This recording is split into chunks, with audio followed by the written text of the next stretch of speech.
How you doing? Go ahead.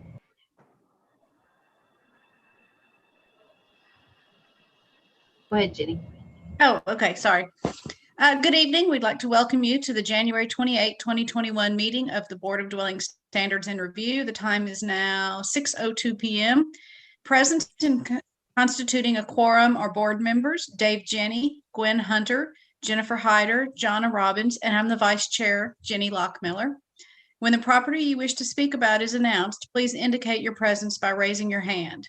After being recognized by the chairman, each person wishing to speak should come forward to the microphone and state their name and address before making any comments. Please keep in mind that these hearings are recorded. So if you refer to a document or photograph, please describe it. Also, please up and speak clearly, stating yes or no to questions that may be asked. You also have the right to have your attorney present during the hearing, though the strict rules of evidence that are found in a court do not necessarily apply here. After entry of an order by the board, you will have 60 days to appeal the order in Chancery Court if you choose to do so. Does anyone have any questions? All persons having intent. Oh, I was going to say, Vice Chairman, if you would just say it out loud that we are meeting virtually or electronically because of the Governor Lee's executive order. Yes.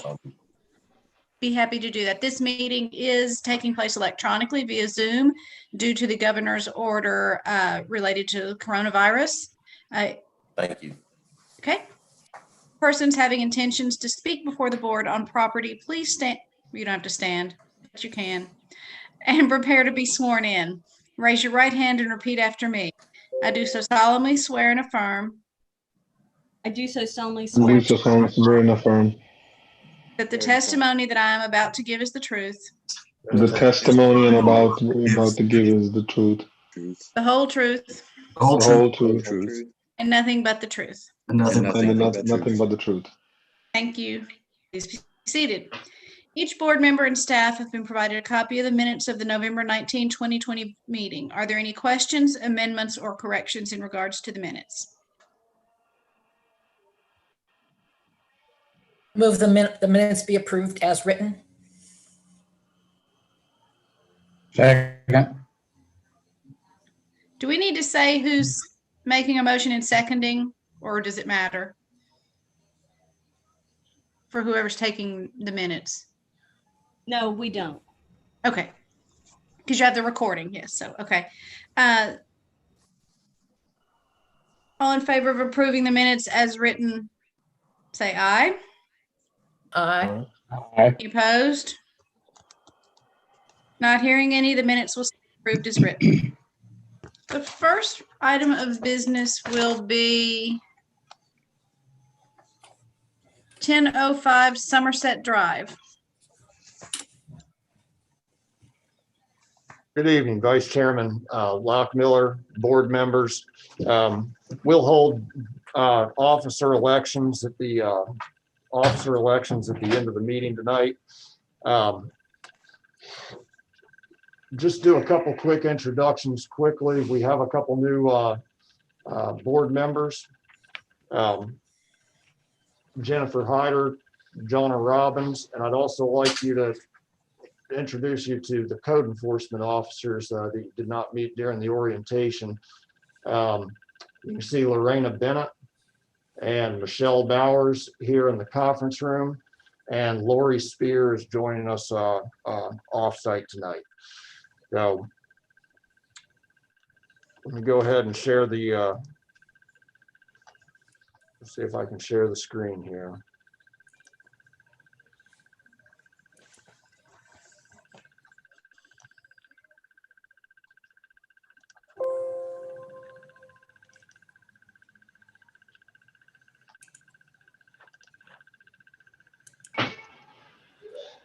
All right, you all see the screen? Yes. Yes. First property night's 1005 Somerset Drive.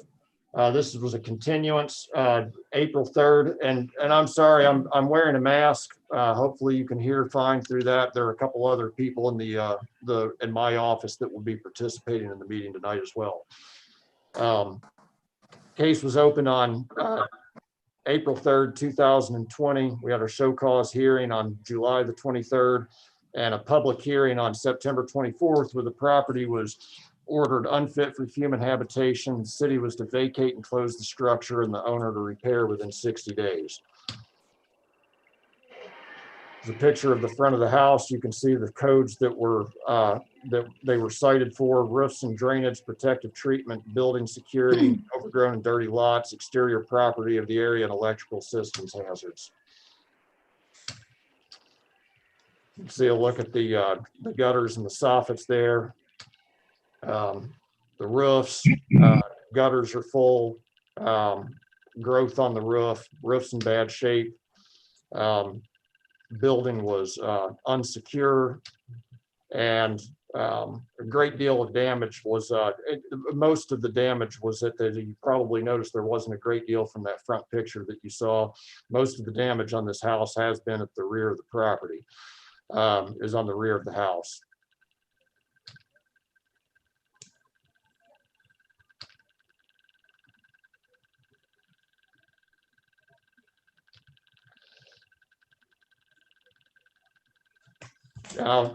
After that board order on 9/24, ownership has changed hands.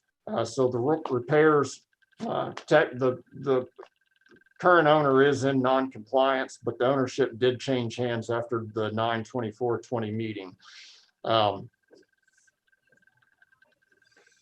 Staff's recommendation would be to continue the property to the March 25th, 2020 meeting and allow staff the discretion to determine if the property is ready for the March agenda.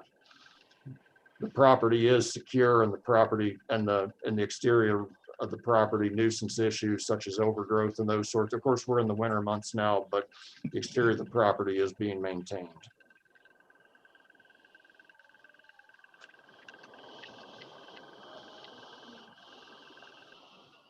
Any of the board have any questions for staff?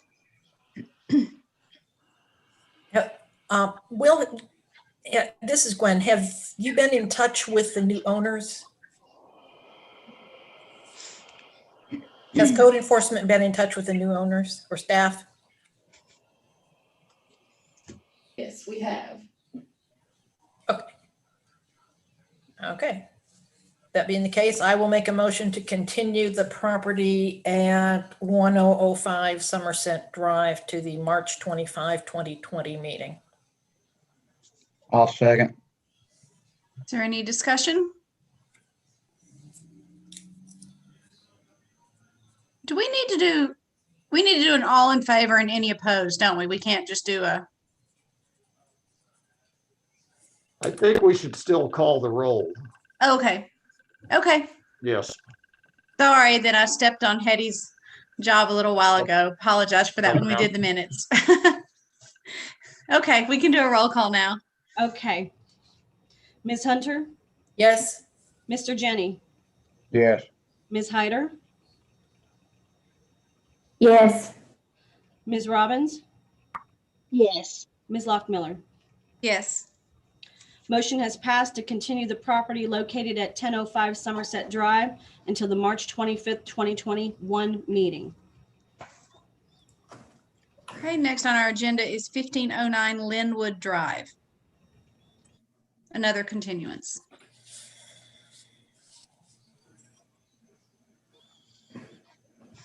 Thank you.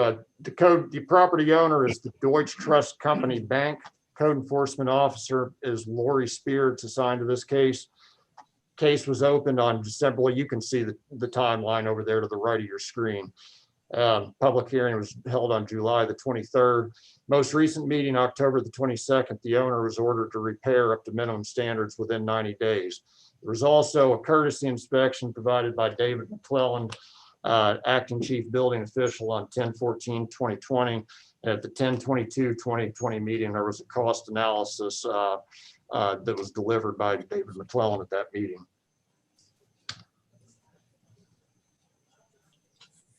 I don't want to go down and read every single slide and all the violations. I know all of you can read. I'll be happy to do so if you would like me to, but there's a picture of the front of the house there on Lynnwood. You can see over on the right the codes that it was cited for. And I know other than the two new members, a lot of you have already seen these buildings or these structures. There's a look at the foundation damage, rodent harborage.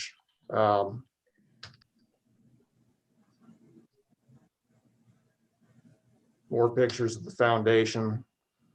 You can see holes in the exterior.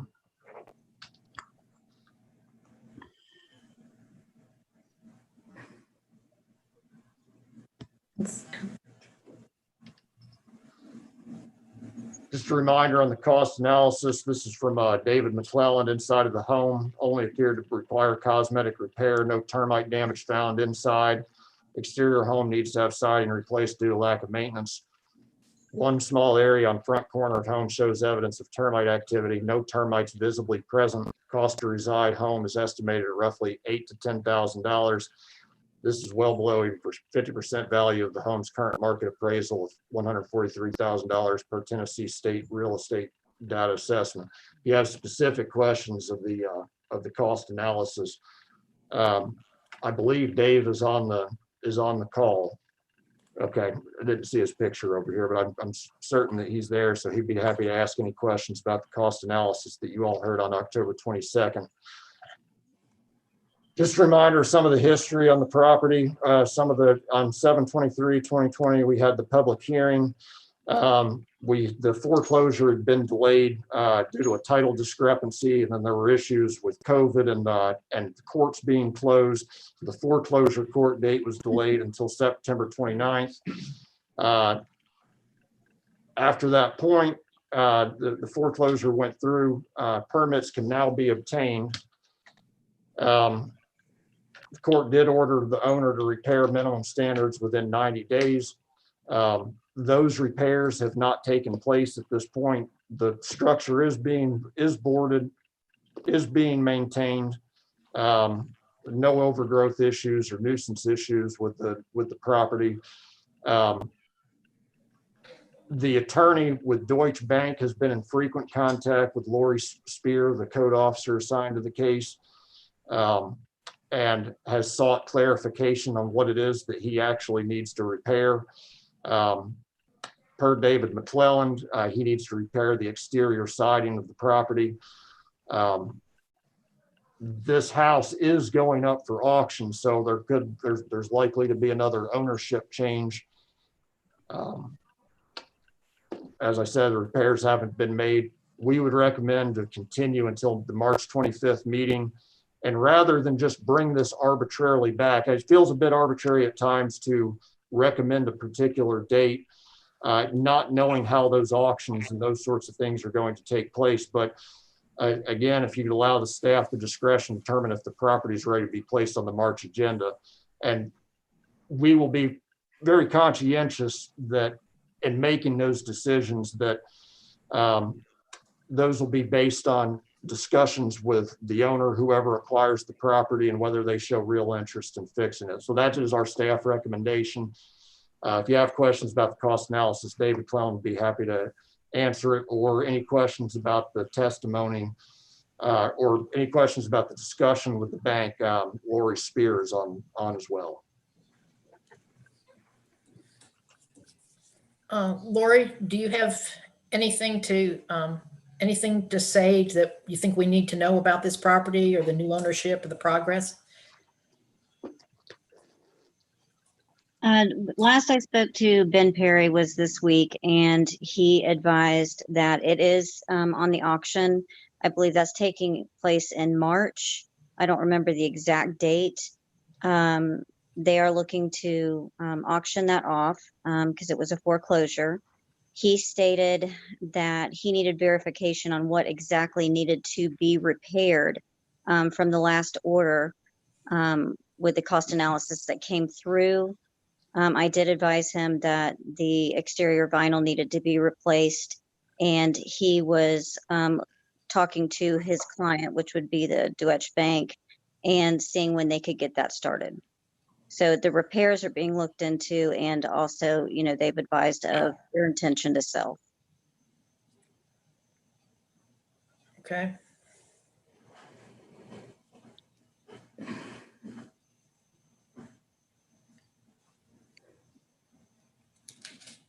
Well, I'm not hearing anybody else asking any questions, so I will make a motion then to continue this property until the March 25, 2020 meeting with staff discretion to determine if the property is ready to be placed on the agenda.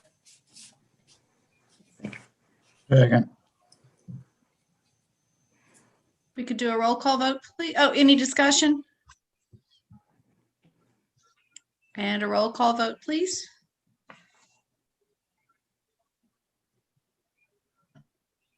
Ms. Hunter, Yes. Mr. Jenny, Yes. Ms. Hyder, Yes. Ms. Robbins, Yes. Ms. Lockmiller. Yes. Motion has passed to continue the property until the March 25th, 2021 meeting to allow staff discretion to determine if the property is ready to be placed on the March agenda. Thank you, Hetty. Next up on our agenda is 400 East Holston Avenue. Also continued from a previous meeting.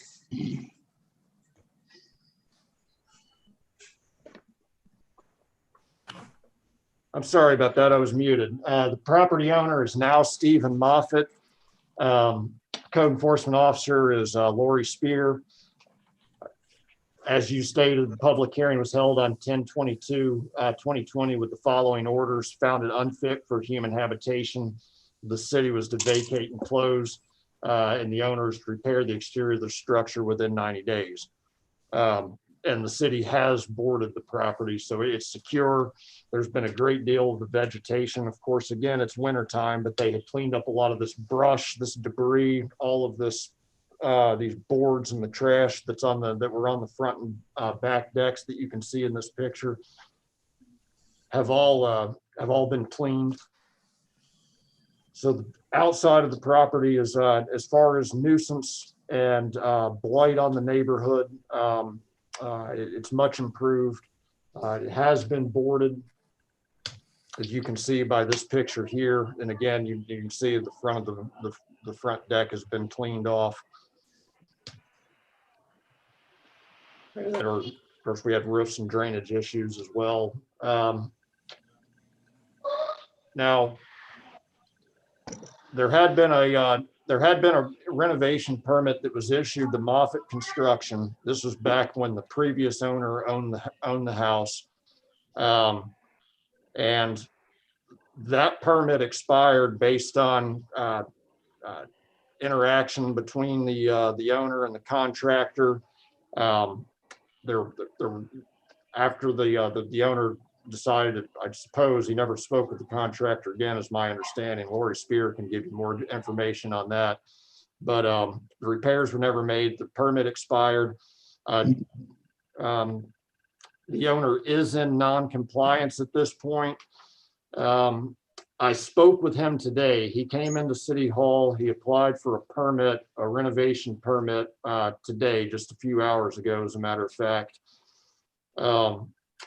He told me that he has had COVID issues with some of his construction crew. He is a fairly new owner of this property. So he expressed that there were COVID issues. He understands the properties at the board. Also made it clear to him that getting the permit today was not going to remove this from the agenda or negate any previous orders that were made by the board. With that in mind, our staff recommendation would be to find the owner in non-compliance. The owner did tell me, Mr. Moffitt did tell me today, that he expects that he can get the exterior of this house repaired within 90 days. I would suggest to continue this property to the April 29th, 2021 meeting to allow him time to make those repairs, hopefully with a healthy crew and knowledge that he has the permit and that he is the owner.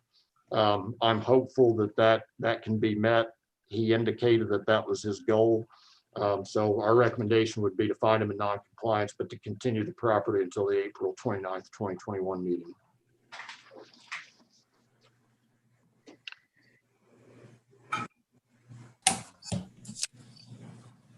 Any questions for staff from the board?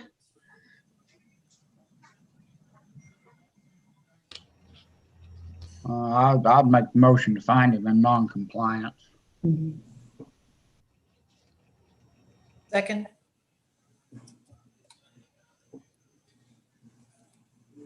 If we could do a roll call, please. Oh, sorry, any discussion? And no, with no discussion, could we do a roll call vote, please? Ms. Hunter, yes. Mr. Jenny, Yes. Ms. Hyder, Yes. Ms. Robbins, Yes. Ms. Lockmiller. Yes. Motion has passed to find the property located at 400 East Holston Avenue in non-compliance from the previous order. I will also make a motion for continuance. Let's see, what's the date they were asking for? I'm sorry, Dave, I pulled it off the slide there. There it is again. Okay. Continuance until April 29th, 2021 meeting. Excuse me, point of clarification, there's a typo somewhere. Our stated meeting list says the next meeting is April 22nd. Which of those dates is correct? Wait, consulting my calendar. Is the April 29th. No, April 22nd is the fourth Thursday. It would be April 22nd. That's my mistake on the typo. It was right in your packet. It's right with what Hetty provided. And apparently while preparing the slide, I didn't take into account that there were 5 weeks, I think, in that month. So that's my mistake. It's April 22nd. I'll be glad to change that to April 22nd. That's okay. It's easy to happen. Okay, have we voted on that yet? Sorry, I got lost in Can the. we get a second on that? No, but I'll second it. Any discussion? If there's no discussion, we'll go forward with the vote. Okay, Ms. Hunter, Yes. Mr. Jenny, Yes. Ms. Hyder, Yes. Ms. Robbins, Yes. Ms. Lockmiller. Yes. Motion has passed to continue the property located at 400 East Holston Avenue until the April 22nd, 2021 meeting. Okay, next up is our public hearing section of the meeting, beginning with 123 West Millard Street.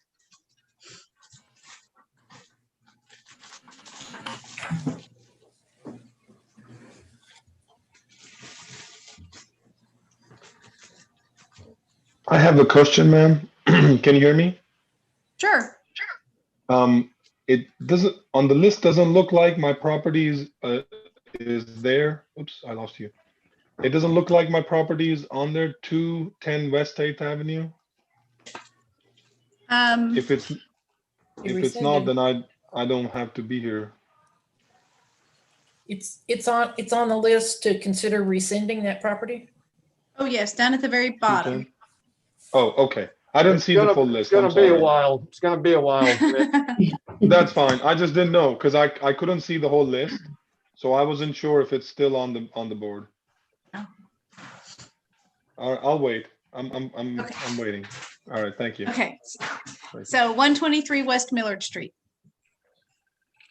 And I am Julie Cantor, the attorney in representation of the Haven of Mercy. All right, and we will, there will be several presentations here, and after our presentations and after the board members have had asked questions of staff, then Vice Chair Lockmiller will open the public hearing and then let you speak at that time, Thank you for introducing yourself. We're certainly glad that you're here tonight. Property owner on this case is, as I say, the Haven of Mercy. The code enforcement officer is Lorena Bennett. This case was opened up on July the 22nd, and our show cause hearing was on October the 22nd of 2020. The codes that were cited in the notice of violation that was mailed to Mr. Grant Rockley of the Haven of Mercy were care of premises, all building codes adopted, permits required, mechanical appliances, and responsibility for mechanical and electrical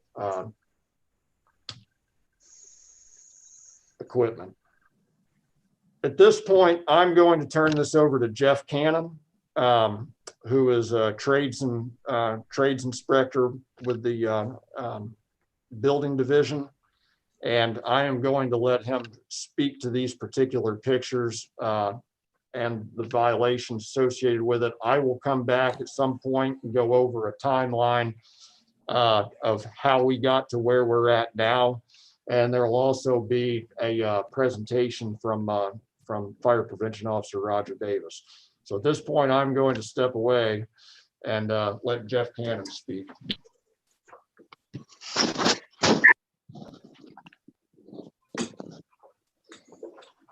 Hey, how are y'all doing tonight? All right, we've got two pictures up on the screen.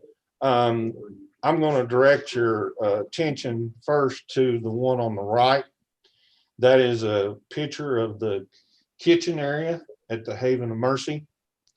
As you can see, in the middle of the picture is a range oven that is gas. I don't know if you can tell, but the blue flame under the pot there on the left, you can see is a natural gas oven. And then you have a, looks like a griddle maybe on the side there to the right of the range.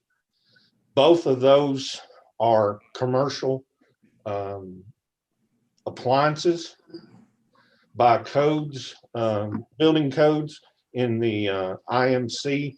Any commercial cooking appliance that is in the classification that those appliances are in is required to have a type 1 hood, which is a hood that you would see in most restaurants.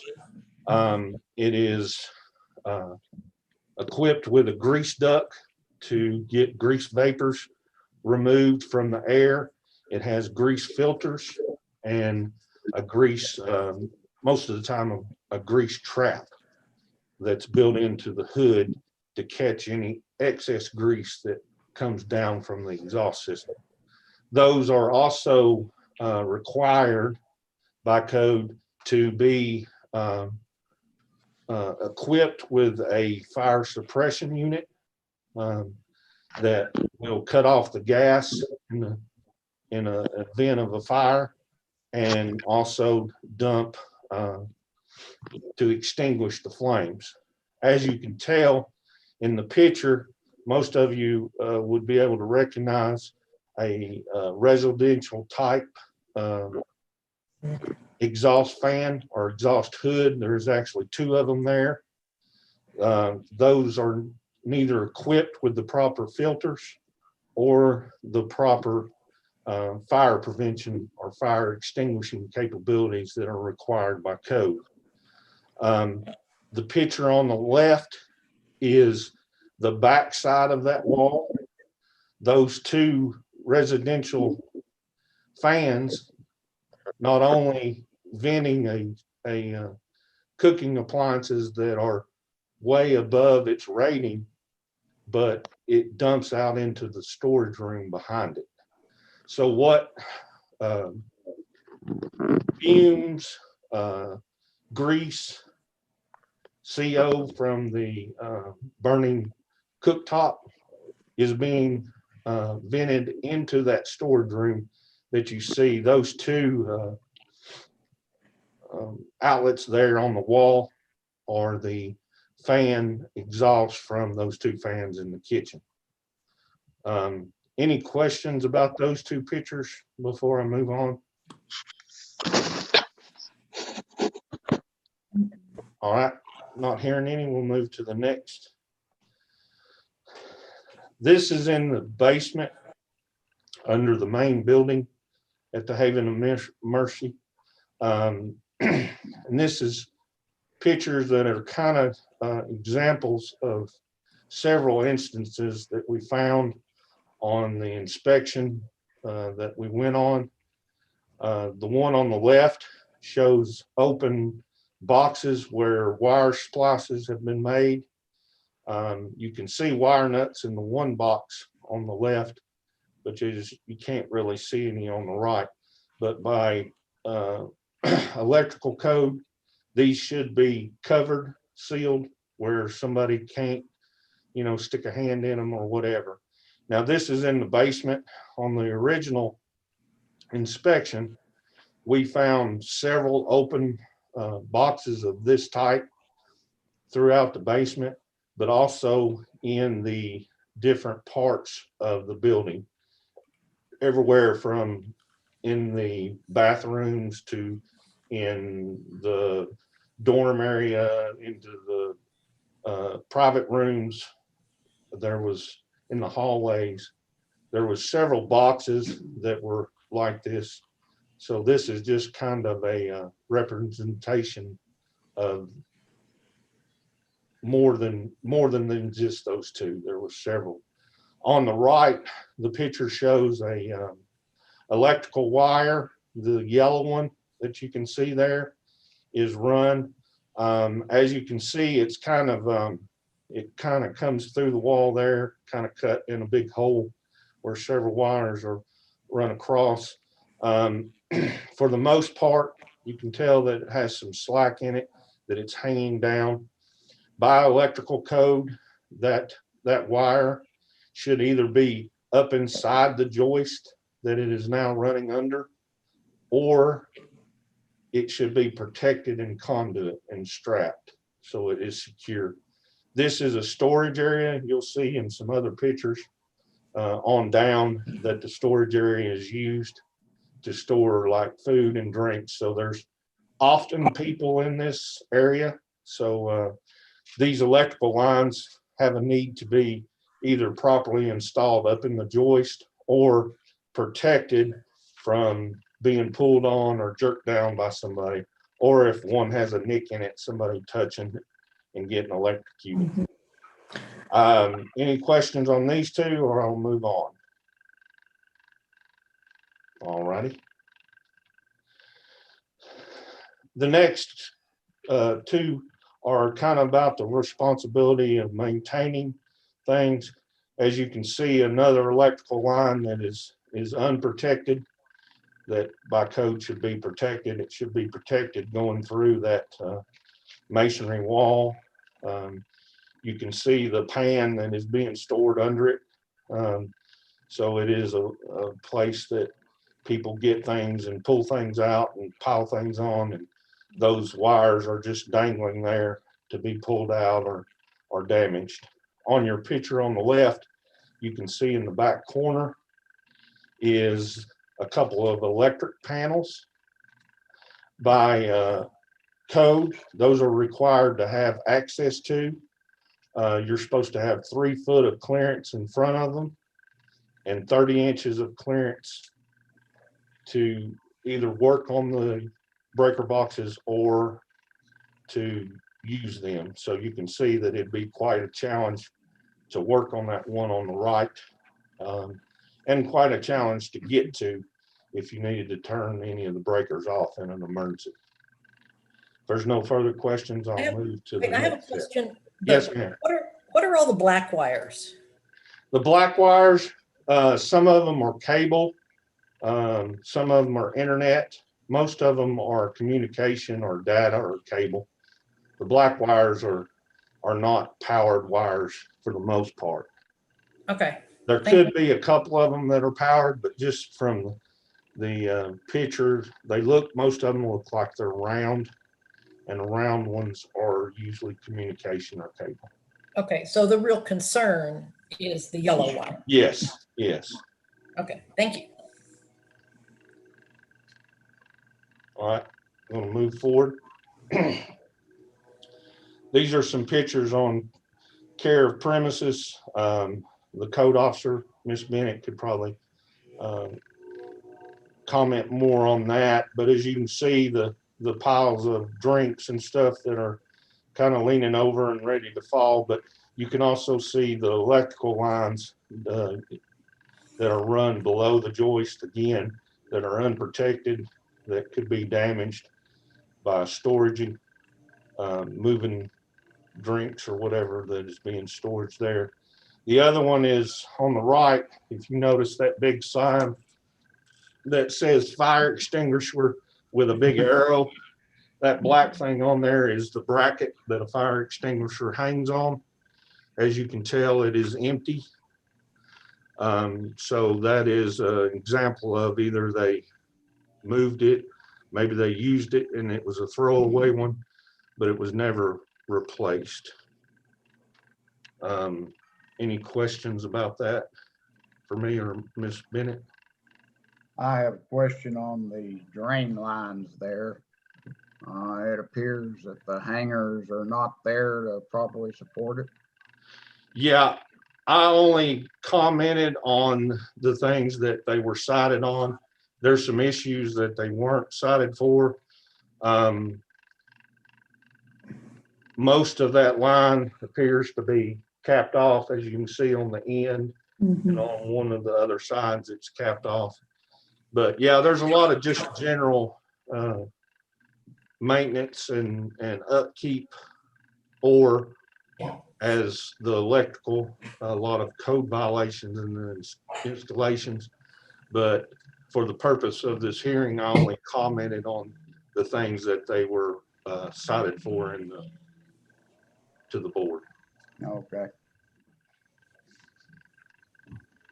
All right, moving on. Again, this is more about the upkeep of the premises. The hole that you see in the center by the light is an exhaust fan that has usually would have a light also. Some of them don't, but the cover has been removed. I don't know if it was working or not, but you know, that's an open, the center part is where the motor is and the wiring, so you could have potential. That is a ceiling, but still, this is just an example of some of the things that we found in general. Any questions about that? All right. Then we're going to move on to what we was cited on permit required. There's obvious some work that has been performed in the recent past that has not had any permits pulled for. If you look at the picture on the left, you see a date mark of 5/14/2019. That is the wiring that you see in the basement, and in the picture to the right, in the earlier pictures, that is one of the wires that was in the basement dangling down. That means that it was manufactured on 5/14/2019. So the earliest it could be installed was 5/15/2019 if it was purchased the day after it was made. Normally it's about an 8-month from manufacturing to field use. Could be longer depending on where they get it. But there was no electrical permits pulled after that date for sure. If you look to the picture to the right, you can see several of the yellow wires. Now, all these weren't dated 5/14, but all of them were in that same general time period, and no permits were pulled. You can see that there is several wires there. One goes through a wall to another area. So we don't know where that goes, but then you can see that there is a great deal of wires that have been run without permits. Any questions about these? And this is in the storage room that is actually behind the kitchen that I showed you the exhaust coming out before.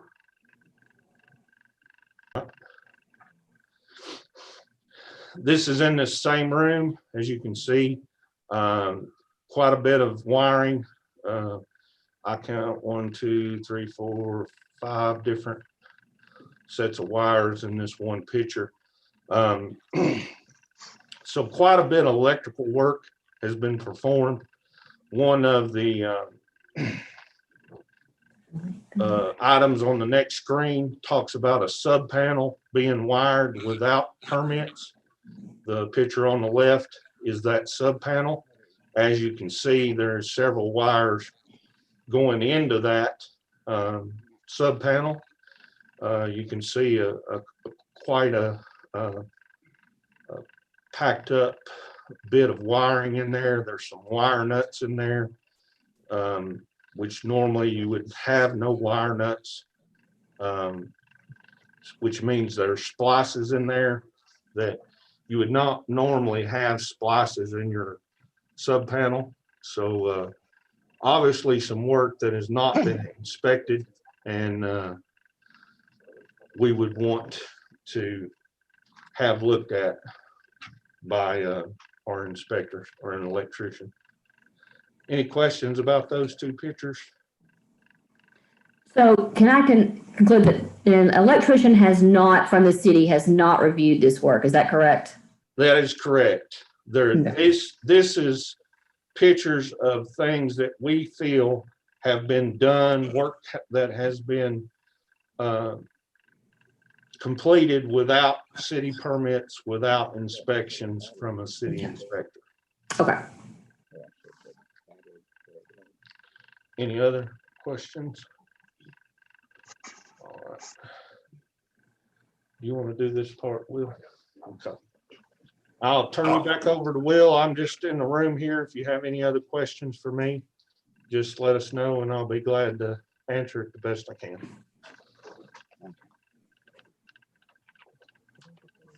All right, thank you, Jeff. Code enforcement was notified about the issues at the Haven of Mercy following inspection by the fire department. After meeting with the fire prevention officer, Roger Davis, discussing this as a staff, myself, Lorena Bennett, Director Preston Mitchell, we kind of came down with a couple of things that we were going to focus on to try to work with the owner to get this property up to minimum housing standards and in compliance. We made the decision. There were permits that were required for the kitchen hood, the electrical sub panel, the exterior electrical outlets, and the interior electrical issues. Here's the timeline. 2/26 of 2020, the inspection was conducted by Fire Prevention Officer Roger Davis. March 10th, an inspection report was emailed to Mr. Rockley of the Haven of Mercy. 3/16, the appointment scheduled for Mr. Rockley to meet with Officer Davis on 3/18 at 1:30. That meeting didn't occur. Mr. Rockley thought the meeting was apparently thought the meeting was at 11:30, so it was rescheduled for 3:23 at Chief Stapleton's office, which was then canceled because of the COVID-19 pandemic. And we had closed the offices. The fire department, City Hall had closed their offices to the public. 6/21, the fire department resumed fire prevention office resumed regular operations. On 6/12, Roger Davis met with Mr. Rockley, reviewed and provided a copy of the inspection report.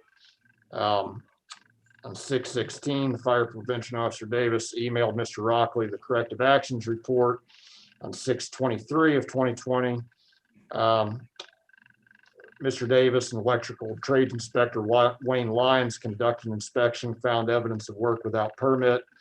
And at this point, Code enforcement mailed a notice of violation to Mr. Rockley, with the violations that we've been discussing in this meeting. That brings us up July the 22nd. On 9/11, Officer Davis and Codes Officer Bennett contacted Mr. Rockley's attorney, Julie Canner, who is here and I'm sure will want to speak at the public hearing, to schedule a meeting to discuss a timeline to correct the violations. September 14th, Officer Davis, Officer Bennett, and City Attorney Sonny Sandos had a conference call with Ms. Canner to discuss the plan of action timeline and schedule a follow-up meeting for 9/22. 9/15/20, there's a follow-up inspection with Officer Davis, Officer Bennett, and Trades Inspector Jeff Cannon, who just spoke. On 9/22, Ms. Sandos, Development Services Manager, and Acting Chief Building Official Dave McClellan, Officer Davis, and myself met with Ms. Canner to discuss the inspection results, a list of priorities for repair, a timeline for the repairs, and even discuss the possibility of bringing occupancy to 50% capacity during those repairs.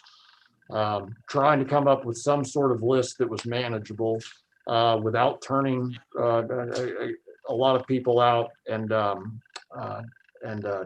trying to find something that could be worked with in a timeline that made sense. The results of that meeting.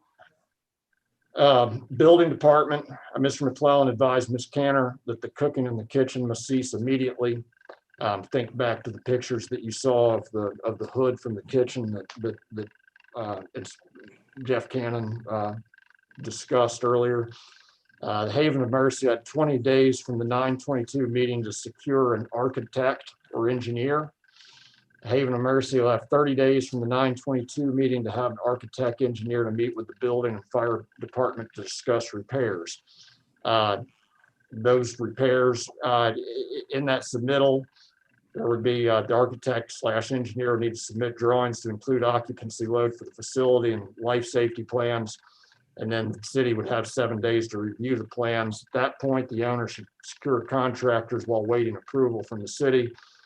Architect and engineer had 14 days to make corrections and resubmit drawings, and the city would have 7 days to review. That brings us up to where we're at now, basically, save the show cause hearing that we had back in October. None of those things were met on the timeline, and that's why we had to proceed with bringing this before the board.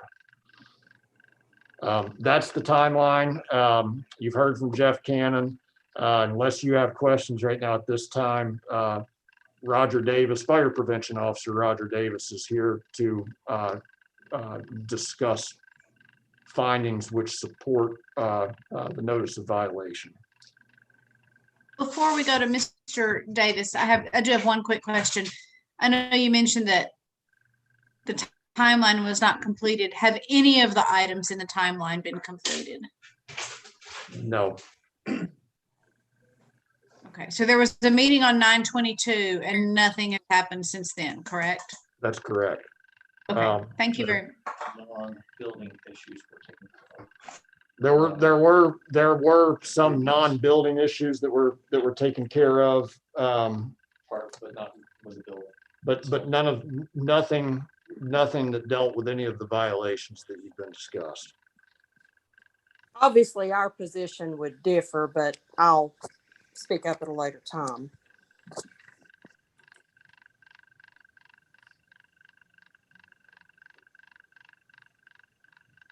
And the other thing is too, to keep in mind that any work that has been done if there has been work done, it's been done without a permit. So part of this is getting the permits and doing the electrical work and all of those sorts of things, and then have it inspected by a trades inspector of the city. So none of the work that, if any of the work has been done that would address any of this stuff, it's certainly not come through the permitting counter here at the city. I Okay, have a thank you. permit number for the electrical that I will provide at the relevant time. Okay, if we could go on to the, was it Mr. Davis who was next up on the city's presentation? Correct.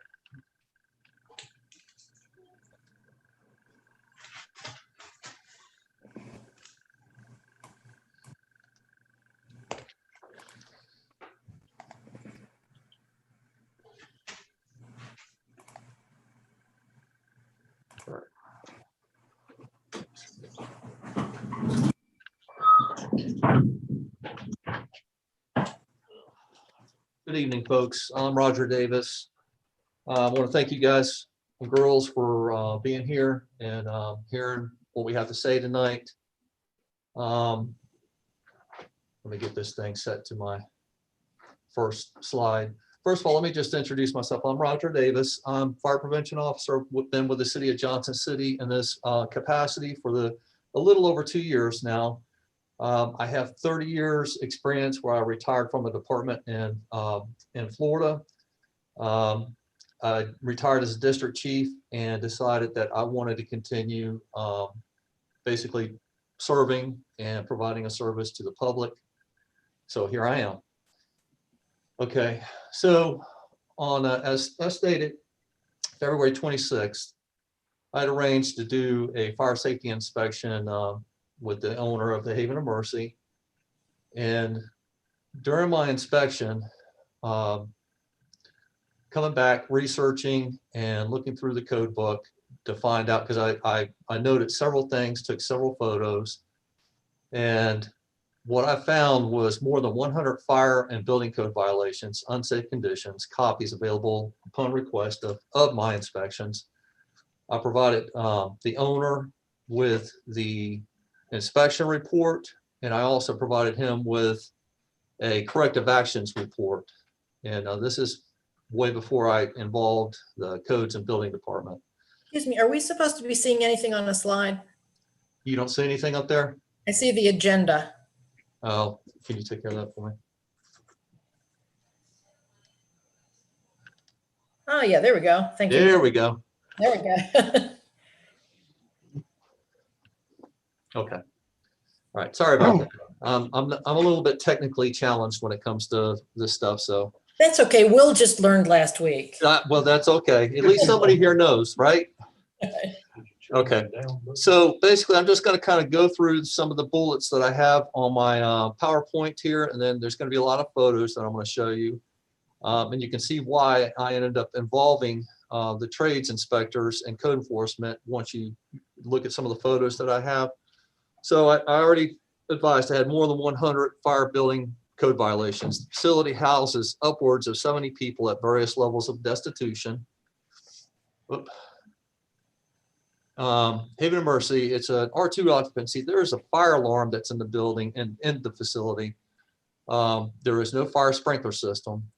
Building A, which is a type 3, 3-story structure, that's the front building of the, and you'll see the pictures here momentarily. It was built approximately 100 years ago. The structure had a fire at some time in its history in the basement. Photos are attached. This building is primarily residential. And as far as the fire goes, that you'll see the evidence of that. We have no records of that fire at any time that as far back as I can look with our department. So I couldn't tell you when that happened, but it just basically shows that this building can have a fire, and it has had a fire at some point in its history. Building B, which is the back annex building, is a type 5 structure. It is 2-story. I'm not real sure when that was built. This building is a mixed use structure for assembly, kitchen for the downstairs, residential use for the upstairs. Building C is the one that Jeff described as the little lean-to shed attached to the back building where the exhaust from the kitchen equipment was exhausting into. That basically stores fridges, some other storage, residential hood exhaust into this building. There are other outbuildings, sheds that are on site, just basically used for storage. Okay, here, the first picture on the right, you can see the gate ring. This is in the basement of the main building, building A. Again, no records on our files of when this happened. There's more. You can see how they have basically toe-nailed another 2x6 or 2x8 onto the one that has, as far as the floor joist goes. On several of these that were damaged at the point that they actually had a fire. Do you guys know what gatoring is? Basically, if you look at it, it kind of, when you have gatoring on wood from burning, it usually means that it burned for a long time. It could either be from smoldering, or it could have been from high heat to where it burns, and basically it'll appear like an alligator skin, and that's what we call gatoring. These are the, I received the courtesy inspection report from Wayne Lyons. He sent it to me, gave some recommendations, and had Jeff look at some of the photos that he took. That was the courtesy inspection when Wayne Lyons came out there with me. And that was the time when I found that we had more issues than I thought originally. And some of that was a surprise to me was the gas issues. I was not aware of that. That's something that is not my expertise either. That's one of the reasons why I involved the trades inspectors, because they have a more specialized with this type of thing. So here's some of the photos on the outside. The yellow building is the main front building. That's on the left. And on the right, you can see that the second building, the brownish red one, that's the back building, building B. And then a storage shed in front of it. Again, building A, the front of it. You see it's a 3-story. And you get a little bit more perspective on the different sides of building B. And you can note some of the combustibles around the outside that was witnessed at the time of the inspection. Here's the back side. And if you note also the portable AC units up in the windows, I'll mention that later on as a problem for firefighting purposes. Those are things that our guys, as firefighting, if they had to fight this building, they would have to worry about stuff like that falling down and, you know, injuries from those AC units, the way that they're sitting up there. There's an elevated view in front of building A, that's Millard Street, and to the left or to the upper left is Boone Street. And I described what building A is, building B and C, because those are the 3 main buildings that we'll be addressing. Addressing the building electrical and mechanical condition and relevant codes as they relate to fire safety and prevention. So basically what I'm doing is my fire codes were not cited for this hearing. My codes that are in violation will be addressed through city court. My job with this is to basically explain how the issues that were found during my inspection that involves the building and the building systems, such as the electrical, gas, egress, and the building construction itself, how it relates to how it can, how it's affected by fire, and how it's going to affect the ability of people to be able to exit if there is a fire.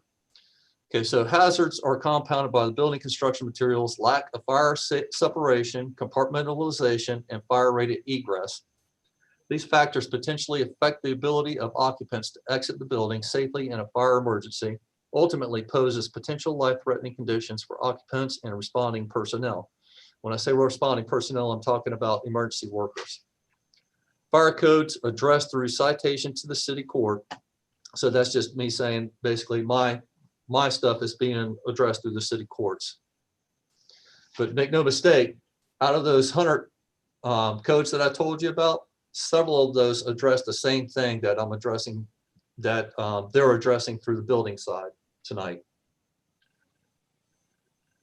Okay, electrical problems, buildings A, B, and C. Electrical problems are one of the leading causes of fires in the USA. Unpermitted work, this means there were no inspections. Extension cords used as permanent wiring, extension cords spliced to devices, extension cords daisy chain, multi-plug adapters, combustibles stored within 3 feet of electrical panel or portable heaters, Electrical junction boxes not covered, exposed wire connections, electrical building, main disconnect blocked and not clearly marked, electrical panel missing knockouts, building B HVAC combo unit that was on the back side of that building had access panel missing and open, electrical outlets and switch covers missing, electrical system of all buildings need evaluated by a Tennessee licensed electrician to verify system meets code and is safe. Follow the city's procedure for approval and permitting process. They've already gone over that. If an electrical fire takes place in a concealed space, it could go undetected for a while. These buildings, because the time frame that they were built, especially the front building, they have a lot of voids that go from the basement all the way to the attic.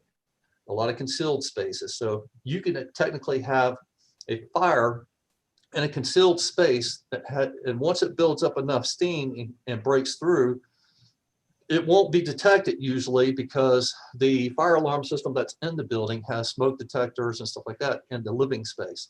So you may not get any kind of fire alarm until that fire is well involved. Once it breaks through, the way that the front building and the back building is designed, and I'll talk about building A first, it's wide open. There's no separation. Each floor, well, the first floor has office area and some residential areas, but the second and third floor are kind of a U shape, if you will, and it's just wide open. So, and there was a ton of combustibles that I found during my inspection, and you'll see some of the pictures here shortly.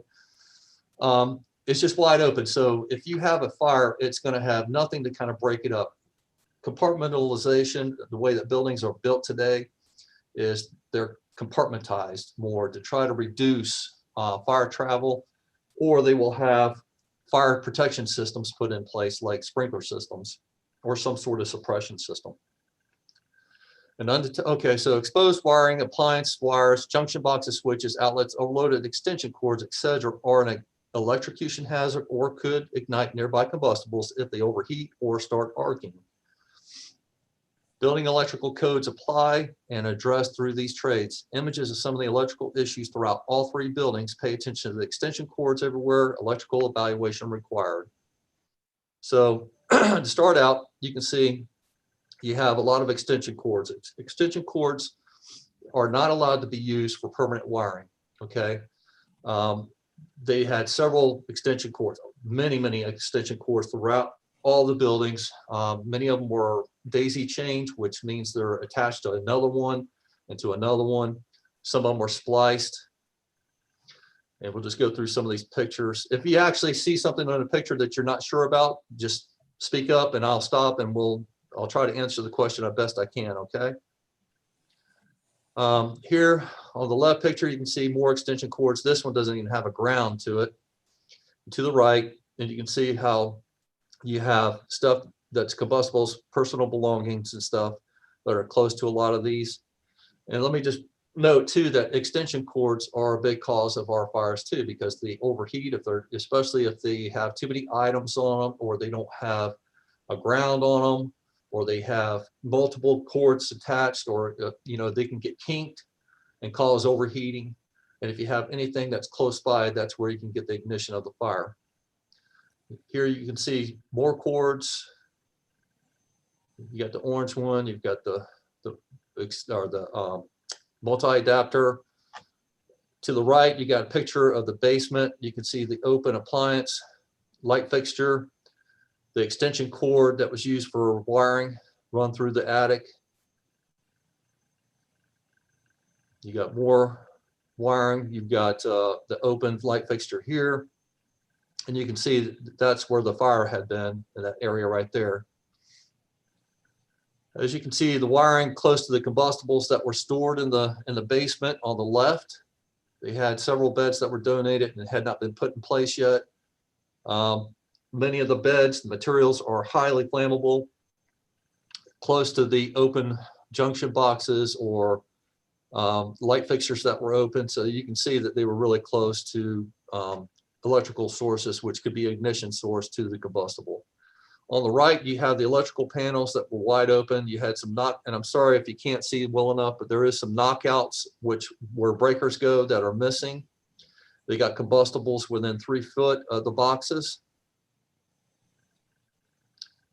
To the left, there's a little bit better picture where you can see where the open knockouts are missing from where there were breakers at some point. And to the right, you can see the open boxes. I'm not sure which ones are live and which ones aren't, but you can see where some of them are joined together without a cover with just tape. The one at the bottom of that page obviously have wire nuts, but it's still, it has to have a cover on it. There's more of the electrical panels with the combustibles in front of it on the left. To the right, you can see how they have wires in there. Some of them are just taped together. Some are wire nutted, but they're not attached to anything, unknown if they're live or not. You can see the electrical problems here. You know, there's been work in the past, and it's just not known if any of this has been permitted or not. That's the reason why I questioned what I was seeing. So the open boxes again, to the right, that was that HVAC combo unit that I said was on the back where it had one of the covers missing and the other one just open. And you can see one part of it is outside of the fenced area where anybody could potentially get in there and grab something. I didn't know if it was live or not either. You can see the light fixture on the left. It should be covered over the box. You can see on the right, you've got the several cords running over there. You have a space heater, some of that's attached. You've got a spaghetti mess of wires and cables and stuff in the front office area. Same thing to the left. There's a little bit better perspective of that. That same area. You can see up here on the right how many things are plugged into and just basically kind of overloaded, daisy chained. There's more cords here on the left and on the right. And understand, this is not even all the pictures. There's a lot more. This is, I just attached enough to give you an idea on what you're looking at with wiring issues and extension cords. Here to the left, again, something that I can't tell you what the problem might be, but nothing looks right to me. You've got the multi-plug adapter down there where stuff is just plugged into. To the right, you can see where there is a light fixture. It looks like there had been arcing inside of that at some point. I have multi-plug adapter under the bed on top of some sort of a combustible material.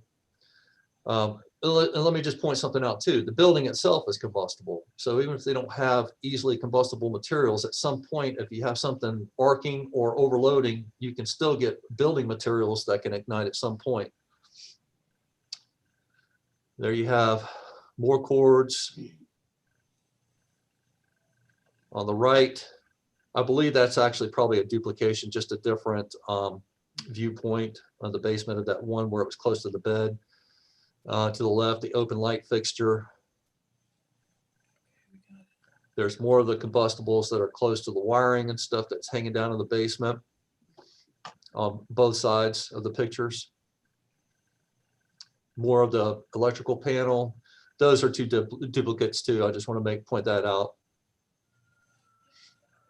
And then you've got the arcing. It appears to have been arcing at some point, and then they got the wires that are just taped together there. You've got the, it looks like, Jeff, I'm not sure if that's a 220. Is that it might be, yes, I believe that that's a 220, where you can see that the insulation is pulled away. On the left, you have, it looks like it was probably an exhaust fan maybe for the bathroom, where they replaced it with just a light. You got open, looks like a neutral wire over in the kitchen area on the right-hand side. You have wires in the background on the left. Some of that's feeding the space heater with this cord here that has no ground. The space heaters are forbidden to be anywhere close to the combustibles also. On the right, you have an HVAC or an AC unit that has cords and run to other extension cords to the bottom. And you can see the wall that's open. It also shows some of the concealed spaces that are behind that which are no longer concealed in this picture. You have, in this set of pictures, you've got the spliced extension cord to an appliance of some sort. It's just spliced with the wires wrapped together and then taped. And then you can see the severe kink to the extension cord on the right. All of those produce heat. You got another AC unit. And I'm not sure why I put this on there other than the fact that it's an electrical appliance that, and you can see the materials all around it, that those are easily combustible. And that kind of wraps up the photos for that. Does anybody have any questions on that section? Nothing? Okay, natural gas issues. General information regarding the gas. Everybody knows natural gas can be extremely flammable and explosive. It is lighter than air. So lighter than air, what can happen with that is if you have a leak, say in the basement, that gas is going to rise until it fills up rooms or an area or a space until it finds an ignition source. Even a normal operating light switch, if it's hit and it has the right mixture, explosive mixture, just a regular spark coming from a light switch being turned on or off can cause a fire.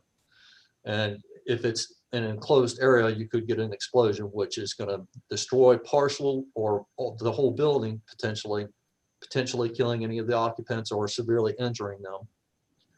The kitchen appliances, gas identified to have had a problem by trade inspector.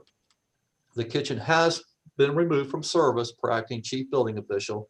And to be fair also, and I think I mentioned it later on, Ms. Cantor did send notification email saying that going forward that the Haven of Mercy's kitchen is closed to avoid repair costs for that. But we'll address that some more later on. Improperly operating natural gas appliances such as cooking appliances, furnaces, water heaters can produce deadly carbon monoxide gas. Improper ventilation can also increase CO concentration in the building due to improper evacuation or air exchange. CO moves freely throughout the air, so it's not heavier or lighter. It just moves freely throughout the room. It's odorless, colorless, and tasteless. People can be overcome and not even know it until it's too late. They don't have any carbon monoxide detectors currently on site as of my last inspection. Code violations, again, it is covered under the 2012 building mechanical codes to be provided by the building department. All gas appliances need to be proper working order without deficiencies. Gas kitchen appliances need to be locked out, tagged out by Atmos Gas Company or removed from the facility until proper repairs are made if they want to continue cooking in the future.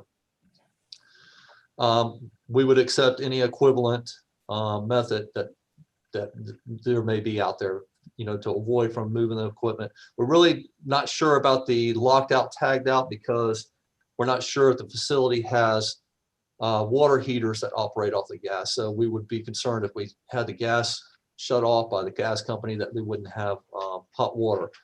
So that's why we're kind of leaning towards the removal of the appliances. A type 1 hood and suppression system is required by code and must be installed in accordance with city's approved process. Let me point something else out on that type 1 hood and suppression system, okay? Haven of Mercy was cooking for anywhere from 60 to 80 people because they're not just cooking for the people that are housed in that facility, they're cooking for people from out on the street as well and for the Women's Haven building. So you're looking at several people that they're cooking for, making 2 to 3 meals a day. That's more than most of the restaurants downtown are cooking. So I would like to say that, the services that have been provided for these folks is great. I would like to see this place be brought up to code because I think he provides a great service to the public. But I think we're doing on the folks in that place a disservice by allowing them to occupy this facility in the condition it is right now until the repairs are made and that they can get it in a safe condition. The heating oil tank. They have a heating oil tank that's stored underneath the back fire escape under building A, or behind building A, the front building. It was replaced without a permit, not inspected. Mechanical fire inspections were required. Building and mechanical codes apply. It will require a NFPA 704 placard, not in place. Heating oil tank too close to the building A, cigarette butts around the tank indicating smoking, open flame, and proximity to fuel tank. The heating oil is basically a number 2 diesel. Diesel burns extremely hot once it is ignited. There is a potential of a bloody, which is basically an explosion if it's involved with fire or heat. Heating oil tank under the fire escape for building A. I mentioned that. The heating oil tank could impede or prevent some occupants from escaping via fire escape if on fire. And here's a picture here. You can see the fire escape coming out behind building A, where it's up underneath the fire escape. And you can see the close proximity where you would have to go to try to get out of there. Okay, going back to the hood and suppression system, just touching on that a little bit more. I kind of already alluded to the 60 to 80 people that they're cooking for. Jeff already told you the code requires commercial type 1 hood for commercial cooking, giving off grease-laden vapors, also requiring a fire suppression system. The present residential hoods are exhausting into the connected shed, building C, near the combustible materials. Jeff also addressed that. And also the CO concerns, the levels of potential CO going into buildings B and C. Residential hoods do not pull enough CFMs to exhaust grease-laden vapors. Kitchen fires are also a leading cause of structure fires in the USA. A simple cooking fire without a suppression system, the Haven Emergency, could result in a huge life safety issue regarding fire spread. There is no fire separation between the floors. Now this is building B, the back building where they have the assembly kitchen and the residential above. There's no fire separation between the 2 floors. If they have a kitchen fire and that spreads up above to that area, the floor joist that run between the 2nd floor and the 1st floor, there's nothing stopping that travel of fire in that space. It's going to break through the plywood flooring above or any other area that it can get to with less resistance. Above that 2nd floor where the residential area is, there is no fire rating for that corridor. The bed or the residential doors up there are hollow core doors, which are going to burn through very quickly. There's not going to be any safe haven area for anybody that can't move quickly or get out of the building quickly. Also hampering our abilities to fight fire if we get there, because we're going to be in rescue mode the whole time trying to get folks out of there. Type 5 construction without fire safety systems or fire separation could be disastrous. The safe egress of occupants is compounded by not having fire-rated corridors or a fire-rated stairwell, because the stairwell, one side goes on one side of the back building for the residential area, comes out to that fire escape that runs between the front building and the back building. The other side is an exit going through a stairwell that's not fire rated. So there's really no safe haven for them to get into to be able to get out of the building safely. And we'll address some of that through the egress. 922, this is where Will had already explained on 922, Developmental Services Manager Dave McClellan presented to Miss Julie Cantor, Haven Emergency Attorney, formal shutdown of the kitchen due to safety issues identified by Jeff Cannon. 11.5, this is where I mentioned that Miss Julie Cantor give us written notification going forward, the kitchen will be closed to avoid costly repairs. Going forward, again, fire prevention needs assurance all kitchen equipment is removed from the facility or equivalent method. Basically, I kind of alluded, if we can get the gas isolated to the kitchen only, that would be great. Some of these pictures, the one on the left, Jeff already showed you one where those exhaust hoods are exhausting into that little shed that's attached, building C. And the same thing, I'm showing you the commercial equipment on the right-hand side. So we're sorry to duplicate that. On this set of photos, you can see I lifted up the drop ceiling, so you can see it's an open space above the kitchen, just below that broomstick, the green pole there. That's where the residential hoods are above that cooking equipment. Those drop ceilings are not fire rated. So it wouldn't take much for that to break through that and then travel that whole concealed space between the first and second floor and breaking through quickly because there's no fire rating. Egress, fire rated and other. Occupants must be able to escape the structure through the use of required egress routes and fire rated corridors and stairwells. Building A and B does not have required 1 hour fire rated stairwell. The doors, hardware, and or door assemblies. Doors open in correct direction and do not self-close. These doors open inward instead of outwards towards egress. Rated stairwell needs to be discharged to the outside of the building or into a fire rated corridor leading to the outside. They do not. So basically that stairwell in the front discharges into the first floor. It doesn't go directly outside. There's no fire rating in that. Each floor on building A and B is wide open for fire and smoke travel. No area of refuge to escape for any of the buildings. The fire escape between building A and B has not been maintained and shows severe rust in areas. Weight of several people utilizing the fire escape could cause collapse. The fire escape is directly over the natural gas meter and the heating oil tank. Several egress exit doors have slide locks, deadbolts, etc. This is in direct violation of code. There are non-illuminating and operable missing or not enough emergency and exit lights for the occupancies. The stairwell in building A will act like a chimney regardless of what fire, whatever the floor that the fire is on. The reason for that is the doors are wide open. They don't self-close.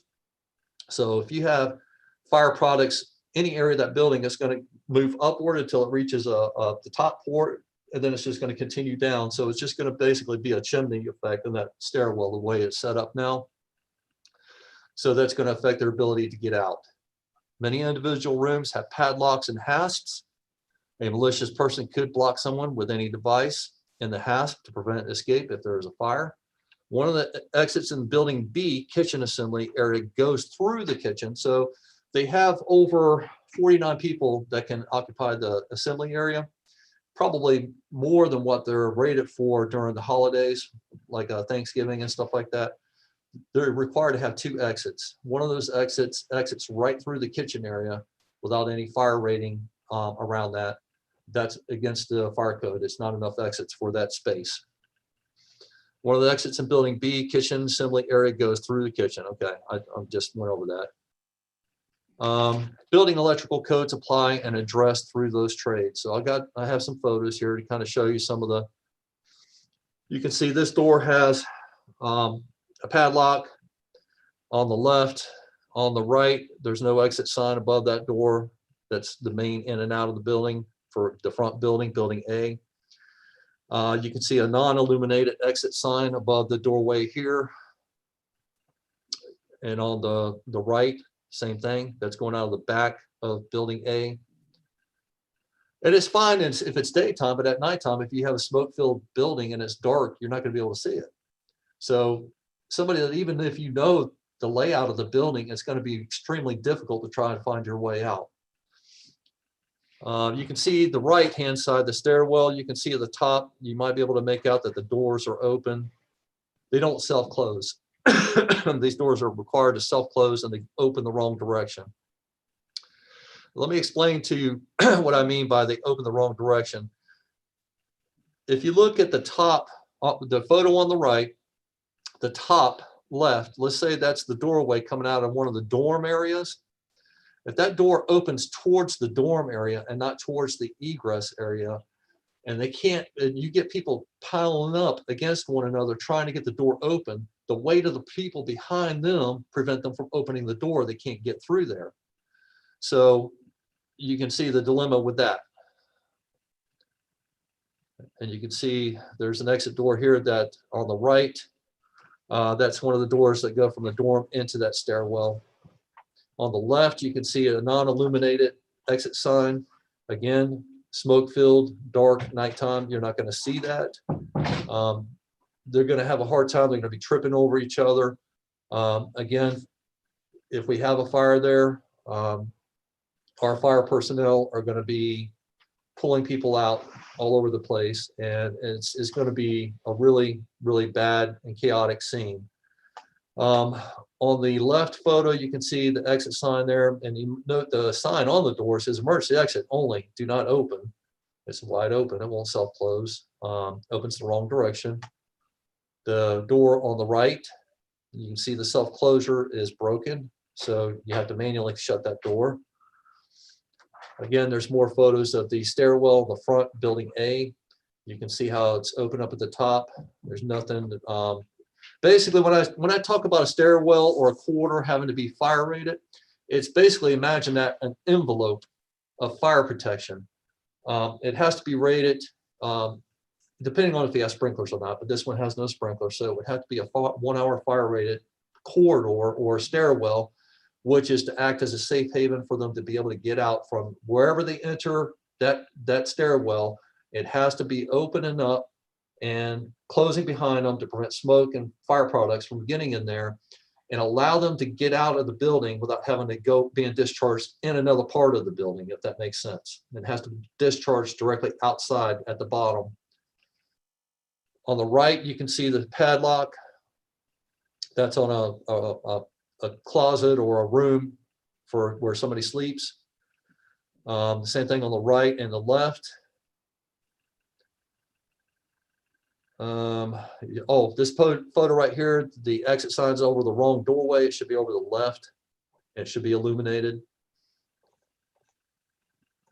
The right photo, the exit sign does not operate. On the left, another locking hasp going to where somebody sleeps. You can see the bottom, the non-illuminated exit sign, and you can see how dark it is just in the daytime on the right-hand side. Going to the fire escape in the back, if you note, around where a lot of the welds had been originally, and at the bottom of some of these beams, you can see a lot of the rust and how rusted out they are. You can see on the picture on the right how rusted out the beams are. That plywood above that is flooring, basically, that people are going to be walking on. So this hasn't been evaluated or maintained in a long time. The photo on the left is that exit that I was talking about that goes through the kitchen into the eating assembly area. That should not be for the occupants. It can be used for the kitchen staff, but that's it. Again, more photos of rust underneath the stair or the fire escape. And the photo on the right is standing in the kitchen, looking outward through that kitchen egress that's not supposed to be used for the occupants of that assembly kitchen area.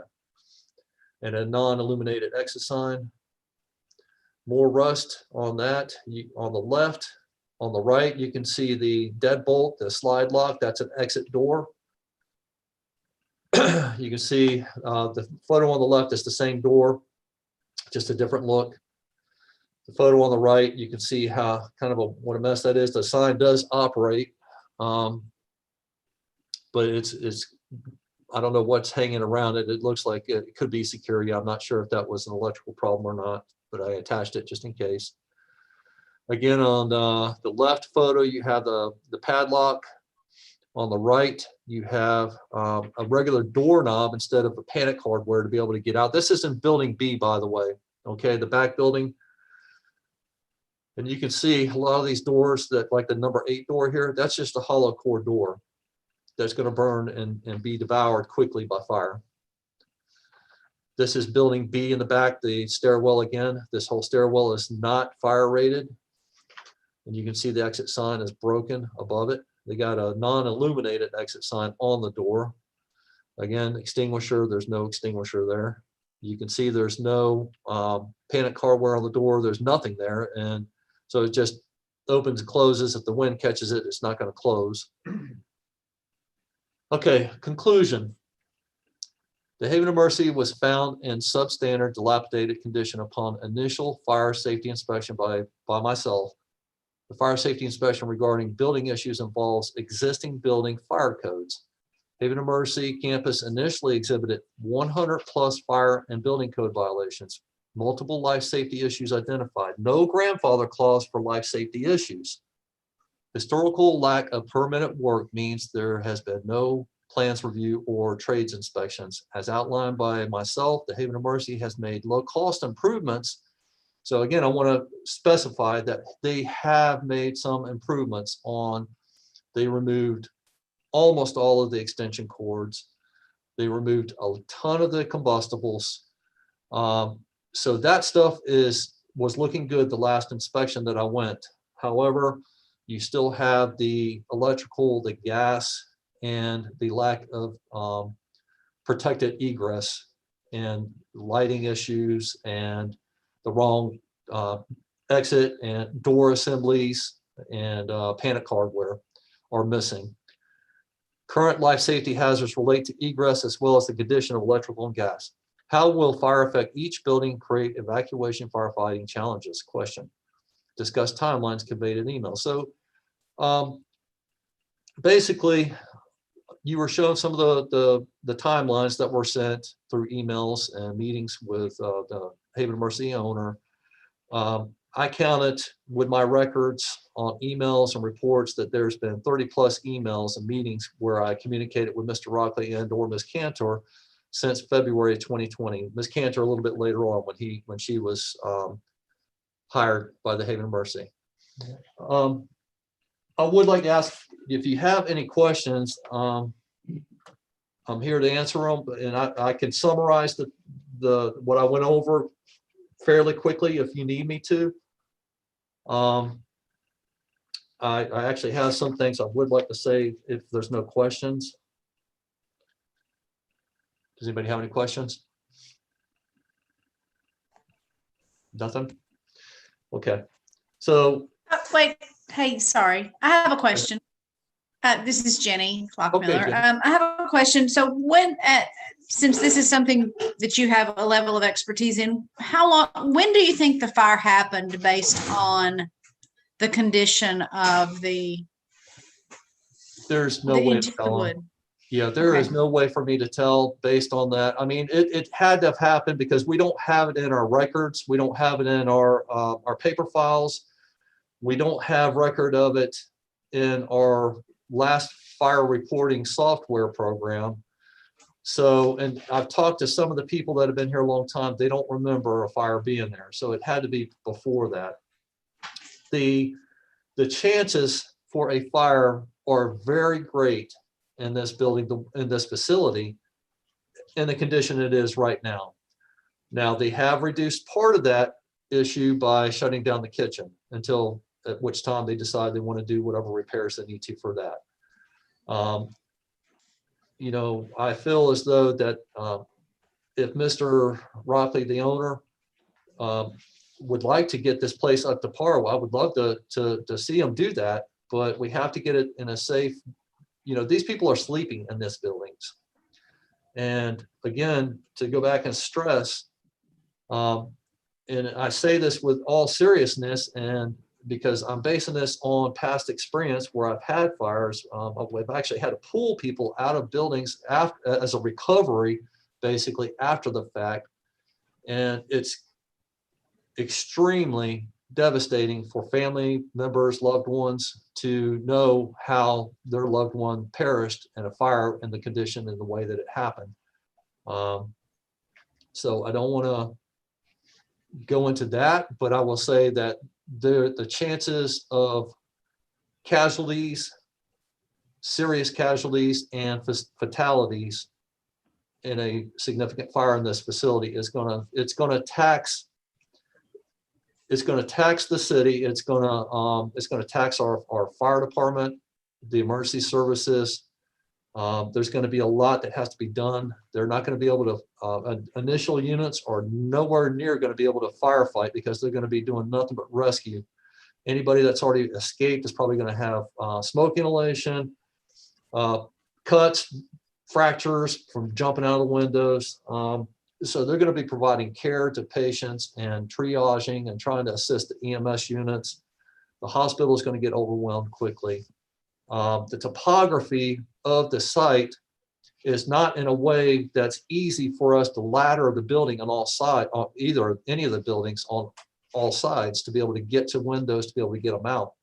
It's going to be time consuming. We're going to have to utilize ladder trucks to be able to get people out of windows, and for us to do what we call vent enter search, which goes through a window and searches an area until we find a victim and bring them out the same window or another nearby egress. It's going to tax our service, and it's going to be devastating because there's going to be people that will perish in a significant fire. The other thing I'd like to say is that historically, by our records and by talking to the fire suppression crews, this building never evacuates when there's a fire alarm. They stay put.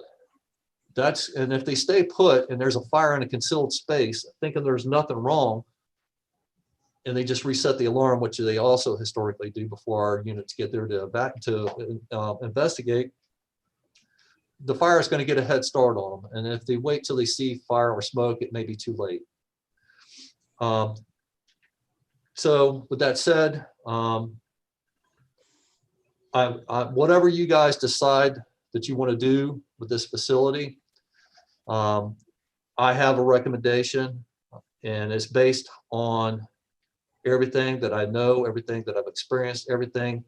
I take this job very serious, and I would like to point out that I have had discussions with the Johnson City Housing Authority director, and if the board chooses to empty the building or partially empty the building, that he has offered to facilitate getting these people with his resources. Wait. Hang on 1 second. Hey, Roger. Yes. I don't think that the director of the housing authority is on the call. No, he's not. Okay. He's not. Okay. Can we hold off on any assertions from another agency until that individual can be on the call as well?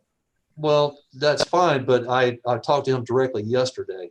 So, I mean, if my word is not good on what he told me, I don't know what else to say other than that, if you want to wait, that's fine, but I'm just relaying the information, and he told me he could pull all the resources together that needs to happen. So again, it's not my decision. It's your decision. No, please understand, my comment has nothing to do with honesty or word. Okay. It is considered hearsay outside of sworn testimony.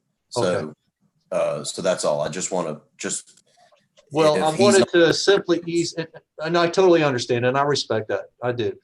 Yeah. But my intent was to, if these board members are going to have to make some hard decisions on this facility until which time it can be repaired, my intent was to try to give them a little bit of ease of mind, knowing that the city, we have done our due diligence to try to do the right thing.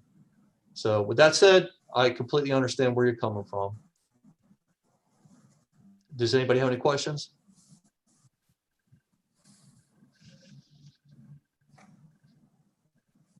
Do I need to review anything else with you, or is everything good? We may have additional questions as we go along, but Well, that's I think the end that's of my it. presentation, basically. Yeah. Okay. I mean, so, but I'm sure we'll have some stuff to go over in addition at the end. And if you have any questions that pop up, just please let me know. I'll be in the room a little bit longer. Okay.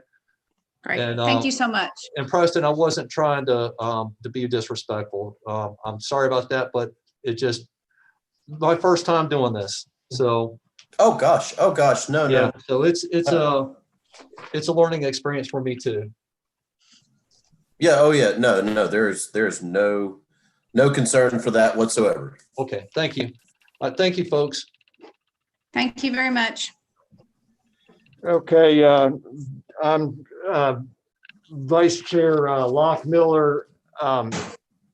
If you would, David McClelland is also on this call, and he would like to address the current permitting situation. Yes, thank you. Yes, hello, good evening. Earlier there was mention of a permit that was active or recently issued on the at this address at this premises. So I looked into it while we were going through Roger's presentation, and there has been an electrical permit issued 7 days ago relative to this address. However, I wanted to point out something that's very important. It was issued as a residential electrical permit from a web registered user, which through our system means that the electrician applied for it through the portal and did so under the IRC, which is basically the residential method of building. This structure is relative to the IBC, which is the commercial. It's an apartment building. It's a residential type, but because of the number of units and the size of the structure, it is a commercial building. So the electrician applied for a residential permit, which requires no review and basically no conversation. It is a apply and be issued a permit, because in the residential use, the IRC, so in someone's house, an electrician could apply for a permit, we issue it to them, and then we do the inspection in the field without any documentation. We basically inspect on site at the time of inspection and apply all of our code information or code requirements at that time. There aren't any documentations or conversations or anything that have to be had beforehand. So I just wanted to clarify that. There was one issued. It's done under, I don't honestly believe that the electrician did it under false pretense by any means. There is a very common misunderstanding of where residential lines are drawn. I could imagine he applied for a residential electrical permit because he said it's an apartment building and it's residential, but there is, I'm giving him a really great benefit by saying that. I mean, any professional electrician should know the difference between IRC and IBC, residential and commercial, but it is not uncommon for people to mix those things up. So one was issued without review, without plans, without an electrical engineer or an architect. Electrical engineer would be required for any electrical permit to be pulled at this address, and plans reviewed. So as soon as I heard that, I thought, well, we didn't see anything come through. That really kind of caught my ear, and I looked into it and didn't find anything that was. Dave, when was that issued? It was actually issued 7 days ago, 1/21/21, to Marty's Electric. Permit number PREL 2021-00237. Thank you. No review, no plans. It was a simple apply and issue permit. That's it. I just wanted to add that just so that that wouldn't go on record as something that was done. I mean, it did happen wrong, but in error, but it was on the applicant side and not on the processing side. So can that permit be rescinded, or does the work have to go ahead under those circumstances? You know, I've never been party to a rescinded permit. What we do is we typically reach out to the, not officially or formally, we reach out to the contractor and say, hey, this isn't right. You know, we'll document that. And I just learned of it this night through the course of this meeting. So of course, you know, that wouldn't happen until tomorrow morning, but we could reach out to them and say, this isn't accurate. We need to make sure we have the accurate things on hand before you move forward. But okay, good. Rescinded is a very strong and formal word. We would do so in a formal yet unprecedented way, I guess. Right.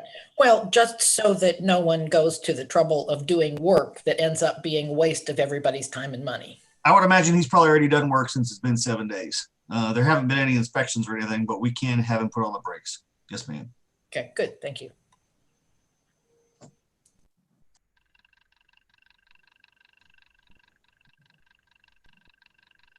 Is there anything else from staff?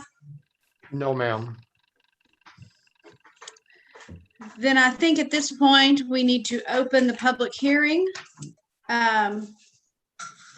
for the property at 123 West Millard Street. And that would mean that anyone who is on the call who would like to speak about this property may. If you don't mind, when you speak, if you will state your name and address before you speak. My name is Julie Cantor, and I am legal counsel, the attorney for the Haven of Mercy. My main office address is 333 Lynn Garden Drive in Kingsport, Tennessee. Thank you. And were you sworn when we swore people in this earlier? I was do not. we need- I mean, I don't Okay. know that I would need to be sworn. I'm not offering testimony. I'm just representing a client. I think anyone who's going to, am I correct, Preston, that anyone who's going to speak about a property needs to be sworn? I would need to rely on Ms. Sandos, whether or not legal counsel needs to be sworn. Without the, no, legal counsel does not need to be sworn since she will not be offering testimony. Okay, thank you. Of course, first of all, the Haven of Mercy is a 501c3 nonprofit organization registered with the state of Tennessee. As Inspector Davis did state, most of the least expensive repairs have been completed. My client has represented to me, obviously, that there was a permit, which I have the permit number for. I think that's been verified as well. I don't represent the electrician or his business. It could have just been an innocent error. I mean, certainly electricians aren't lawyers, but he is represented to me with the permit number that the work has actually been completed to take care of many of the electrical fire hazards that Mr. Davis had previously cited. That being said, he has also advised me that many of the kitchen repairs have been taken place, and I think probably what we would request is just that a continuance be set so that we can make arrangements with city officials to come in and look at the repairs that have been made. I think that might be the best course of action rather than trying to just supplement with pictures.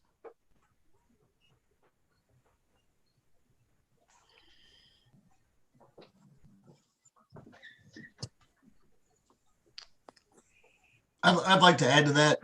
I'm looking at the inspections for that permit, and there have been no inspections. So not only has the permit been issued erroneously under misguided pretense, I don't know how you say that, basically it's wrong. But there haven't been any inspections, so it definitely has not been closed out. And I don't think that's my client's fault. I mean, obviously he hired an electrician and reliance on them to obtain the permit. So Sure. If that's an issue that we have, I think we're more than willing to work towards correcting it moving forward. Just to clarify that it hasn't been completed. A final pass would represent a completion of that work. I thought that fair.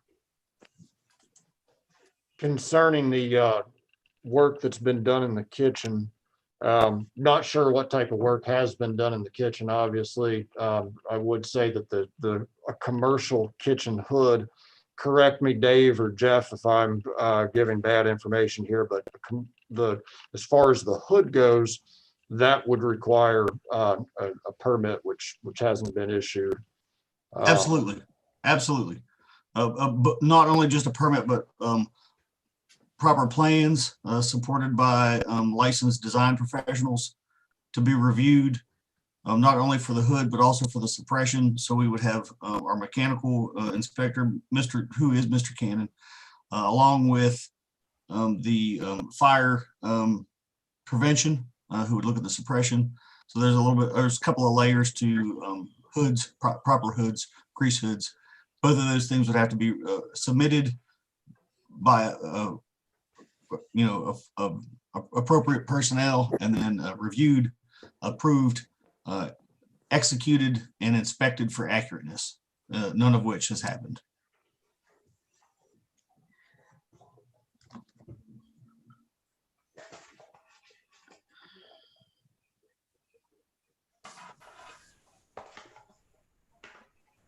Okay, We have been given a whole lot of information tonight. A whole lot of pictures. And I am very upset to think that this property was allowed to get to that condition, and they're trying to provide such a positive ministry. I share the fire inspector's concern that, you know, I mean, nights like tonight, last night when it's really cold and those space heaters get fired up, that's a bad situation.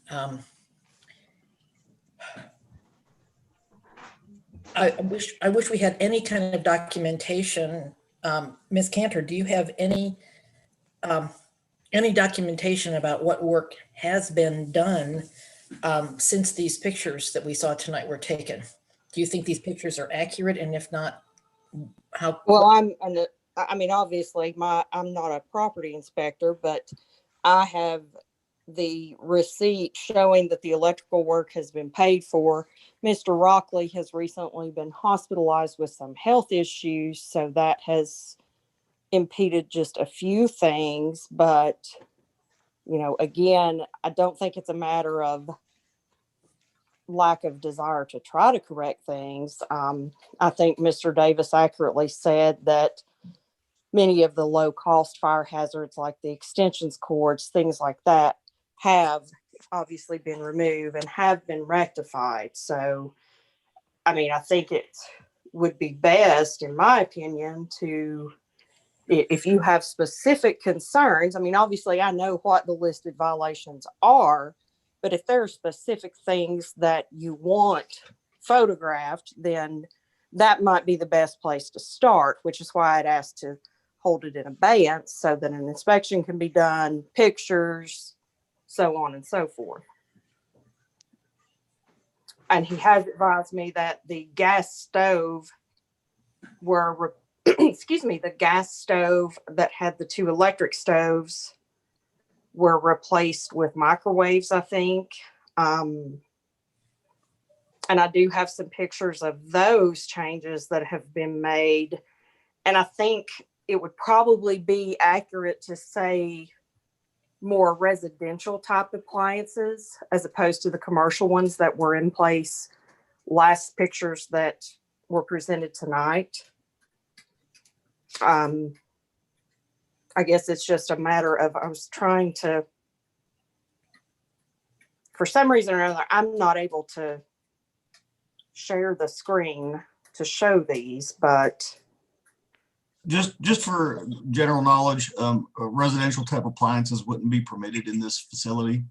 The use that they require would be commercial. well, and I'm not. I understand. I guess I'm just trying to let you know that it's not, you know, even if so. I mean, rather than wasting time arguing about it, I'm happy to show you the pictures. I just can't share my screen for whatever reason. I'm happy to send them by email, but you know, I think it's certainly something that you could take a look at. I'm sorry, you have pictures of what? The kitchen area. Oh, okay. But the kitchen area is not currently in use. Is that correct? I would have to defer to my client on that. I don't want to make a representation that it is or isn't because I don't know. Okay, thank you. I'm also really concerned that as the timeline has been reposted here, we can see September 22nd was a long time ago. And it doesn't sound like anything had been done until a week ago. I would disagree with that. We're in the middle of the COVID-19 disease pandemic. Nothing is moving as normal. And I think from the city's own fire prevention officer, we heard testimony that, you know, great strides were made in the lower cost repairs, removing the extension cords. so on and so forth. I mean, unfortunately, we're living in a climate right now that is not necessarily moving as efficiently as it would be or could have been 2 years ago. True. Except for construction, which honestly has moved forward more heavily and more readily than really anything else. Well, you must be in a different world than me, because I've tried to kind of work on my home and it has not been efficient. I am definitely in a different world than most people. Construction has not halted. It's actually been busier for us and our inspectors. So well, then maybe that's why there's some delays if everybody's overbooked. So Ms. Cantor, I have a question. So I'm a little unclear as to your role tonight and to what role you can take in speaking for Haven of Mercy. Are you able to make decisions for them? Are you able to answer questions related to what's happening there? I guess I'm unsure as to what your role is with them tonight. I'm their attorney, so obviously what I can do is within the scope of the attorney-client relationship. And I've tried certainly to reach the code officer this week by phone, and my call was not returned. I received a Zoom invitation, so that is why I'm attending. Okay. And if you have certain specific questions, I certainly will answer them. And if I don't know the answer, I will tell you and I will do my best to obtain it. I would just like to make the comment, my years of experience in the trades and in the inspection field and all, to have made vast progress in 7 days with the amount of evidence we were shown would be near impossible.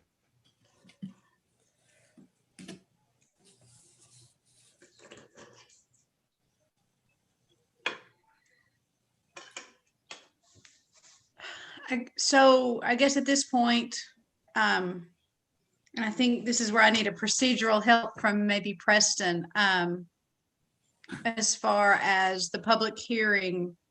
At this point, with the public hearing is our.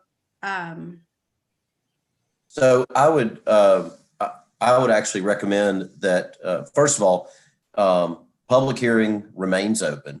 Okay, that's what I was unclear of. Do we close it or do we?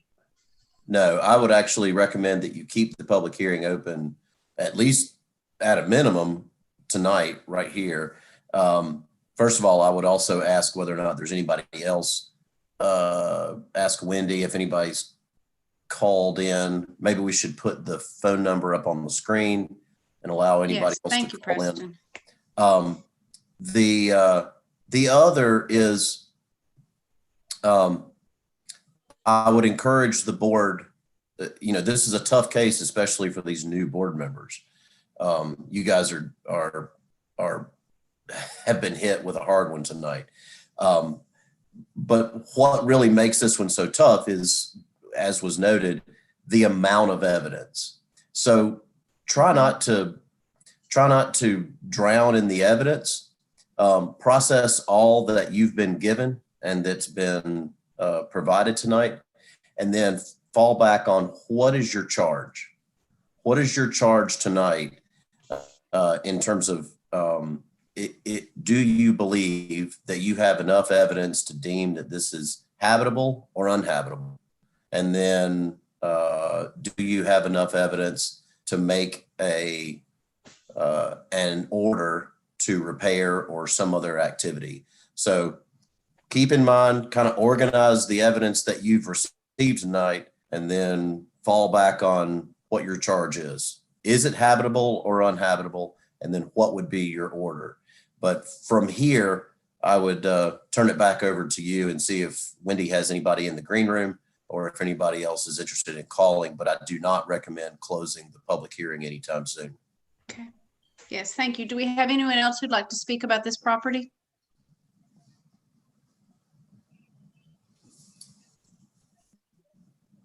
I have no one online unless there's someone in the meeting. Okay. I do have another question for staff. When All those pictures that we saw tonight, approximately what time frame were those taken? Okay, can you guys hear me? This Roger again.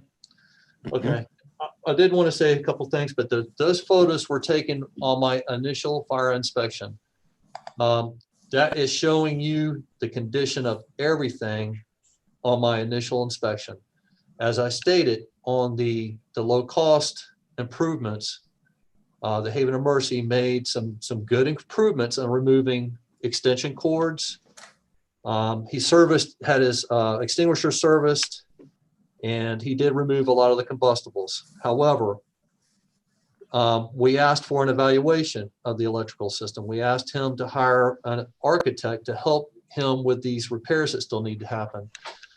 What I would like to say is and I say this with respect to the records that we have.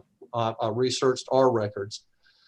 Past inspections show many of these issues that have been brought up tonight on our side. And it also, I can tell you from historical perspective on our records again, that the owner of the Haven of Mercy is delinquent many times in maintaining his fire safety systems, the fire alarm, and when there's deficiencies and failures on any parts, it takes him a while to repair them. Now, I understand he's running a tough business. I completely understand that, but my concern is I can't think about that stuff. I have to think about the folks that are occupying this facility. They sleep in it. Again, that's what I have to think of, because it's not like it's just an office building where people are awake, they're alert all day long. If they have an incident, they can get out, okay? Or they have a better chance of getting out. The facility has no fire separation. It has no fire rated stairwells, exits, egress. They have doors opening the wrong direction. I completely understand and agree with Preston that this is a tough case for you newer board members. This is new for me. And I, like everybody here in this meeting, want to see the service continue, but I would like to see these repairs done. And maybe it's something we can look at, phasing people in as repairs progress. You know what I'm saying? We can kind of maybe start on, for example, first floor, let people come in. Second floor, let people come into those areas.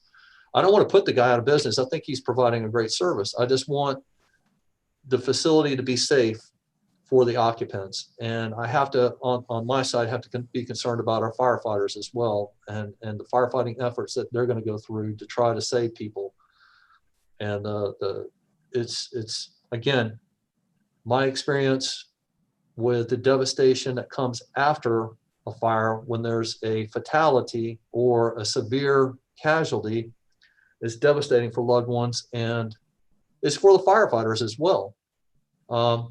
We have to see people in their worst situation, and it's horrible. I don't wish that on anybody. And there are some really good people that are staying in there. I talk with several of them when I'm there. So my wish is to just have a safe facility for them to occupy. And I will say that I'm disappointed that Mr. Rockley had hesitated and waited so long to try to do. Basically, I have a citation that I haven't been able to serve him a time in court because he didn't meet his timeline on getting an architect to help him get these. He was basically supposed to get an architect to help facilitate with the drawings and get the people that he needed, so that and set a priority list for us, a timeline for us, so that we knew what was going to be reasonable. I feel as though if he had kept moving forward, that I would feel very confident that we could work with him more. And I do want to work with Mr. Rockley, I do, but he hasn't shown due diligence. And I understand his concern is the cost. Again, I can't that can't concern me. I can't, that is not my job to worry about cost. I have to be concerned about the occupants, the ability for them to survive and reduce those chances of fire. So with that said, that's pretty much my conclusion, and I apologize for keeping you folks this long. I know it's a long, drawn out presentation, and I look forward to working with you all in the future. So I'm respectfully give it back to Will here, and if you do have any questions, please let me know. I have a question that I'm not sure if this is a question for Ms. Cantor or for fire, but what is the capacity for the number of people who are allowed to sleep in the building at night? I have that.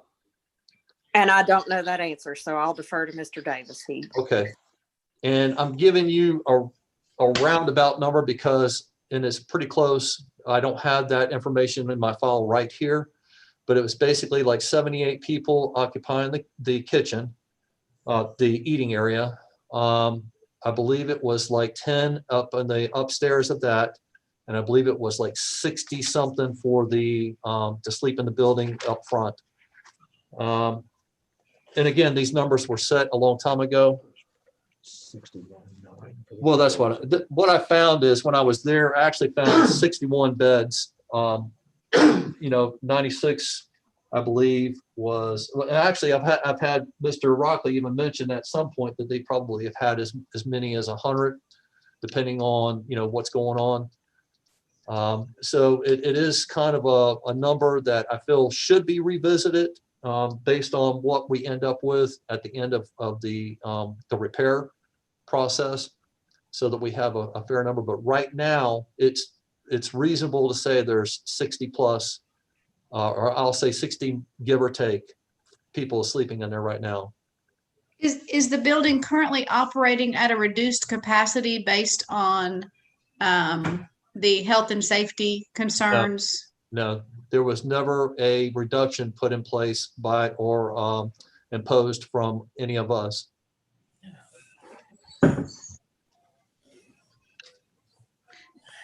Did the property owner do a reduction in capacity even though it wasn't required by the city? Did the property owner implement the reduction? As of my last inspection, they had about the same amount of beds that they had in the original inspection.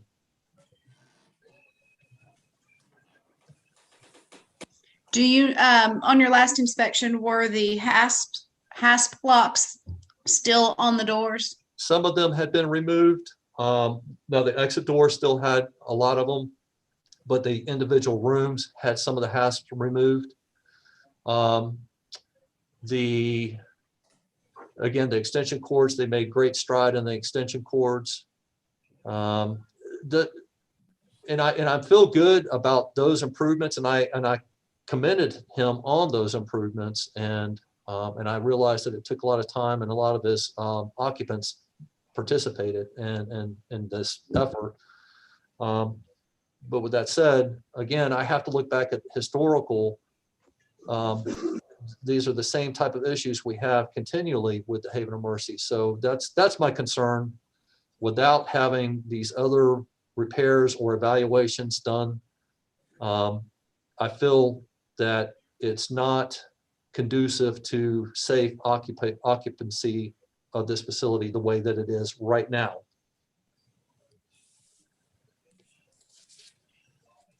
Do the residents of this location, I know with some shelters and even hostels and things like that, you're required to leave during the day. You don't actually have a home there. You have a bed that you can have at night. Is this a full-time residential facility? The way that this facility operates is there is several people that live there consistently.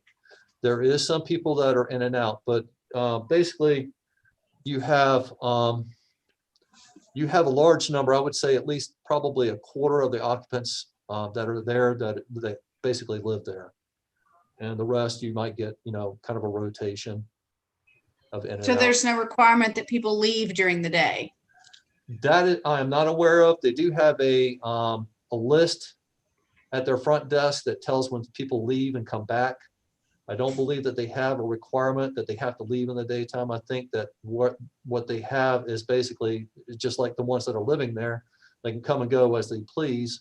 Some of them go to work and come back. Some of them just, stay there all day, kind of hanging out in the yard or their room, their bed, their bunk. I mean, if you go in there in the daytime, a lot of times you'll find some of them sleeping.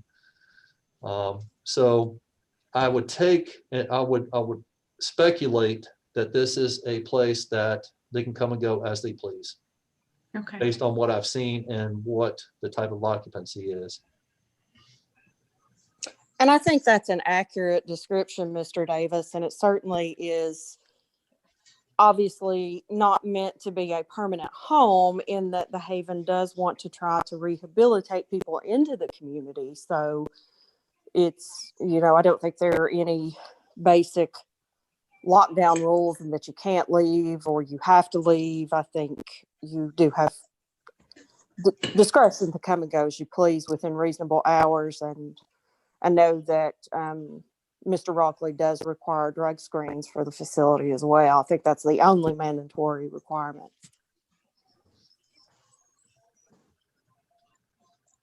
Any other questions for me?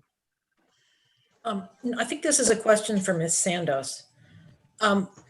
We've been informed that fire issues are going through the court system, the city courts. Yes, ma'am. So where does, who's responsible? I'm confused about what we're responsible for and what will be handled in the courts. Yes, the fire code violations are separate from the building code violations. Your jurisdiction is strictly limited to the building code violations. So all this that we've heard about fire doesn't matter? What you've heard about fire is one of the elements that can be considered in an exacerbation of those building code violations. What your charge is determining if the structure is dangerous, injurious to the health, safety, welfare of occupants. But what your decision must be based on are those building code violations. Okay, so of that, the risk factors that we saw where like electrical wires aren't strung properly and those kinds of things, that's a code violation. The fact that it's also a fire hazard is a little bit separate. Yes, ma'am. Naturally, those elements are going to cross over. There are separate violations that can exist whenever you're looking at the same scope of one area. But what you're limited to for your decision making are those building code violations. And you saw those in the slides there in the parentheses. Yes. Okay. So things like no safe egress, that's a building code violation. Is that correct? Staff, I'm not asking you to deal with Sandos necessarily. I'll defer actually to Mr. Ryder to go ahead and outline again exactly what those building code violations are that are for your consideration tonight. Yes, thank you. I would appreciate that. We'll put that up there again.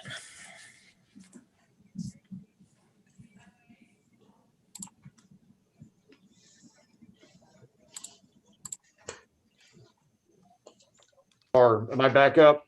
Yes. You can see that the building code violations we've been through, the care of the premises, all building codes adopted, permits required, the mechanical appliances and the responsibility of maintaining those mechanical and electrical appliances. And we could bring Roger some of his pictures back up, but those violations, those items that were that were presented by Mr. Davis, Officer Davis, those were tied into the building violations that were cited by code enforcement. With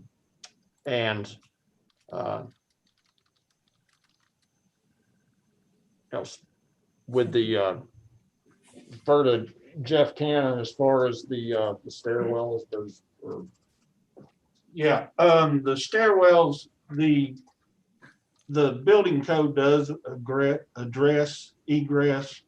The reason that it's not on the list, or we didn't really address it in our building codes presentation of it, is that is for new construction. So because it's not new construction, we can't enforce the egress codes on an existing building. That is under the fire department's responsibility. So that was why it's not addressed. It is in the building code. If they were building this building new, that would be something along with the fire department that we would be checking and looking for. But because it's an existing building, the enforcement of that falls under the fire department. I hope that helps. Thank So you. my question, I guess I'm still a little confused. That may have made it worse for me. So the electrical issues that we saw, the wire nuts used, the electrical tape, the extension cords, is that something we can consider or we cannot consider? All of the electrical issues that you saw that were tied in are tied into the care of premises and the care or the responsibility of mechanical and electrical. And okay, here are, so we can consider those in our decision. Right. This may help, Vice Chair, perhaps if I just briefly go back through. There's the mechanical appliances in the kitchen. You asked about the electrical. Both Jeff Cannon and Officer Davis showed a great deal of slides with the wires. So to answer your question, yes, you consider on all the wiring. Okay. Then in the interest of putting a motion on the table so we can have something definitive to talk about, I am going to make the very difficult motion to find the property at 123 West Millard Street unfit for human habitation based on the evidence presented tonight.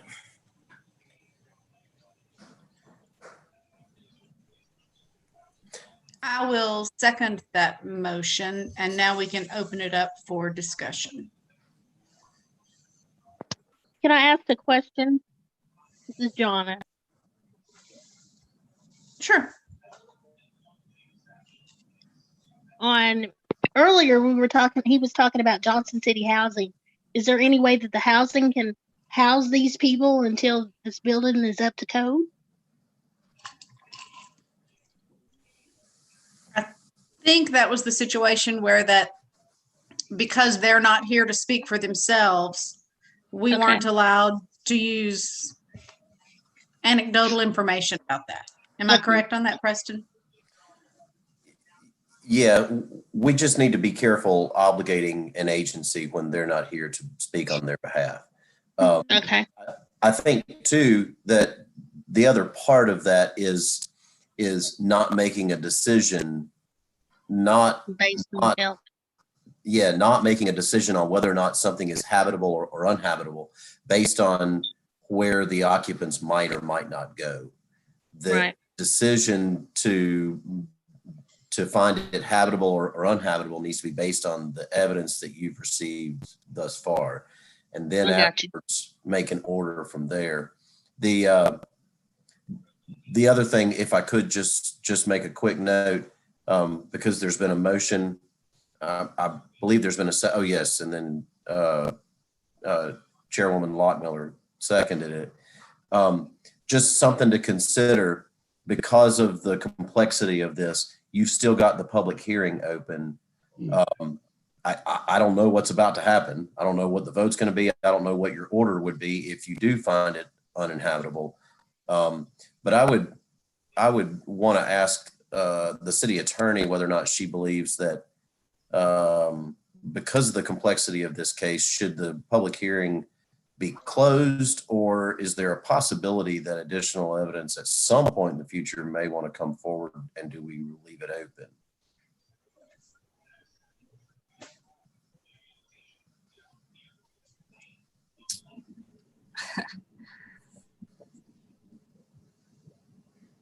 Has there been a final call for any others from the public wishing to speak tonight?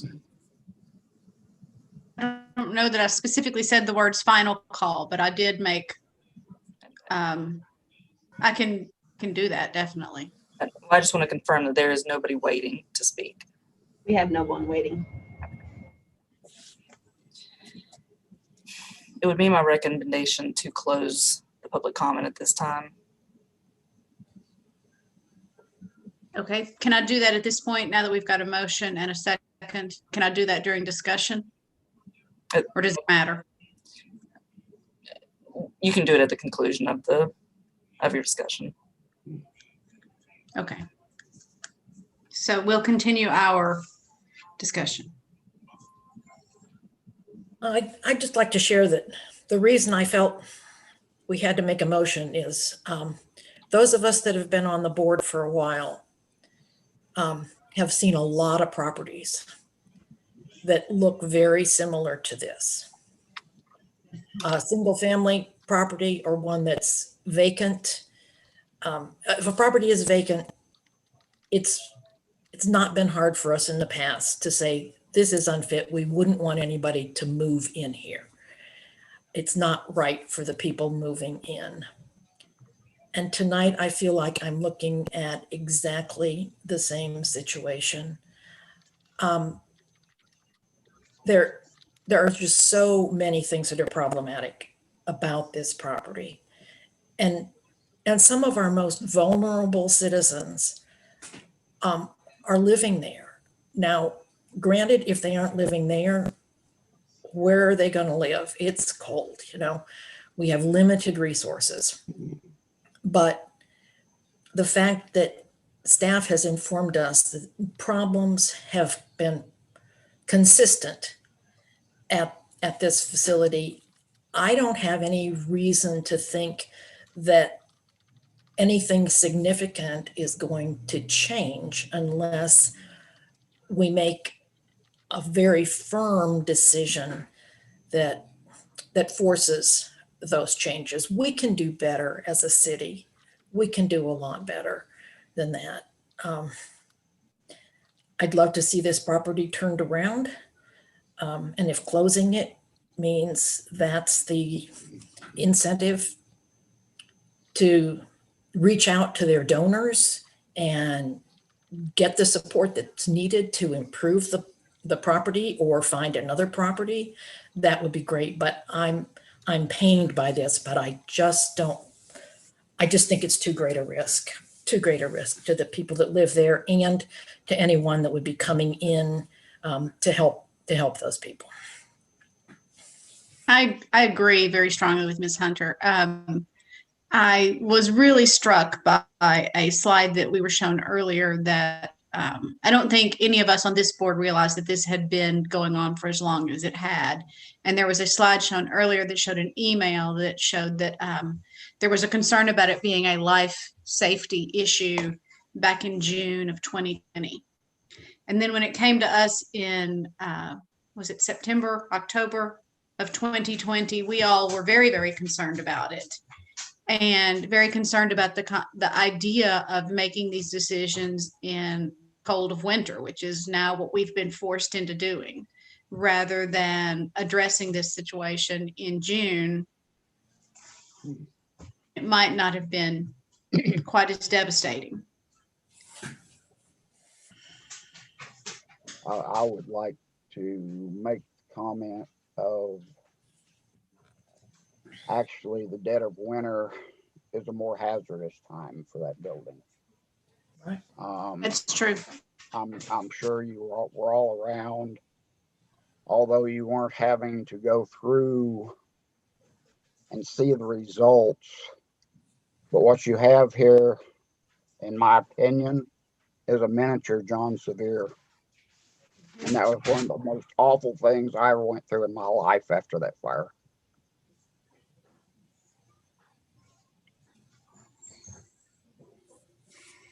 Yeah, I had the same thought, Mr. Jenny, but very similar to the John Sevier. Only, and now, you know, we've had debates before about a property that was basically empty except for one person who used it for a small business during the day. We had significant concern about that that we didn't want to put that one person out. And now we've got a building with potentially 100 people in it. Not that 100 lives are more valuable than one, but it just complicates the issue of getting out of the building in case of emergency, in worst case scenario. And I know we've had this conversation before, but I think this one is definitely, we're talking about a whole lot more people than we've dealt with in situations with a vacate and close. But if we were to do a vacate and close, what is the timeline? And this is, I guess, one from Mr. Mitchell. What is the timeline? I know it goes into effect immediately, but what is the timeline for the building actually being required legally to be empty?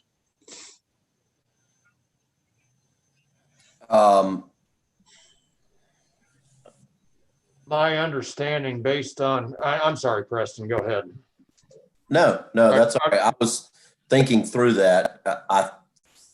But if you believe you have the answer, go for it. Well, I just, based on discussion with the city attorney, Roger and I had the other day, and of course she can correct me if I'm wrong, is that of course there is a 60-day appeal, because you may, if you order vacate and close, and then if you subsequently make a motion or order to repair, then there's a 60-day appeal period for the order to repair. But the vacate and close is immediate.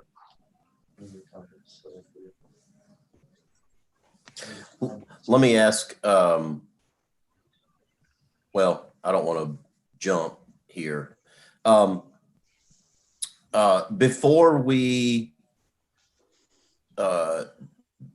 deliberate too much on vacating and closing, there's an open motion on whether or not this is habitable or uninhabitable. So I would, I can't call the question, but I would recommend that a board member call the question. But before you do that, I would recommend that you close the public hearing. Right. And then after you close the public hearing, something that we need to make sure that we do, not only for this case, but for all cases for tonight, is if the board members could please disclose whether or not they've had any what's called ex parte communication. Has anybody on the board spoken to anyone about this case or involved in this case outside of this meeting? And then the other is whether or not anybody has a conflict of interest. So I would recommend those statements be made before any votes are taken, but you could easily go ahead and just close the public hearing. Okay. Is there anything else anyone would like to add before we close the public hearing? If I have a disclosure, should I do that now or after? Well, let's go ahead and we'll close the public hearing. Okay. And then we'll do that. Okay. Okay. So the public hearing is now closed. And so how do we need to handle the disclosure part? Do we just need to each raise our hand if we've had that, or how is that? Do we need to, Well, let's start with the ex parte. Let's start with the ex parte. And what that means is, for the board members, have you, prior to this evening, had any conversation with anybody that's testified, or with the property owner, or with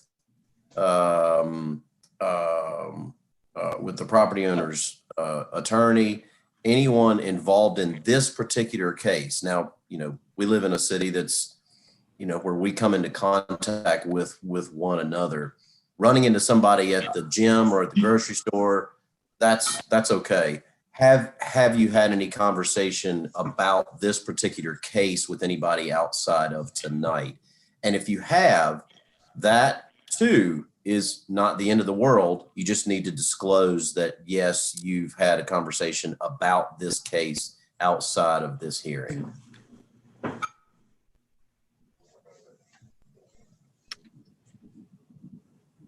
Okay, Well, so like anybody. I have to say, as an inspector for the city and the chief building official for the city for 31 years.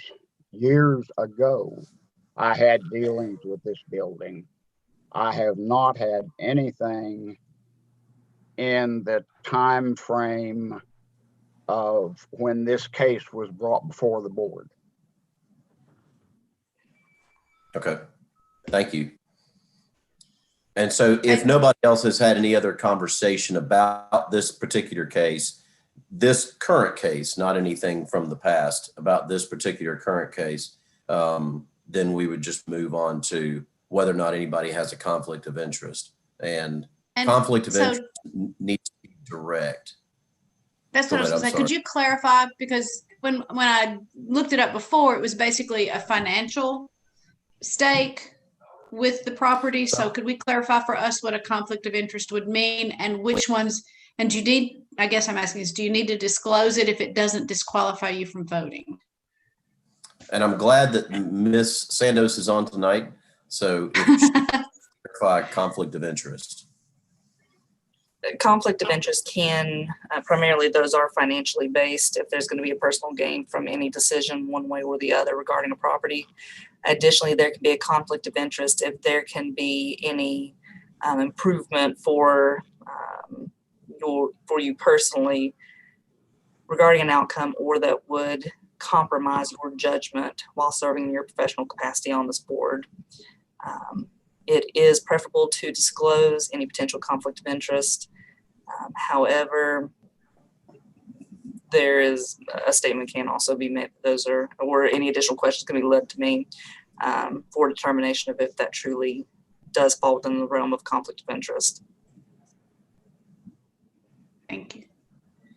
So I guess the question is, does anyone, here's my other question. If someone does have a conflict of interest, do they need to, is that a confidential thing? Do they need to have a separate conversation with you, or is that something they need to share with the board? No, but there can be an individual confirmation of whether or not there is a conflict of interest, but those are not confidential. Okay. Now, what the financial gain might be is questionable, but the basis of whether or not there is a conflict of interest is not private. Okay. So I guess, does anyone have a conflict of interest they would like to disclose with this property? Yes, I do. Not with this property, but with the organization. My husband and I, about 9 months ago, went into a sales agreement with Grant Rockland Haven of Mercy on owner financing of property that we have on South Rome.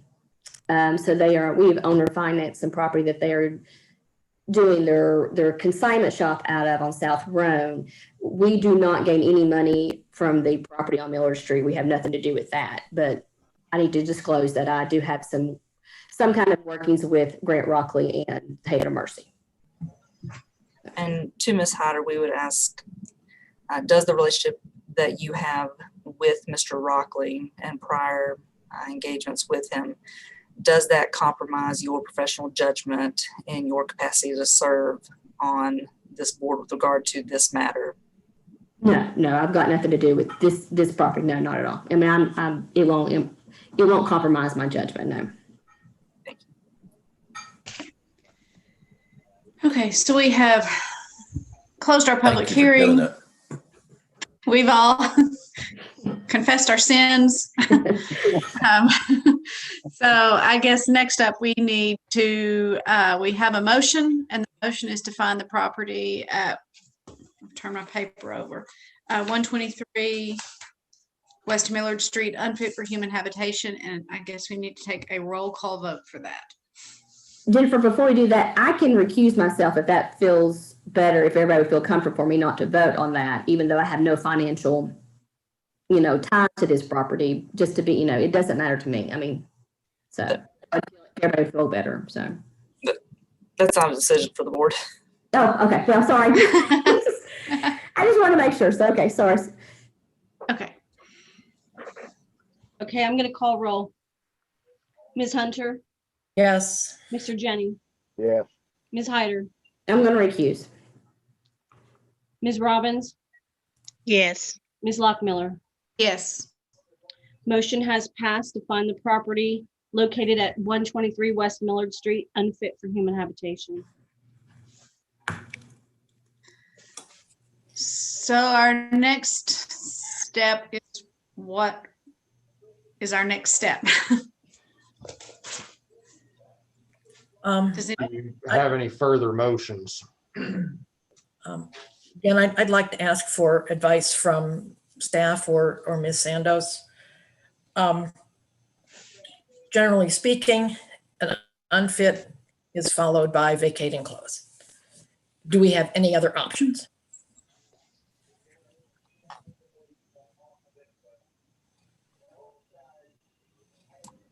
Mr. Mitchell? Anybody? Anybody? Well, so typically you are correct that that procedurally you kind of take 3 steps. Is it habitable, uninhabitable? You've voted on that. Then there's the question of vacate and close. And then after vacate and close, is there an order to follow? Is there an order to repair or an order to demolish? Those are the 2 options given to you in Title 13. And so now, one thing, I'm going to lean back a little bit on the city attorney because of a former case, the one that involved the toy store or the building downtown that had the gas line. And there was question whether or not the operator of those antique toys that were being stored in there, and whether or not the building could be repaired without causing that individual to be removed from the facility. Ultimately, that resolved itself because the individual that stored all those toys moved. But the traditional or the conventional action of this board has always been to deem it habitable or uninhabitable, and then order it to be vacated and closed, and then order either a repair or demolition.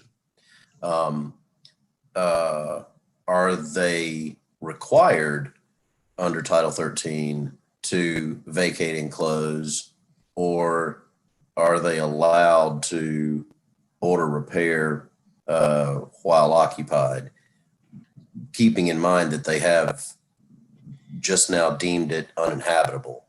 And so I wonder whether or not it being deemed uninhabitable is presumes the next motion of vacate and close. I don't know how we cannot vacate and close. If we've deemed it uninhabitable and then we allow people to live in it, I feel like that we would be assuming a great liability if the disaster that we're all very, very afraid of happening happens. I agree with that. We need to be doubly sure. The other question that I would ask Ms. Sandos is, because this was alluded to just a minute ago or about 5 minutes ago, your action to deem it uninhabitable is an immediate one, but could you make effective to a date certain the vacate and close, or does that need to be immediate? Immediate is actually not a defined time. What is immediate in one situation might not be the same level of action in a different situation. We're looking at multiple tenants in this certain circumstance. So while an order might be immediate, that doesn't mean that it happens the next hour or the next day. Immediate is also within the reasonable time permitted. So we could give a deadline, and it would certainly need to be a tight deadline, but we can require that it be vacated and closed within 48 hours or within 10 days, or we have the authority to do that. Let me take this under advisement for a moment and review the ordinances again. Okay, stretch break, everybody.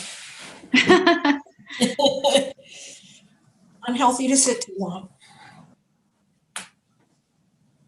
I think one of the other questions that I would ask Ms. Sandos, I know she's studying, is whether or not the vacating clause, any vacating clause, needs to take into consideration the 60-day appeal period, or if that only applies to the order. No immediate response expected right now.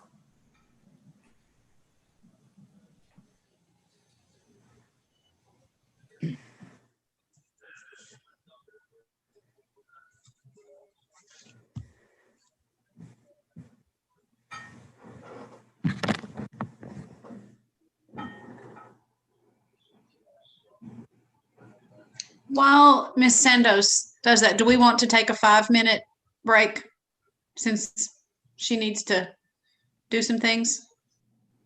Yes. Yeah. Do I need to adjourn? How do I do that, Preston? Do I need to, or just say we're going to take a 5-minute break? Yeah, you do not want to adjourn. You would just, actually, could we just recess for 10 minutes? Yes, that would work.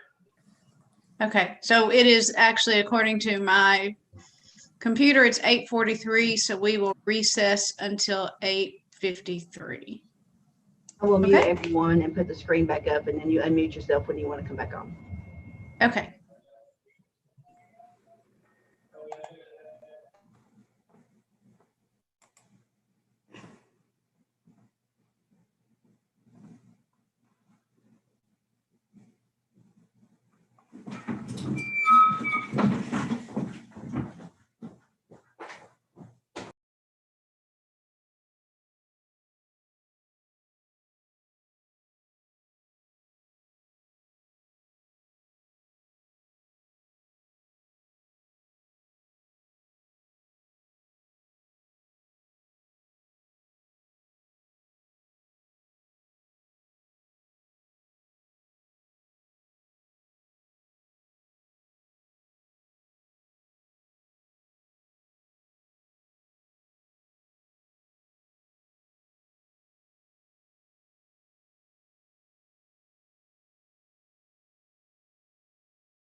Are we ready to begin again? I've got a couple minutes more than 10 minutes that we've taken.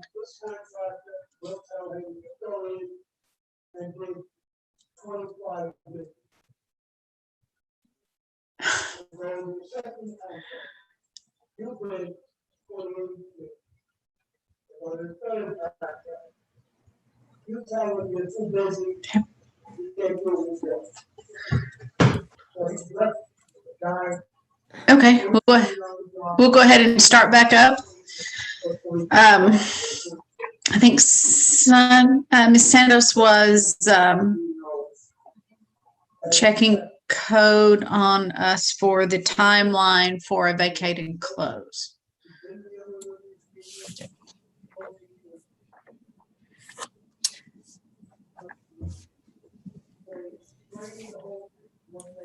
We're getting quite a bit of background noise from someone. Perhaps Ms. Hyder?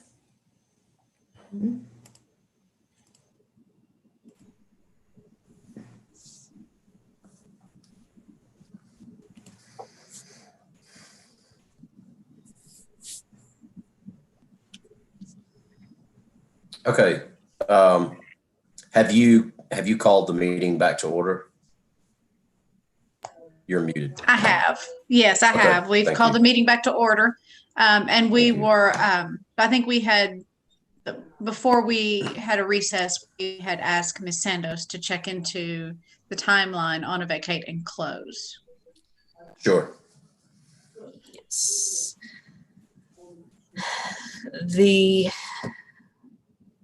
It appears the state has, or there's at least associated case law within the state that the timeline for determining that a property or a premise is uninhabitable or unsuitable for human occupation does not have to immediately be followed by an order to vacate. There have been situations in the state where there has been the finding where the facts presented were sufficient to support a determination that the condition was unsuitable for human occupancy, and then an order to repair was made. And then in the interim, there was a date whenever the matter was brought back before the board with regard to the order to repair, and then an order to vacate was issued. So there is support in the state that I have found where there is the two situations that can follow the finding that this board has previously made. One, there's an order to repair and then bring the property back before the board. Two, there's an immediate order to vacate. With regard to the second question that was posed regarding times for appeal that can be pending while there has been an order to vacate and close, the vacating and closing can happen immediately, and then that matter can be taken up on appeal after there has been a vacating of the property. So that does not impair the ability to appeal or delay any actions for vacating that property. Did that answer the questions that were pending on the board's mind? So in this case, I mean, we typically don't attach a timeline to a vacate and close. Would it be, I always worry about us doing something with one case that we don't do with other cases. So when we're adding extra layers to somebody that we don't add to something else. So keep in mind, there is no precedent that you're setting on one case or the other. Each case can be reviewed separately. There are, and that's why you all are on the board to make these decisions. So there is no, it's just like with planning commission or BZA or any of those sorts of things. There is no precedent sort of setting decision that you have to necessarily be worried about in these circumstances. You can do them case by case. And I think I jumped in front of you, Preston. You may have had a different thought. And I was just going to add that there's not necessarily a timeline that needs to be associated with a vacate order. Again, it's going to be fact specific for each one of the properties. This is a property that would not feasibly be able to be vacated as quick as a single family residence. Now, if the owner does fail to vacate, then it can be a Class B misdemeanor, which whenever you look at some of the information that I was reviewing from MTAS regarding that line of questioning, that lends itself to the indication that there's not a set timeline in place, that it's going to be different for each one of the properties. So I don't know that a timeline would necessarily be appropriate or necessary. From a practical standpoint, is that when, if we do order this property vacated and closed, then what happens from an enforcement standpoint? Should that be necessary? So do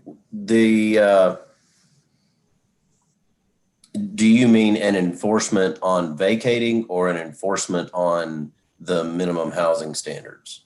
No, enforcement on vacating. Experience with vacating an occupied property. Right. Basically,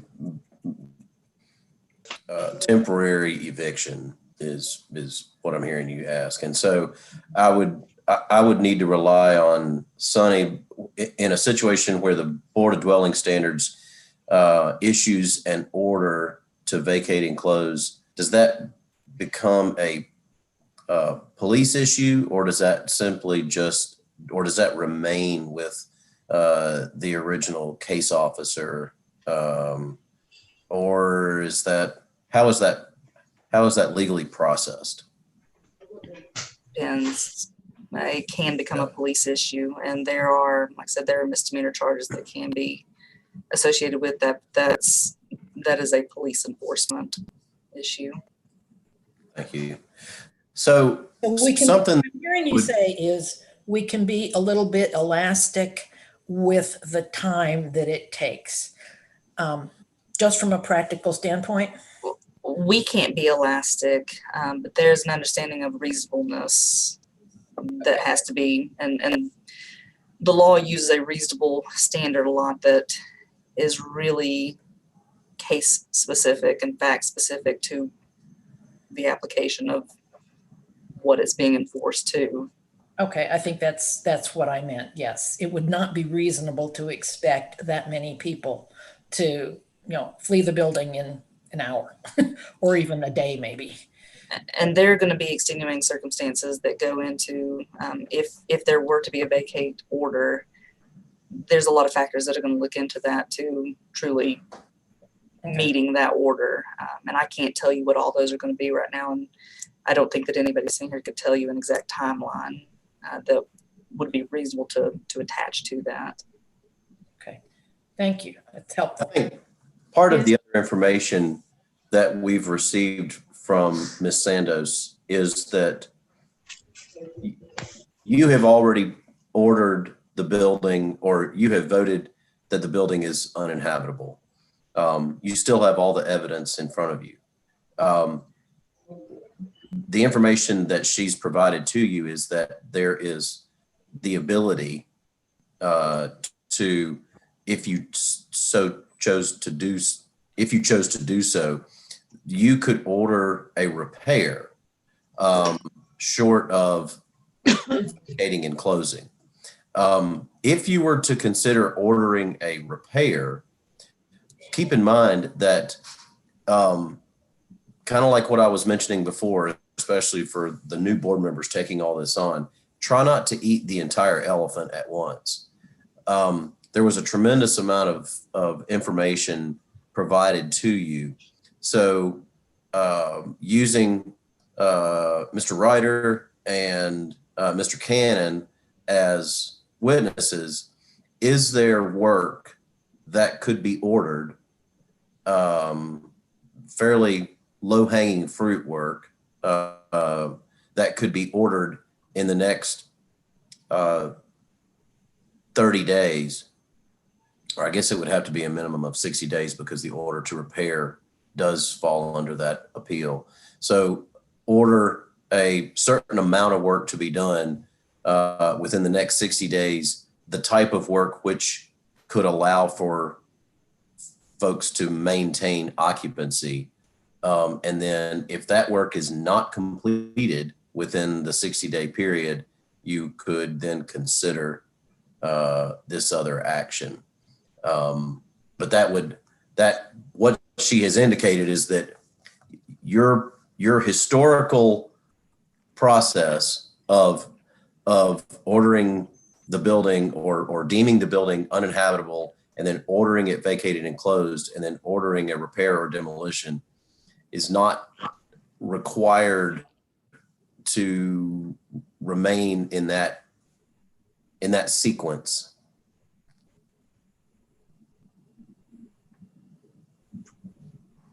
Jenny, I guess my question would be, and this might be something building trades needs to answer for us, because for me, and I don't know that how the rest of the board sees it, but for me, the biggest concern is egress, is the fact that there's no fire separation between the first and second floor, that there are the staircases are not safe, this sort of thing. So that is my biggest concern. Is there a way you can live in the building while you're installing fire separation between the first and second floor.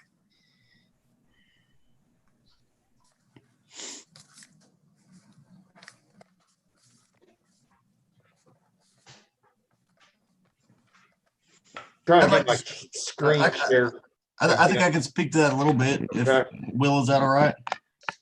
Yeah, I was just going to, again, just address that we in an effort to avoid what we're going through tonight. I just put the timeline back up there, that this was a timeline that was worked out, that was presented to Ms. Canner, to share with Mr. Rockley to be able to tackle some of these things.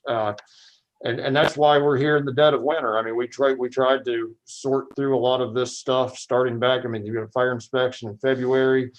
You had meetings with staff all through June, reaching out to Mr. Rockley. We have a timeline that was established on September the 22nd, and none of it was met. So we were certainly trying to work out something where they were going to be able to work on some deficiencies to bring that building up to where it might be habitable.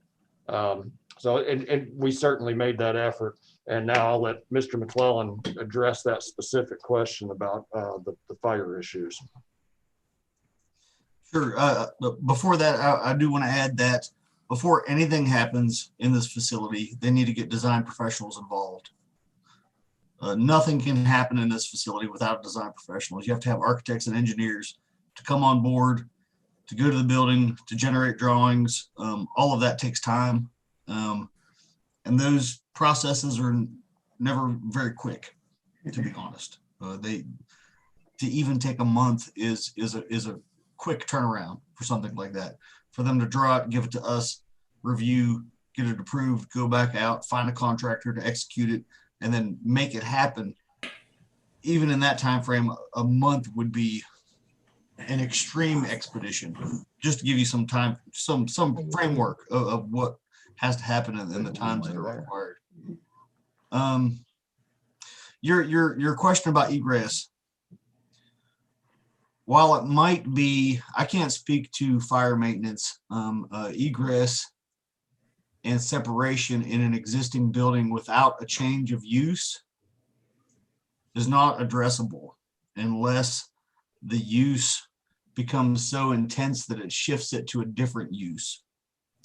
So if this place has always been an R2, which is an apartment building or something that functions in that capacity, there's mentioned earlier that it's approximately 100 years old.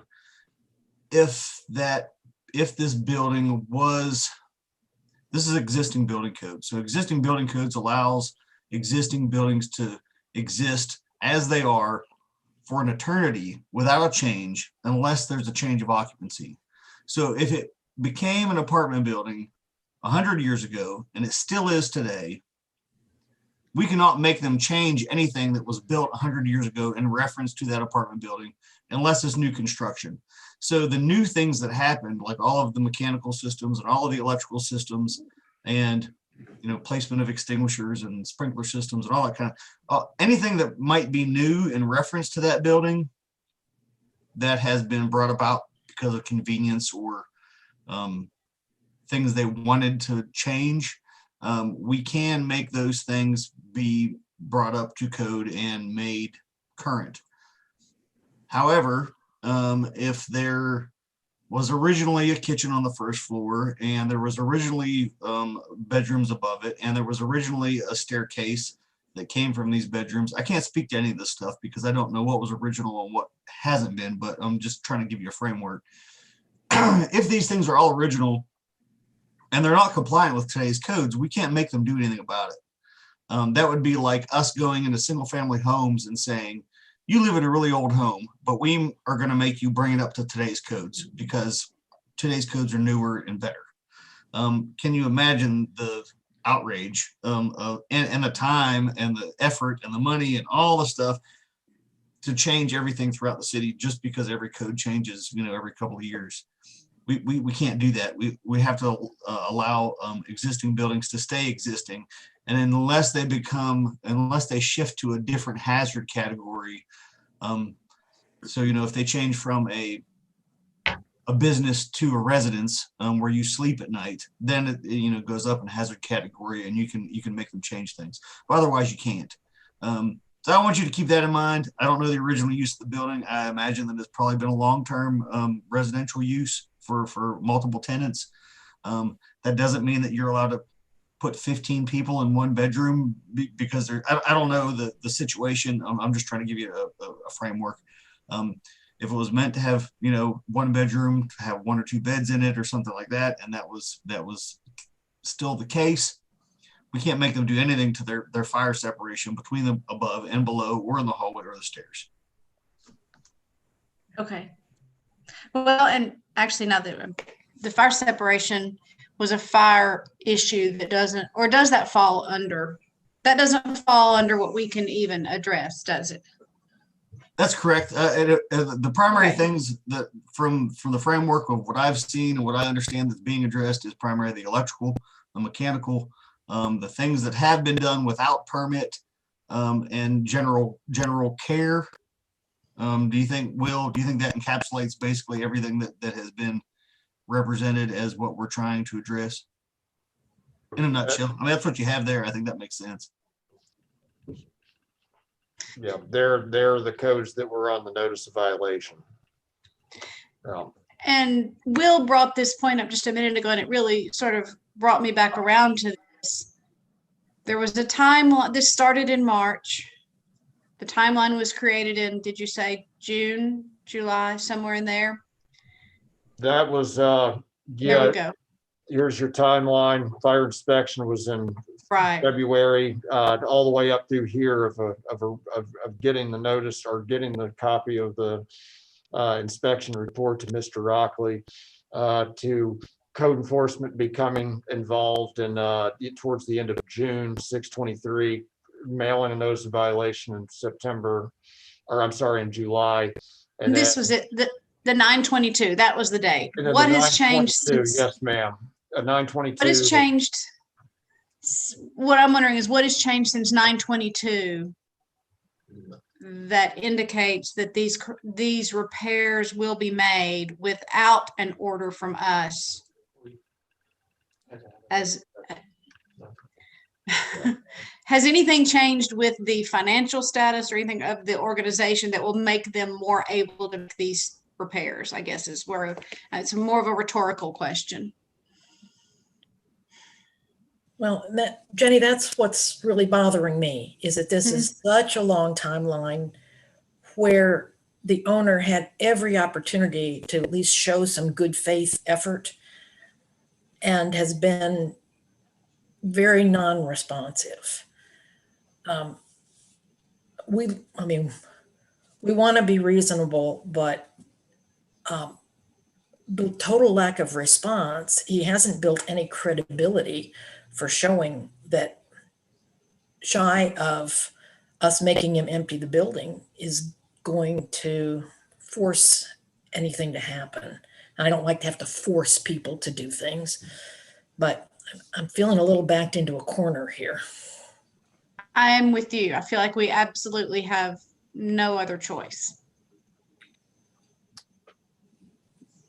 Okay, so I'll continue my bad guy role, I guess. We can keep talking about it after there's a motion on the floor, but I'm going to make a motion that to order the owner to close the property at 123 West Millard Street, vacate it, and board all points of entry and access post the structure is being closed for human habitation, use, or habitation. This is to be done within, I don't have to say within, do I?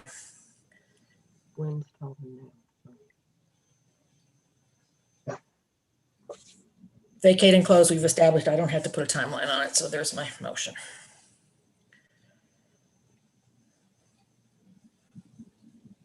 I will second that, so we can get the discussion going. So, board, any discussion? Can anybody hear me? Yes. Yes. Okay, I'd lost, I'd lost my volume there for a few minutes. I agree. Especially after the first vote we took, we can't just stand by and not do a vacate and close. Mhm.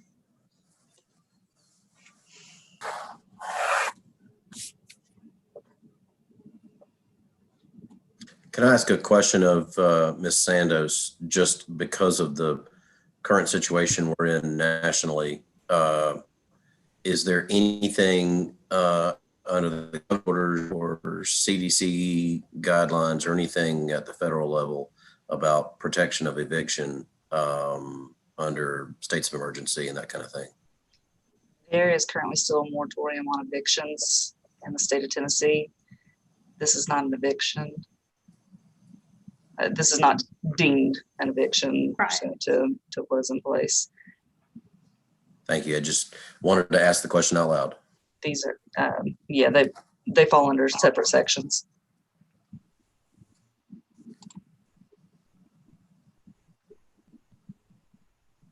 Does anyone, any more discussion from the board?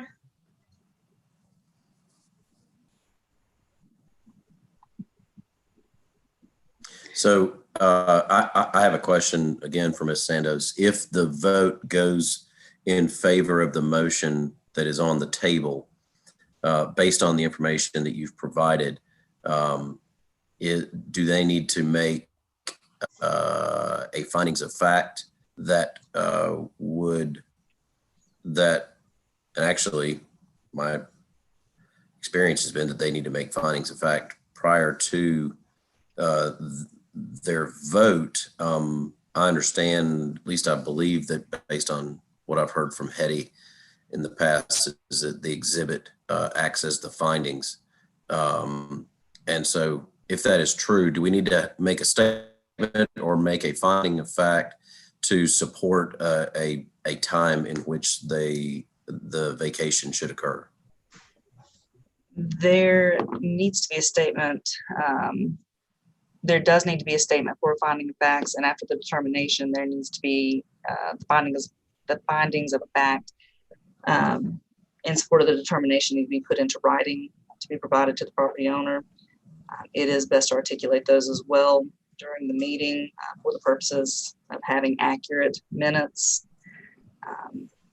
The vacate, while there is not a necessity for a specific date certain, it should be noted within the time frame. It should be done as reasonably quick as possible.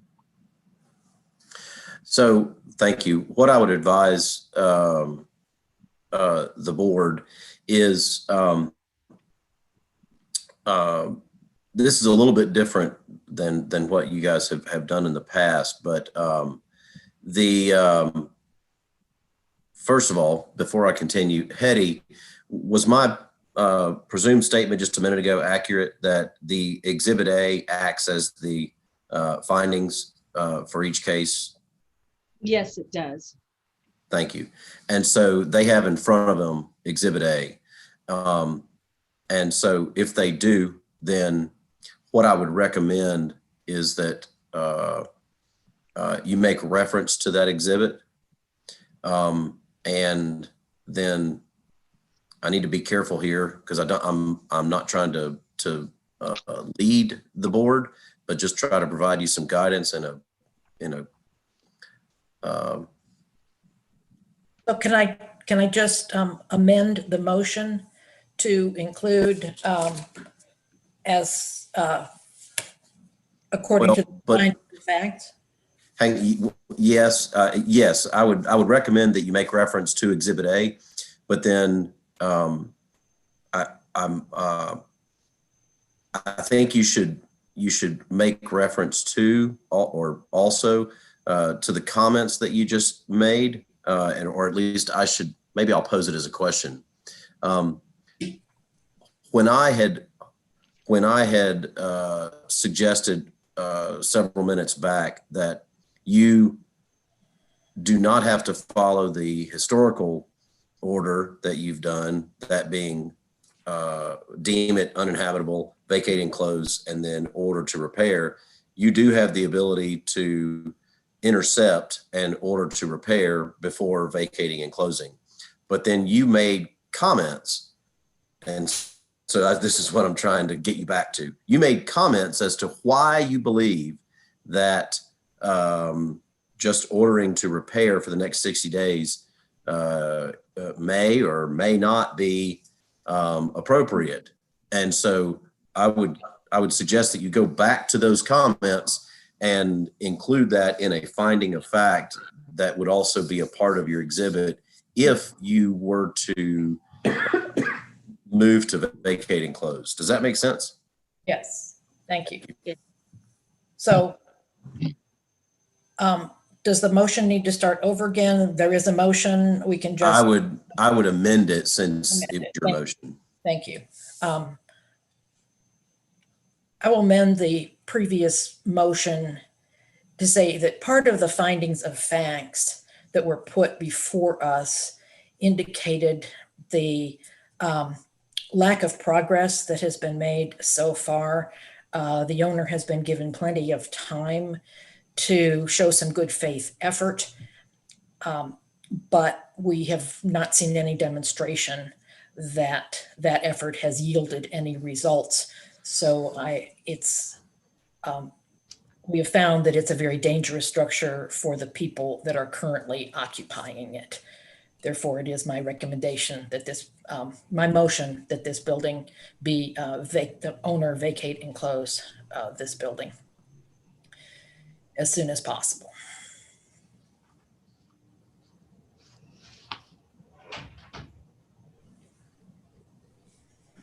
So I believe there was a second on that. And so Vice Chair Lockmiller, do you re-second, or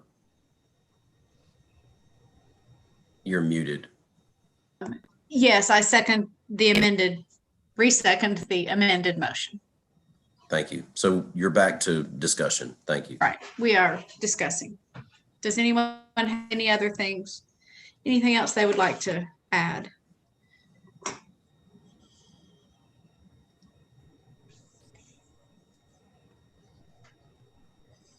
For clarification's sake, for the board secretary, Hetty, do you have the motion indicating Exhibit A as the findings plus the verbal statement that? Well, I don't have her entire verbal statement. That was quite a mouthful. What I was going to do was do the vacate and close, list the property location based on the finding of fact in Exhibit A, and then as stated per her amended statement.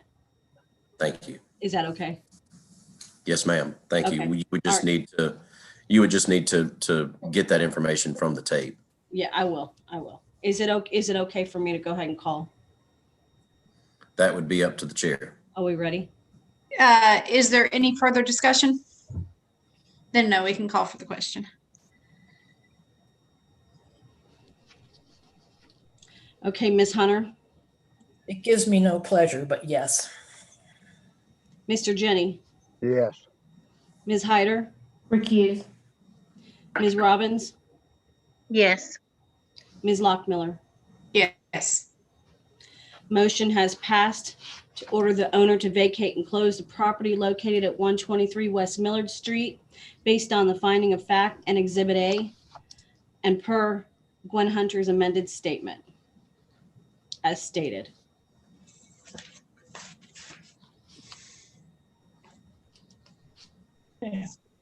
So what you have in front of you now is the option to order the property repaired to some level. Based on the testimony you've received and the evidence you have in front of you, it sounds like from Mr. McClellan that there would be a pretty significant amount of design work and coordination that would be required before any permits would be pulled anyway. So I would advise that you take that into consideration. Again, don't eat this elephant at once. The action you've just taken is an action that will be significant. And so any order to repair can be a variation of several things. But just keep in mind what Mr. McClellan testified to regarding the design services. Well, it would also be an option, would it not, to just leave it at this, and then it's up to the owner to decide if he wants to, what he wants to do next? Or do we have to have an order to do something? You're under no obligation that I'm aware of to issue an order to repair or to demo. You've issued your orders to vacate and close. You found it uninhabitable. Unless I'm mistaken, I don't believe you're under any obligation to issue an order to repair. I would agree with what I'm thinking here is, with everything we saw, I don't think it's reasonable for us to apply a timeline, because we don't know what's all involved.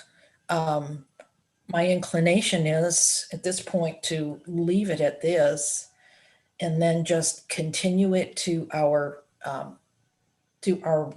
February meeting, and request that the owner come in and talk to us then about his plans for the building. Demonstrate anything he's done to that point. Give us a little bit more information to go on.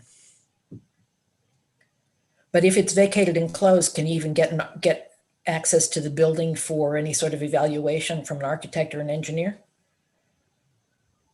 Yes, he should be able to, as owner of the building, he should be able to access it for maintenance purposes, for right. Okay. Yeah. Okay. Good. Yeah. It cannot just be occupied. Right.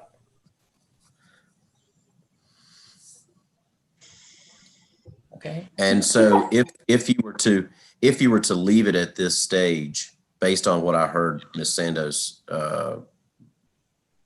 how she advised you earlier when we came back from recess, is that any appeal to the vacate and close is a separate process from the typical 60-day appeal, which is part of an order.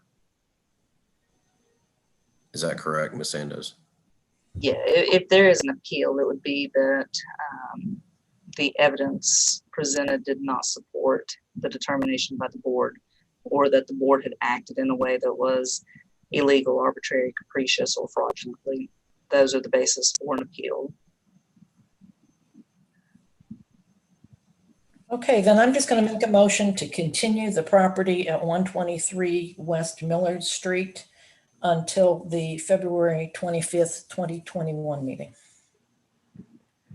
Do we need to amend that to include that the property owner?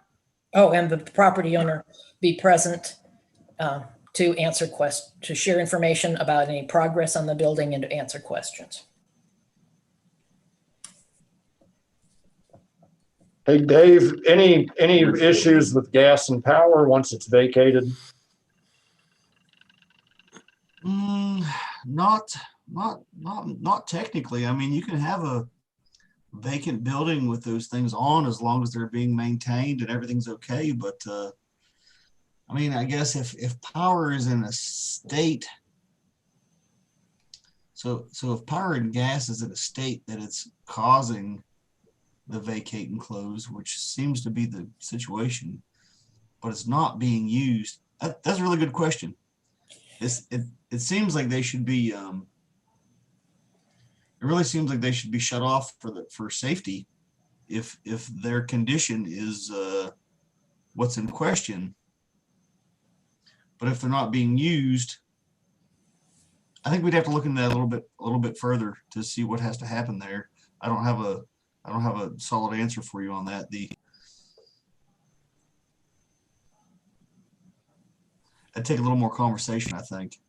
I don't feel comfortable answering that one on the spot, but is definitely a consideration that they might have to be shut off. But if nobody's there, it's not going to be that big of a deal, as long as, you know, they can maintain pipes from not freezing and that sort of thing, or anything causing any damage otherwise.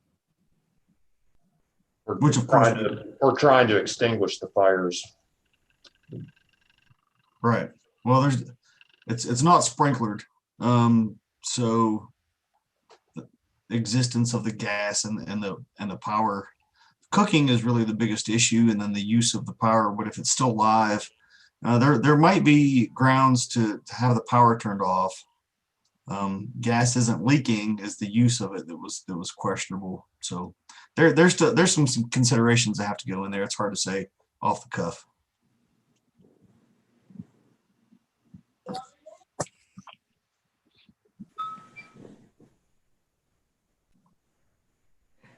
So is there a motion on the table to continue this?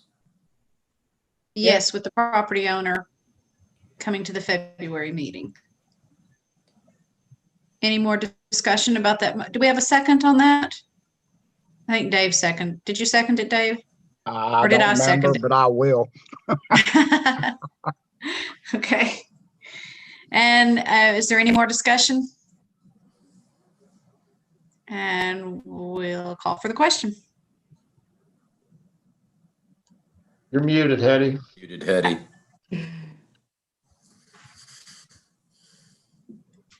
Ms. Hunter, Yes. Mr. Jenny, Yes. Ms. Hyder, Recuse. Ms. Robbins, Yes. Ms. Lockmiller. Yes. Motion has passed to continue the property located at 123 West Millard Street until the February 25th, 2021 meeting, with the property owner present for an update on the progress. I wanted to check and see before we go on to the next item. We do have people who are watching who I'm sure have properties. I know Mr. Vetrana was here early on and he's at the end. Does anyone mind if we move some of these to adjust the agenda a little bit? Staff, do you all mind if we move them up so these people can go to bed? I don't. I believe Mr. DeShelfin is the owner of 500 East Holston for public hearing. We can do that one. And then of course we have Mr. Vetrana, which is buried down in the agenda a little further, and anybody else out there. Okay. Don't know. Well, let's just go ahead and start with, I think you said 500 East Holston. We'll bump it ahead of 208 North Boone, if that's okay. And because Mr. DeChelfin has been on since he was on the call before I was. So we'll go ahead and do that one. And I'm here for 208 North Boone. Oh, well, okay. Sorry. Since that's next on the agenda, we'll do 208 North Boone, then East Holston, and then we'll add Mr. Vetrana. So, okay, we'll go ahead and do 208 North Boone then. It's next on our agenda.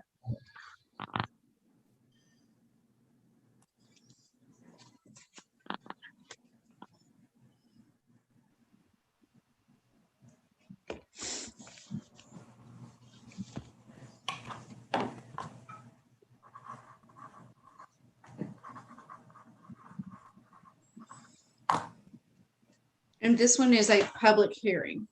Okay. I've had a little difficulty changing gears here. Am I sharing a blue screen or am I sharing a PowerPoint? Blue screen. Blue screen. Or your desktop. There.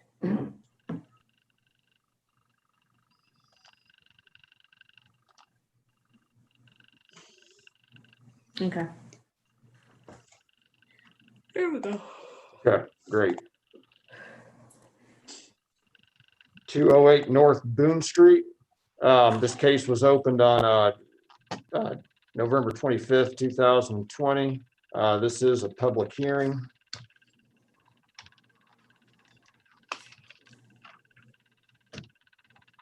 This is the retaining wall out on 208 North Boone Street. The property owner is the Benevolent Order of Elks, the Elks Lodge. Here's a picture of the wall. Three of you anyways probably remember it from the last meeting. Public Works has put out barrels that keep people and block and a blocker there to prevent people from walking down the sidewalk. They're cited for unsafe conditions. You can see it buckling. Officer Bennett's the code enforcement officer responsible for this case. She has received a report from an engineer. There is the Elks Lodge does have an agreement with a contractor who has informed Officer Bennett that they will be in Monday to discuss how to get a permit and go through the permit process with the city. We're recommending that the board simply order a repair by owner.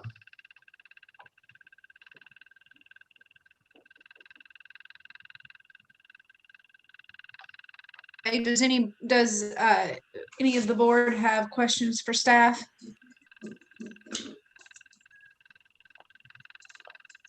Due to the height of this wall, does not require architect or engineers involved.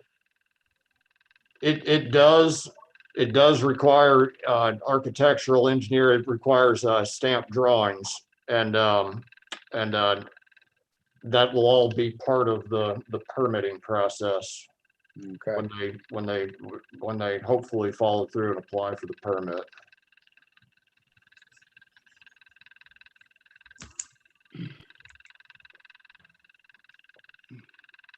Somebody else want to take a turn at making a motion? Well, actually, we need to open the public hearing first. Oh, public hearing, right. So we'll go ahead and open the public hearing if there's anyone who would like to speak about this property. Yes, I'm Josh Sutherland. I'm president of the Johnson City Elks Lodge. And if you'll state your name and address, yes, your address, please. It's business address is 208 North Boone Street, Johnson City. Okay. And is there anything you'd like to share about the property? Yes, and I know that the proposal that I saw was to repair, based upon what the engineering report is. We're not inclined to repair the wall. We're inclined to remove the wall. That's going to be the cheapest option for us. We're a charitable organization, and so we've got to do this as economically efficient as we can. And the most efficient way for us to do that would be to remove the wall, which is contained within the engineering report, which says that is an option for us.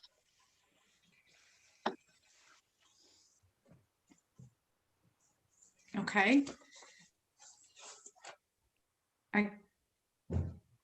Preston, typically do we close the public hearing at this point and then have more board discussion, or do we typically leave it open until there's a vote like we did last time?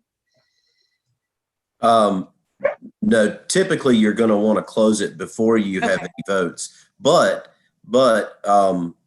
it does not hurt to have a little bit of back and forth. You can have some Q&A with the individual. Wendy may have somebody in the green room. You may want some Q&A with staff, but I would always recommend keeping the public hearing open as long as you can, but then close it before any actions are taken.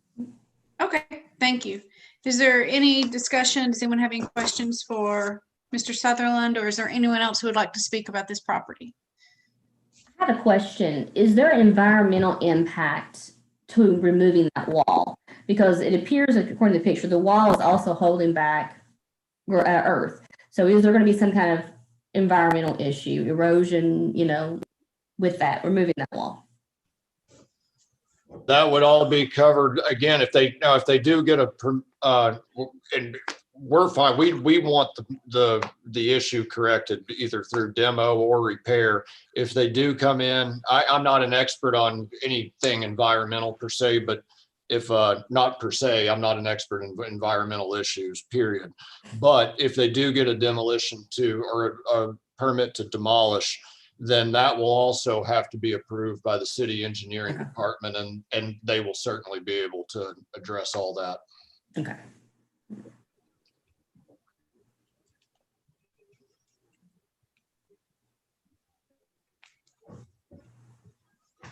Any other discussion? Any other questions?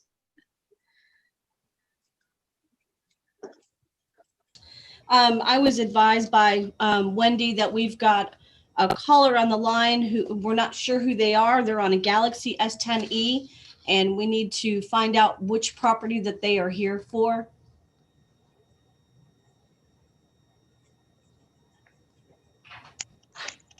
It's me. I had to switch over from my work phone, my personal phone. It's Lori. Okay. All right. Thank you, Lori. You're welcome. Okay, so if there's no more discussion, we will close the public hearing. And if any of the board members would like to make a motion.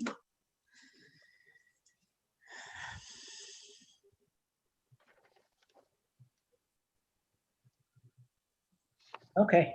Okay. Channeling my inner sis.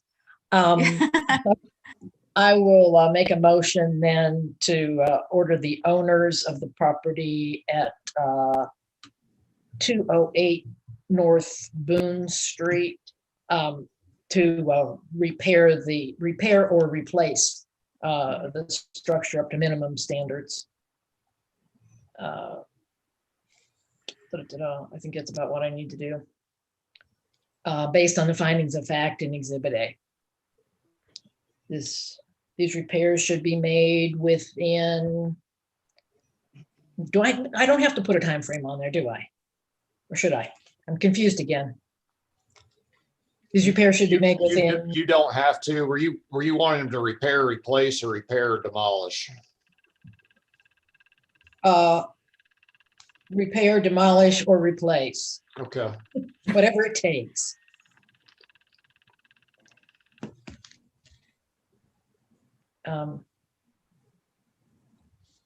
No, I think we'll say within 90 days. And the appeal period is 60 days anyways. Right. So he's given indication that they plan on getting on with this. Right. I'll second that. Any discussion?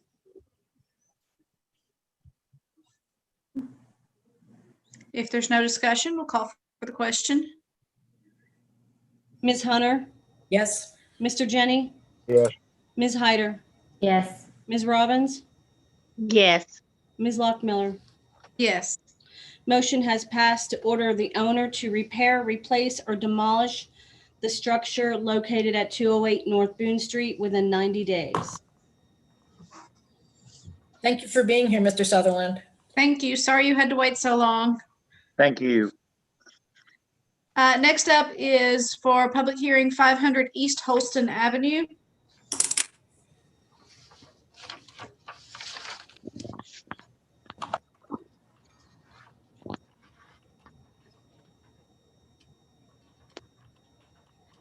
Will, you're muted. This case was opened up on September 30th, 2020. Property owner is Samuel DeShelfin. Code enforcement officer is Lori Spear. The property was cited for care of premise work that had been done without permit, permit required, and unsafe conditions. Here are the pictures that we have. You can see. Will, you're not sharing. Nicely.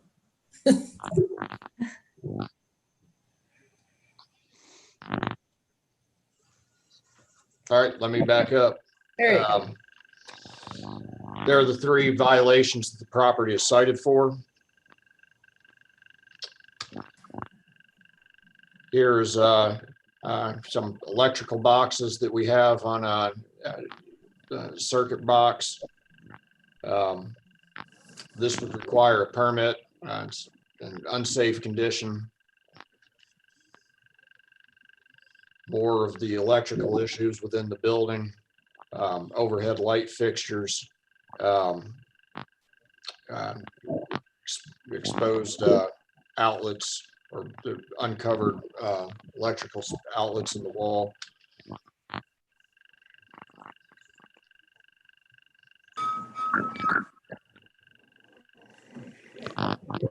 There are more issues with the you see just a lot of electrical issues within this building, exposed wiring and unconcealed boxes or boxes that are not covered. Exposed wiring from the building. I should point out, I should have pointed this out on the first slide, that this has been a multi-family building. There had been several tenants that had been living in this building at a particular time. It's my understanding that there are, and I'm going to have Lori Spear testify to some of the conversations she's had with the property owner, that there's nobody living in here at this point, which is obviously a step in direction. The staff recommendation on this would be that it's unfit for human habitation for the owner to vacate, close, and repair. There are no permits that have been pulled for this property, with the exception of a permit that was pulled on an accessory structure out back, an outdoor garage that has been under permit for a considerable period of time. But other than that, no other permits have been pulled for the property. Lori, if you would like to speak about your conversations with the property owner, this would be a good time to do so. Yes, sir. I spoke with the owner and he advised that there are no tenants living in the structure at this time, and that he's made some cosmetic repairs that, do not need the permits at this point. Light fixtures that were dangling from the ceilings, minor repairs on that, minor repairs to the roof to avoid the leaking, like shingle repair, and that he is working towards pulling permits. And we spoke a day before yesterday about what he needed to do to pull permits, get a courtesy inspection if needed, and that they could take him through and tell him exactly what he needed. And he is looking to get those permits pulled. And once the public hearing is opened, you would need to ask him about what his timeline is. It was unclear at the point, and I don't feel comfortable answering for him on that one. But he seemed that he was as anxious as we are to get this repaired and back going and back into code so it can be occupied again.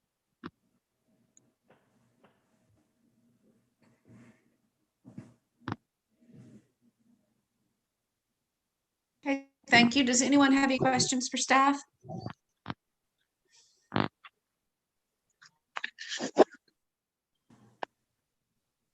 If I understood correctly, there are no permits pulled, but it looks pretty evident that there are some new electrical wiring being pulled and such in there that would definitely require permitting. He certainly needs to pull permits for electrical work. So any of that, any wiring that has any of the wiring that exists currently in the building needs to be inspected by a city inspector.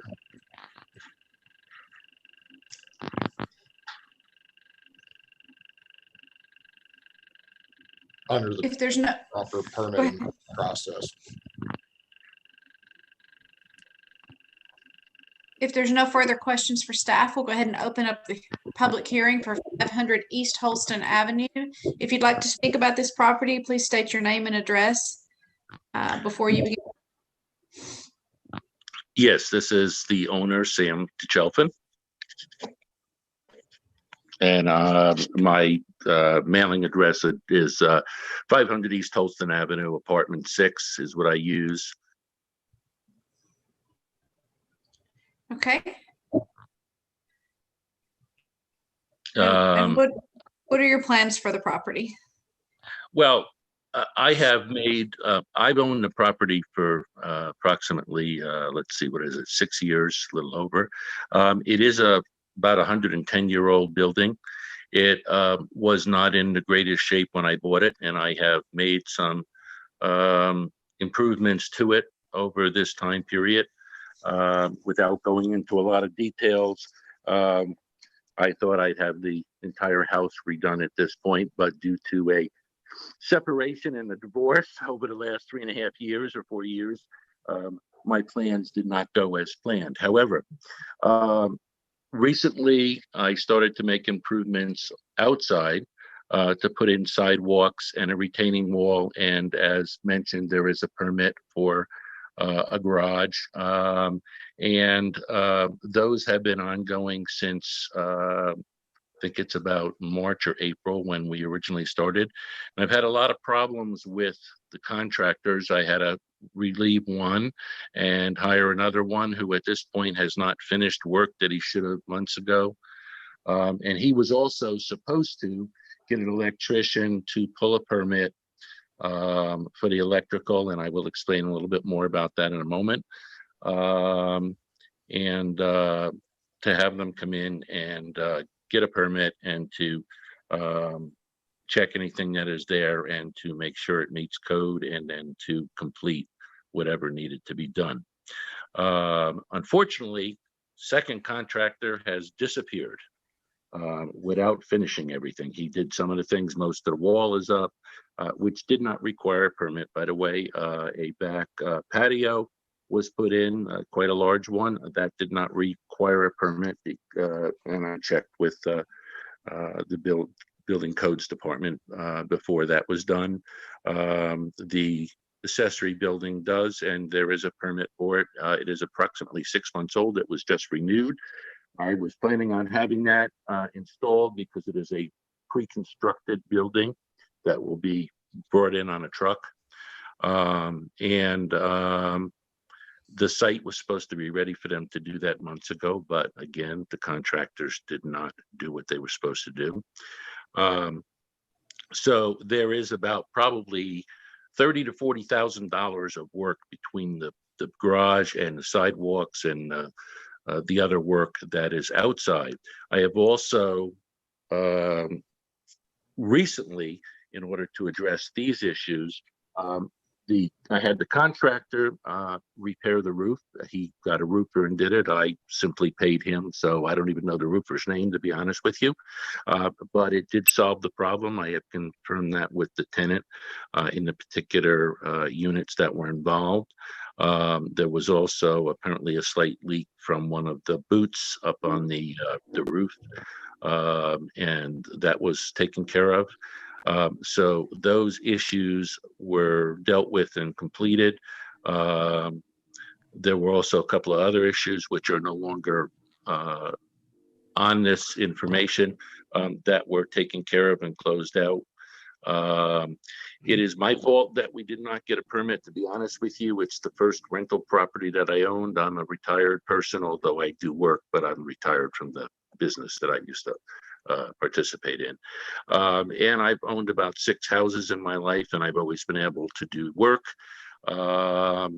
But I did not realize that because there were apartments here that I am not allowed to do the electrical work. Nonetheless, it was my fault that I did not pull an electrical permit for it. The electrical problem that was down in the lower apartment where, again, the main roof leak was, has been repaired. To the best of my knowledge, I don't ever remember the tenant telling me that the light fell out of the ceiling. He did a couple years ago, and I put it back up and fixed it. He told me quite honestly, I don't remember him ever telling me that it came back down. However, it is permanently fixed at this point with a new bracing and I actually put a new LED fixture up there. And so the problems in that apartment are completed. There were none on one of the other apartments downstairs. So the apartments that are in question are the two upstairs, and actually primarily only one. At the top of the stairs, each of the apartments on the lower level have their own access directly to the outside. The two upstairs have an access and goes up a stairway, and that is where the light was.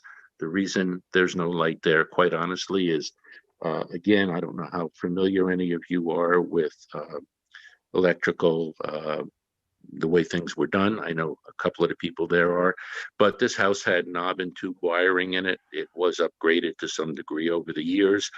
By looking at it and my knowledge of electrical, because I have rewired several houses of my own over the years, any electrical upgrades were probably done 30 or 40 or more years ago. Some of them probably even more than that. Again, it is an old house, so it's grandfathered under the codes. So the wiring meets those codes that were at the time in the rest of the structure. And the wiring that I did upstairs without a permit, I can tell you more than meets any code, city or state or federal, because I never do anything to code. I do it better than code. Now, you have no way of knowing that. I understand that. I just want you to understand that when I do it above what's required. It's just the way I am. So my mistake was, number one, I didn't think I needed an electrician to do it. That's my fault. But, from past history over the last 60 some years, I didn't know that because it was whatever. However, even as a point, so you understand, the code requires electrical boxes to be fire rated. If they're between units, the ones that I put up there they're a different box than a typical box you put in. So I made it a point, again, to make sure that anything that was put in. However, 80% or more of the wiring that was done is not live, and it is not connected to any circuits. They took pictures of wires sticking out of the wall, and there are, because I ran the wires to the boxes and over to the main electrical panel, but they are not live, they are not hooked up, and they have not been finished or done anything with since this started, because I am waiting to get an electrician. So just so that you know that. There also was a concern originally about it being unsafe because of gas in the house. There is no gas hooked up in the house. It was disconnected about 3 or 4 years ago when there was no use of gas in the house other than what used to be one old water heater, and that no longer exists. So I had the gas company turn off the gas. Now, apparently, I'm guessing that somebody ordered the actual meter removed, because the gas meter used to be out on the side. It just had no pipes running to it, because they were removed and plugged off. But I noticed the other day that there's no gas meter there. So I'm guessing the city or somebody within the city, or whether it was just they came around and did it, but there's not even a gas meter in the house anymore. The house relies totally on electric. Let me just see what else.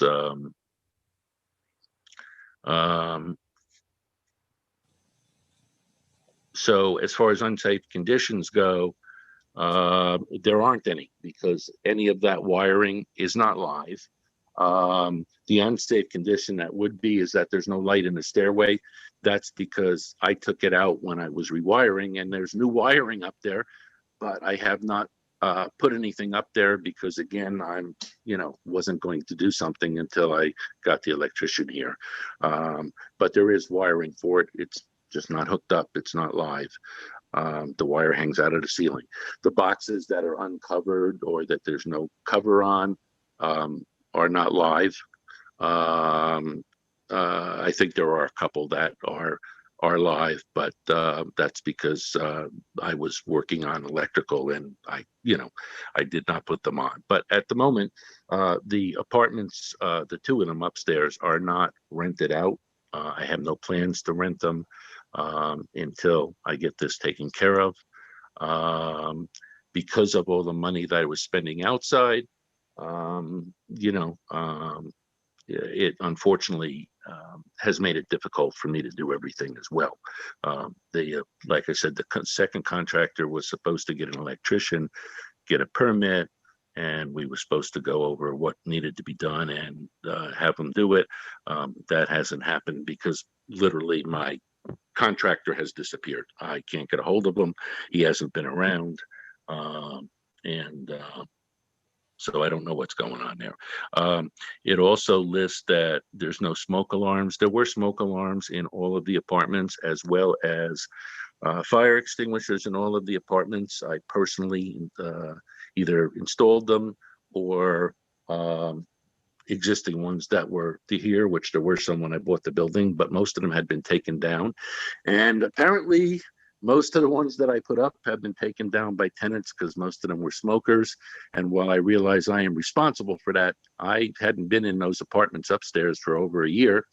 Unless they didn't pay the rent or had another problem, I basically left the people alone. They removed the smoke detectors. And in one case, I think they removed the fire extinguisher as well. Although the one where the electrical work was done had a fire extinguisher. So I'm just bringing you up to date on what's there. Obviously, smoke alarms are going to be reinstalled. In the one that I worked on, part of the wiring that I did, again, it is not hooked up. There are smoke alarms up there. They were functioning on battery, but actually I was upgrading to have them hooked up electrically with the battery backup, which would meet modern codes, which is my goal for the house. But, it's going to take a couple years to do all of that. I can't do it all at once. And again, it's grandfathered in as far as I can just put up the battery operated ones, but there are no gas detectors in the house because there's no gas in the house. Let me see what else. It lists a handrail on the exterior stairs at apartment 4. There has never been a handrail there. There wasn't when I bought it. It's never been there. It was not required apparently at the time, and therefore I believe that is covered under grandfathered in. I could be wrong on that. The water leakage, as I said, has been taken care of. It says about chief building inspector to disconnect dangerous building systems. That was one was the gas, which I had told them was already disconnected. They apparently did not realize that. Another one of the items is no lighting in the common area. Again, that's back up under unsafe conditions. And as far as the bottom one, they're not occupied. And again, the ones that are on the bottom floor have fire extinguishers, have smoke detectors. All of them, like I said, did at one point. And if there's any questions, I will be glad to answer those. Obviously, I saw the recommendation to close it down. That would be ridiculous, to be honest with you. The building has existed for 110 years, and as I said, it has basically had some minor improvements over the years. But there have been major improvements done, and there are major improvements being done while I own it. And it is certainly in far better condition than it was 6 years ago when I bought it. But I do need some time to do this, being as I'm trying to get the outside done. And it will probably take me 6 months to a year to get the electrician to do all the work up there because of the cost of it, which I did not plan on. But again, I have no intention of renting the units until they are in compliance. Okay, thank you, Mr. DeChelfin. Does anyone on the board, actually, can you all stop sharing the screen for a second so we can see each other and, or wait, no. Yeah, you're sharing the screen. Okay. Does anyone from the board have any questions for Mr. DeChelfin?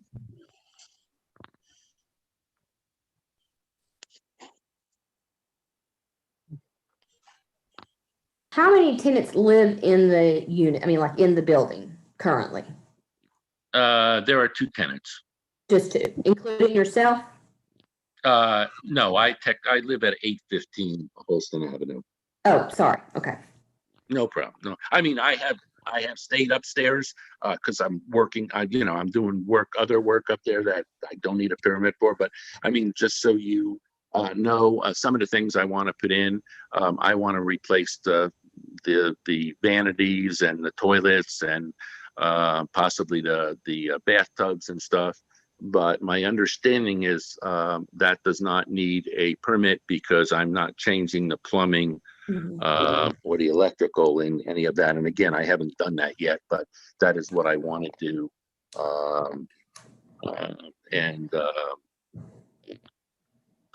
To eventually the whole house. But I mean, like I said, it's going to take me several years to completely do the things that I want to do. But I'm planning on putting new vanities and new showers or bathtubs and showers, whatever you want to call them, and new kitchens. The kitchens are old.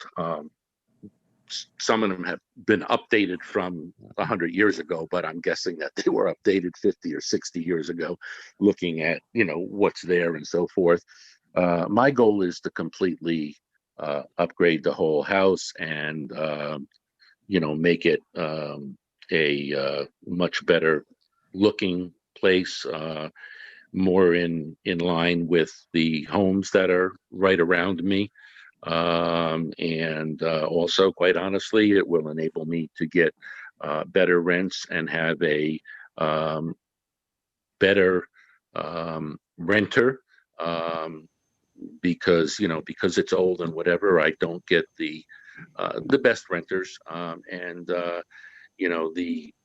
the ones that were upstairs that are no longer there, who made the original complaints that got everybody here, they moved out a week later. They wanted to make my life miserable, quite honestly.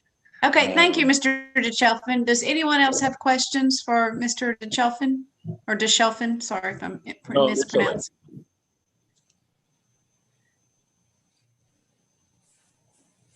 Any other questions? Okay, at this point, I'm going to go ahead and close the public hearing. And see if anyone on the board is interested in making a motion.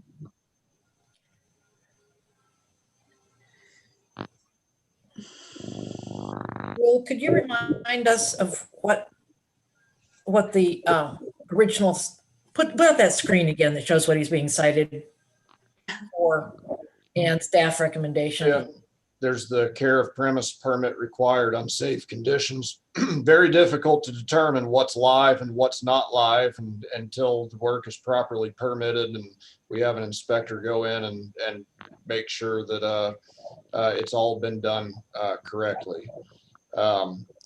The recommendation was to find it unfit for human habitation and for to vacate and close and have it repaired, and in order to repair.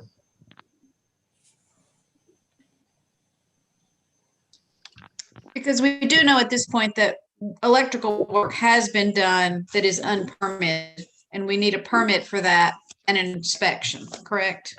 That's correct. So, if we do recommend a vacate and close, applying what we learned on the previous property, could the owner pull a permit and get an inspection? The owner, actually, I should probably let Lori speak at this point and talk to her about that. She has had numerous conversations with the owner about the need to get permits there is a permit for an accessory structure out back, which the work on that has gone slowly. Frankly, staff would recommend that all of that time spent on repairing, on trying to fix the accessory structure would probably be more wisely spent repairing this house and fixing these electrical issues that are inside. Officer Spears had numerous conversations with the property owner and the need to apply for permits and get this thing properly done. And if Lori, if you have anything to add, feel free. Just that the owner can get a courtesy inspection to look to see exactly what does need to be done by a licensed contractor. If he needs more guidance on what exactly needs to be done to bring him into code to where he can bring tenants back in. Other than that, it would just be a question of, you know, his financial status on able to do this and when he can do this. And but a courtesy inspection can be done, you know, immediately to let him know, bullet point, basically what he needs to have done and what needs to be done to bring him within code. Okay.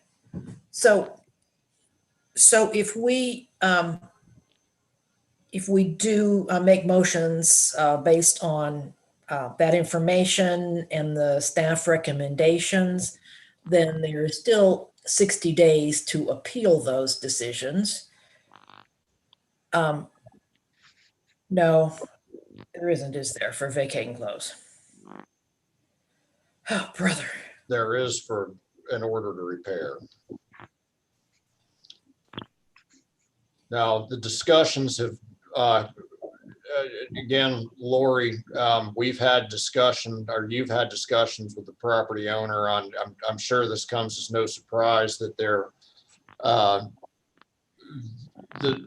this possibility would be occurring. That we're talking about one or two tenants, and they're certainly important, but there were more tenants when we did this first inspection, and they have since moved on and moved on rather rapidly. I would think that, well, I don't want to speculate, but the possibility that the person might have to move is probably not going to be new news.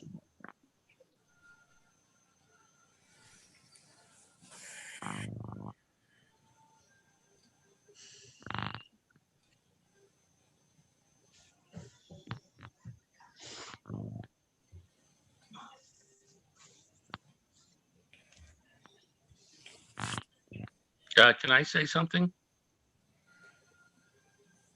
I guess we can reopen the public hearing. I would suggest with about a 5-minute time limit, please.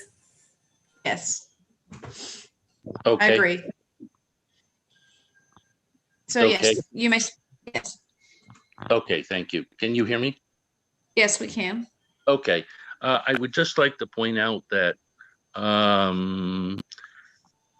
all of the conditions basically are talking about the downstairs apartments, the issues with the electric that was down there and the leaking, that has all been remedied. So there is no issues that are on here that apply to the two tenants that are downstairs at the moment. And even the other apartment upstairs, none of the issues were, the issue was that the lighting in the hallway was, it was not there, okay? But the issues with all the electrical is strictly in the one apartment upstairs. Unfortunately, we're not able to vacate and close just a single unit of a multi-unit facility. So if one unit has a problem, we can't vacate and close a portion of a building. We have to find the whole building unfit or none of it unfit. Okay. And the other concern is the remedy for the electrical is to have a permit and an inspection. Yes. And that has not happened, correct? That has not happened because I was told I cannot pull a permit. An electrician has to. And Right. quite honestly, I was trying to get my contractor for the last 2.5 months or 3 months. I kept telling him, you've got to get the electrician and pull a permit, okay, for this so that we can get this going. And as I said, he proved to be very unreliable. And for the last several weeks to a month, I can't even find him. He was doing the work outside as well as he was supposed to do some other work around the house that I wanted done. So I said to him, I need an electrician. As I said, he got the roofer to come in and take care of that issue. So to my understanding, the only problems really within the house at the moment are the fact that the electrical permit was not pulled and has not been inspected. And that again is all related to the one apartment of which there is nobody living there or living, in either of the upstairs apartments. But I have no problem with, I've been looking in the last week or two. As a matter of fact, I even had asked Lori the other day if she knew of an electrician in the area, not a big company, but a local electrician. And I think she had said that she was going to see if she could get me a list of a few people that would be reliable. So I cannot pull a permit. I have to have an electrician pull it. Exactly. Okay, so we are going to go ahead and close the public hearing again. Board, does anyone have a motion they would like to make?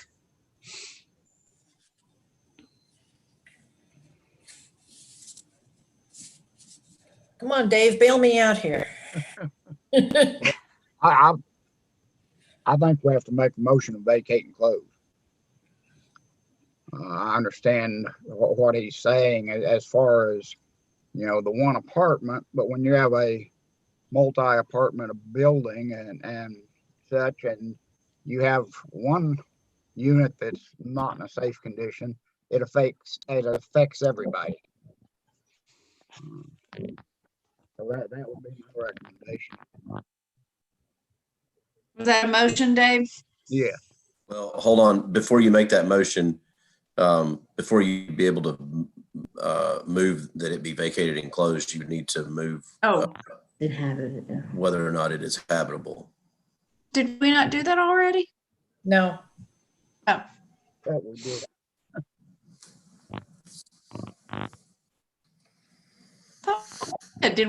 Did someone make a motion and we got bogged down in discussion? I felt like we'd already. No, there have been no motion that I made, Okay. unless that I'm aware of. Okay. Before days. All right, Dave, would you like to do a different motion then? Yeah. Make a motion to find it non-habitable. I second the Property. Based on electrical conditions that appear to be quite apparent. Does he need to mention Exhibit A? Okay, yes. According to Exhibit A. I'll second.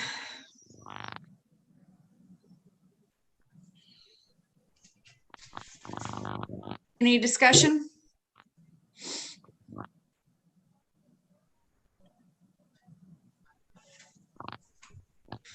Call for the question. You're muted, Hetty. Ms. Hunter, Yes. Mr. Jenny, Yeah. Ms. Hyder,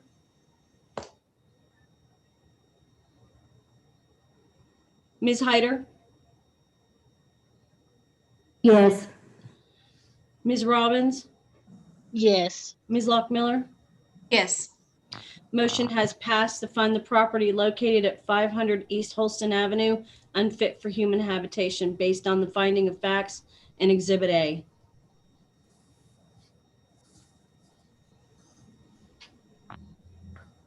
Would anyone like to Uh, make another following- motion? Following that, I'll make a motion that we vacate and close. The owner vacate and close. I'll second. Is there any discussion?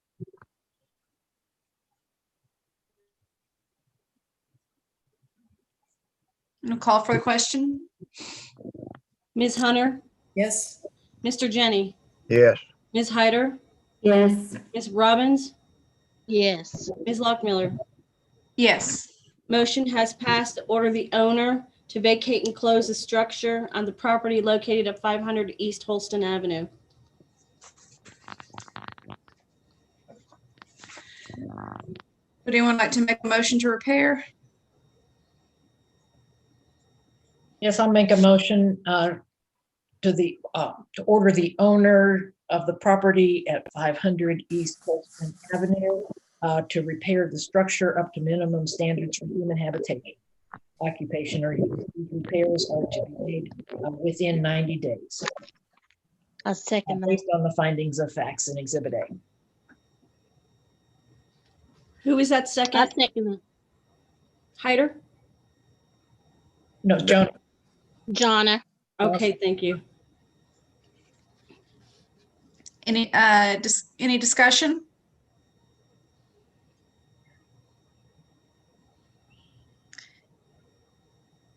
I'll call for the question. Ms. Hunter, Yes. Mr. Jenny, Yes. Ms. Hyder, Ms. Hyder, I think you're muted. Yes, sorry.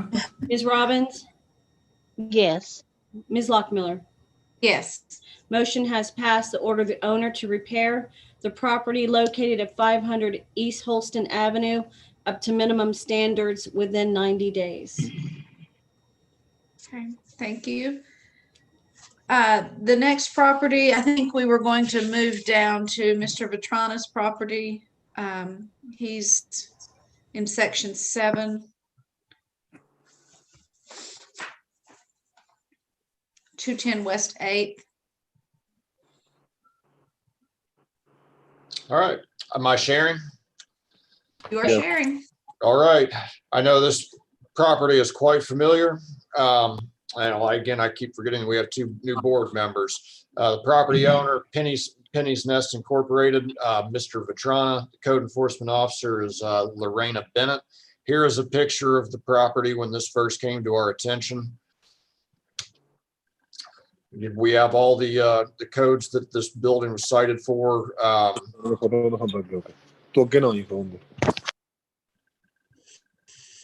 What? Go ahead. The building codes adopted, inoperable windows, glazing, the stairways, decks, porches, balconies, exterior of the structure, holes in the siding, roofs and drainage.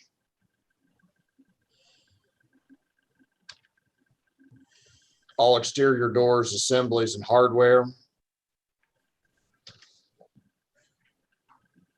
And the last meeting that we had a special called meeting back in November. The order was to continue this property until the January 28th, 2021 meeting. No new motion was made at that point in time. That had been on the heels of a long list of continuances, which you can see here.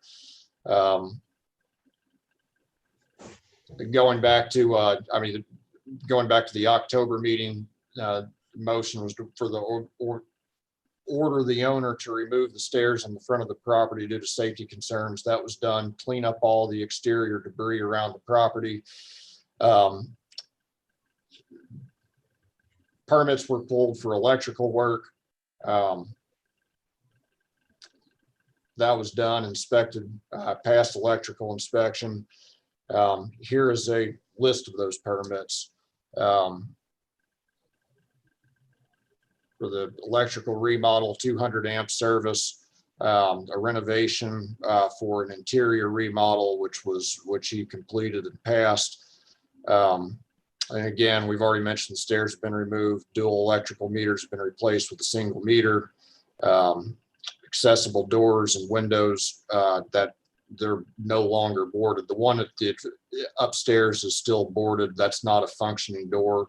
For minimum housing standards, that's fine. You can see by this picture as compared to the first one, there has been a great deal of work done. There are still a couple holes here and there in the siding, nothing that makes it uninhabitable. It's my understanding from Officer Bennett that the windows have been repaired. We believe this meets minimum housing standards. We would recommend this staff recommendation on this slide is incorrect. We would recommend to rescind. And I'm going to let Officer Bennett actually testify to the current status of the property since she's been out there and spoken with the property owner. What we have on this one is, just like Will said, the owner has got all the permits and they've all passed and he's got his finals. The two main issues that we have that are left on the original are there are some holes in the siding. Like Mr. Ryder said, there's not a lot of, there's just a few of them and it's not something that would keep it from being habitable. And the roof and drainage, the roof appears to be okay. The drainage is a small issue. Right now it's coming, if you look at this picture right here, the front two downspouts, when they discharge onto cement. Now that's not city property right there. It is up against the structure. There's about a 3 to 4 foot area in front of that structure that belongs to the structure and isn't right of way. Right past that is the right of way. You can't hardly tell because it's all blended together, but our problem is where it discharges onto the concrete, which of course rolls over onto the sidewalk. And during this time of year, especially, that could become a dangerous situation. I have talked to Public Works. They plan on at some point, they have no idea when this will be, but at some point they plan on replacing the sidewalk. If you're looking at the structure straight on to your left side, that sidewalk it's immediately a sidewalk against that building. And they plan on replacing that because it is buckled in a couple of places. And they hope to run under the sidewalk, a grade that will come out towards the back end of this property that'll go to the street of Montgomery. So then the owner can re-divert all the roof runoff, the stormwater runoff, to that back corner from these two front and the back. Those three corners can run to that, and it'll go under the sidewalk and into the street. There is another gutter or two in the back that goes to a very, very, very small grassy area, and they're fine. These two right here, though, these are a problem. Let's see if we can see. There's the two holes. But yeah, there we go. We can see this a little better. But that gutter right there, they'll all be diverted back there to where the Will's cursor is now. And it'll go under that sidewalk out to Montgomery. Now this again, I cannot say when this will happen. As Public Works said, they do hope to do this, but in no way are they stating that they absolutely will or when it will be done. So that's their hopes right now. That being said, the owner can get a permit to cut the sidewalk and run it under either out here to West 8th or to the side again where the city's planning on doing it at some point. That's the two issues that we have right now. What about where we were talking last meeting and saw pictures of where there was a large amount of erosion underneath the sidewalks and possibly the foundation? Has that been addressed or corrected? That has not been. That is right now. It's a solid block on top. I do feel like at some point, I don't know that it's imminent, but I do know at some point, if they don't move that water, I feel like it'll erode more. If the quicker that water is relocated, the safer. But unfortunately well, I guess I should say, it's definitely not on the city's responsibility. That section right there where we talked about, Dave, that was, had some water, had eroded under the concrete pads there. That is on Mr. Vetrana's land. So he would be the one responsible if and when that does give way any. He's going to be responsible for those repairs. Well, at the last meeting, Jeff Cannon brought up, I asked him about it, and he brought up that an engineer might very well need to get involved in that to determine how much erosion there really is. Well, that is, if you guys want us to ask the owner to do it, I don't know if that's necessary. I don't remember that part of it, but I do know that that there is some area underneath that concrete that has definitely been washed away.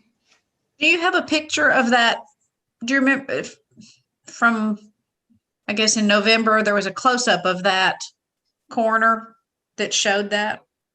I have no way of pulling that up. Okay. Will or Hetty, do you have any way of pulling that up? I think I probably can. If I can go back to the November PowerPoint presentation, I think I can produce that picture. Is Jeff still present, or? Jeff is not still present. No, Jeff is no longer here. The building was cited. I'm reading from the minutes here. Yeah. Now those voids are still there. Now we've tried to work with the redirection of the downspouts, the drainage, getting it away from the house, not making those worse.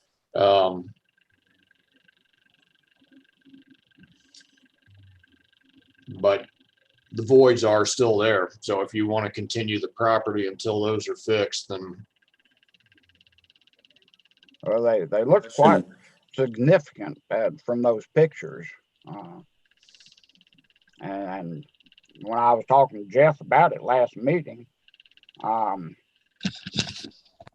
he says he cannot tell exactly how much soil loss there is from the erosion that's present, but would likely be needed to get an engineer involved to see how significant it is. Even if there is erosion under the building, the inside, the building is not showing structural failure caused by this. I haven't been shown anything that says it was going to have structural failure. So apparently the wall continues to be stable. Is that correct, code people? That appears to be the case. Now, Jeff testified at the last meeting, if I remember correctly, and I remember Jeff stating that he did not believe that the house was in imminent danger of collapsing. So that would be my concern. At this point, it sounds to me like the homeowner or the property owner is choosing to take the risk, and anyone occupying that property or in the close vicinity of that does not appear to be in imminent danger. So I'm not inclined to insist that the property owner address that issue, especially given if the sidewalks are going to be replaced at some point. If it gets worse and it does become a problem, it can always be addressed at that point. We can bring it, we can engage the property owner and then send a notice of violation if we have to. And then the other thing is just there were other issues still that had not been addressed at the last meeting, windows that still needed to be repaired, and more of the exterior siding that needed to be patched up, and that sort of thing. So there were a number of things other than those voids. But Jeff at the last meeting was confident in recommending that he did not believe the building was in imminent danger, that it was on the verge of falling down, and that he felt that it could be inhabited. So anyways, that your all's decision, just that for what it's worth. Those are my recollections of the last meeting. Have you been able to find those pictures? I'm sorry, Mr. Jenny, I couldn't hear you. Have you been able to find those pictures? I think I've been talking too much. I can find them quite quickly. So while Will is looking, I'm curious, and maybe this is something that Officer Bennett needs to testify to, unless it's on the screen, or in the Exhibit A. Was the undercutting or the erosion originally cited, or was that identified later?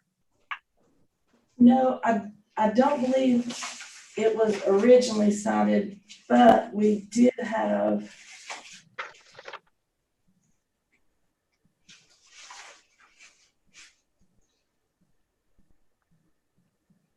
Those weren't specifically called out in the Exhibit A. The voids were not. The voids were done when we went back and were doing the special called meeting.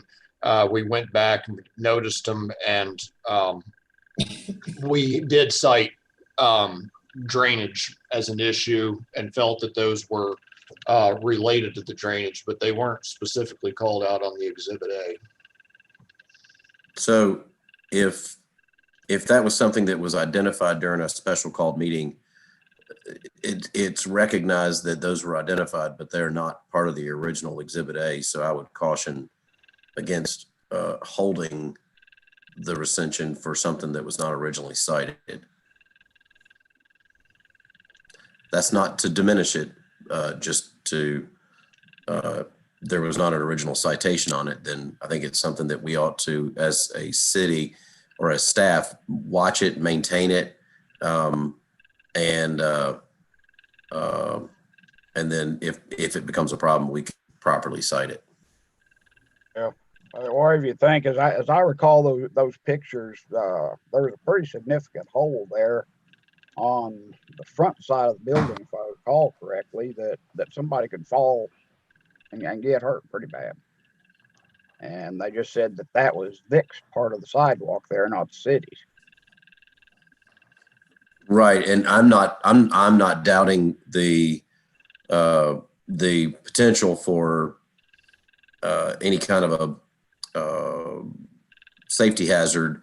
It's just that we just got to be careful to continue to hold a project when we've not specifically cited a particular element. All right, I'll take your word on it. I'm going to make a motion that we rescind the property at 210 West 8th Avenue and ask the staff to just continue to keep an eye on things, bring it back to us should that become necessary.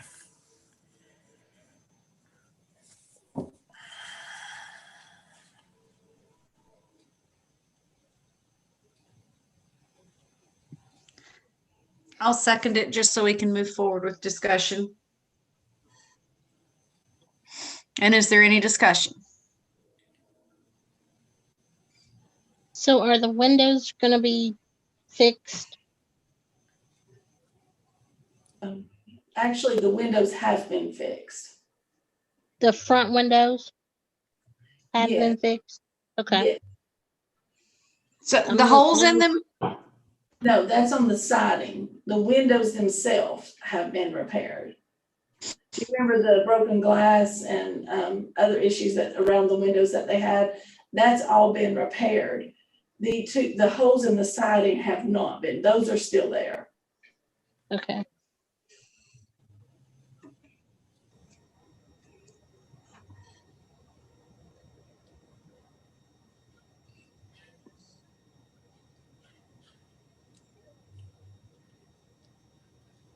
I have to admit, I mean, I understand both sides of it, but I am a little uncomfortable with the holes in the siding were one of the things that they were cited for. And it seems to be that if they were cited for something and they haven't repaired, I understand it's sort of a turnabout kind of thing. We can't add things to it. We can't add the drainage issue to it because they weren't originally cited for it. But if they were originally cited for an item and it hasn't been fixed, I am a little uncomfortable with going forward with rescinding it until everything that was listed on the original list has been fixed. And you are correct, the holes in the siding was in the original. If we're down to the 2 holes that we see here in the front, Lorena. Yeah, there's a couple of small ones, like go straight down right there, Will. Yeah. To your right, over to your right. Those 2 right there, and then go down right there. Right over there. And there might be some other smaller ones around, but those are the biggest. Are the holes the only thing that has not been repaired from the original? Is that what's left? Yes, ma'am.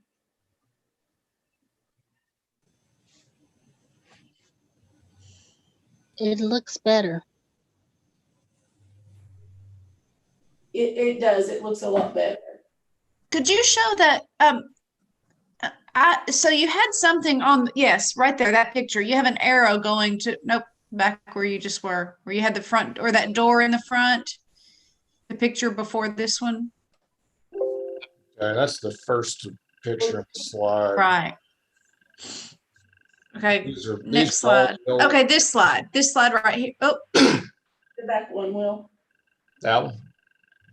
This one. So you're pointing at something down there at about sidewalk level.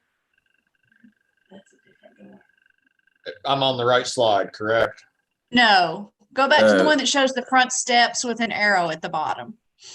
Right Front there. steps with an arrow at the bottom. That one right there. And what is that arrow pointing to? It's hard for me to remember exactly, but I believe that was a go to what we like a step. Go back to the or like loose. Has that been repaired? I guess is what I'm asking. Because it looks the same to me. It just looks like it's been painted. I don't know if it was something loose because it looks like right there that there might be. No, that's a different one. Yeah, that's a different door. Right there. I don't know what this was exactly, but I do know that I've been out to the front of this several times now, and I haven't noticed any violation right there. Okay.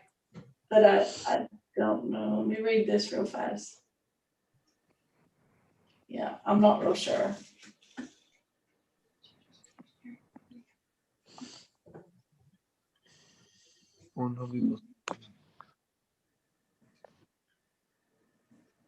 Oh, Vic wants to talk, it looks like. I don't, well.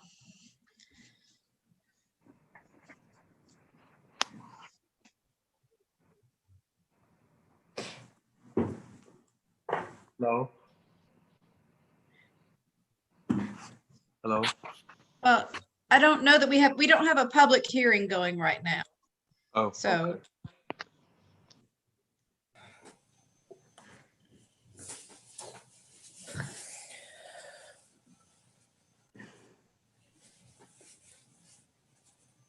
Is there any more discussion among the board?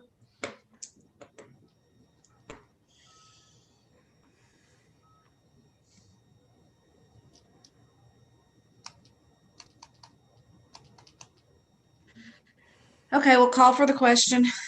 And we have a motion and a second to rescind it.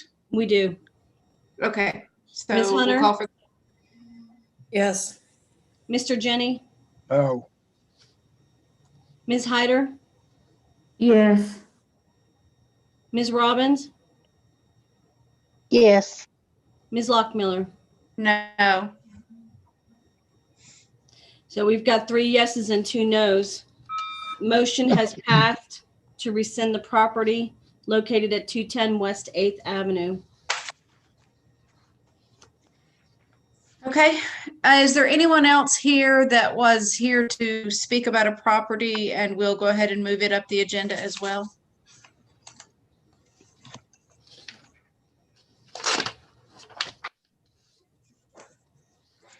Okay, if there's no one else here, we will go back to 518 Hart Avenue, and then we'll just work our way down the list.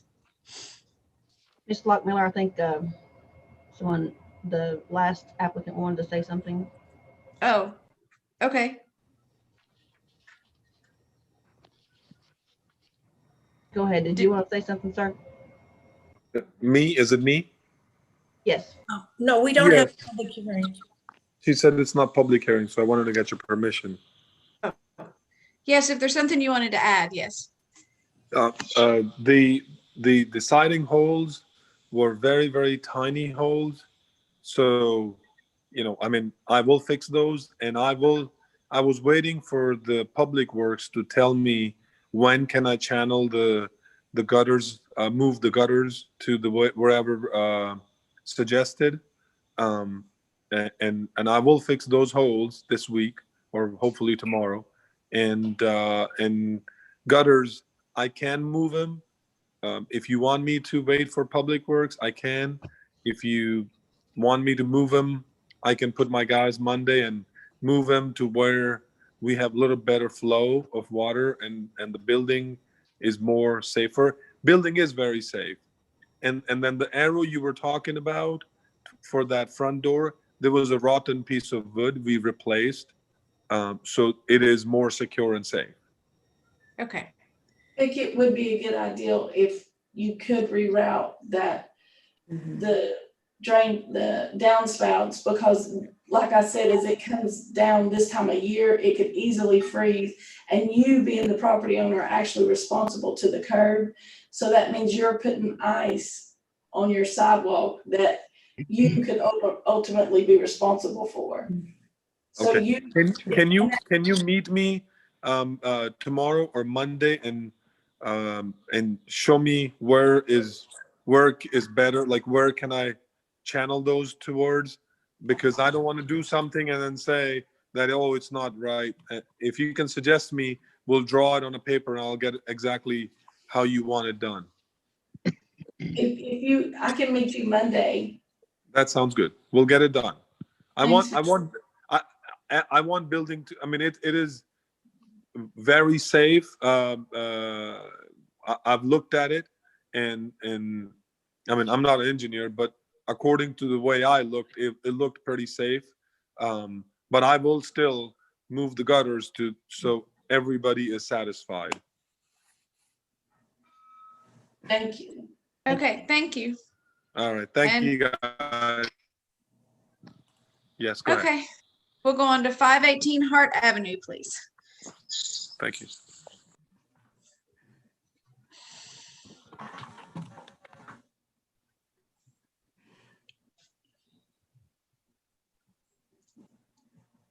And we are back to a public hearing.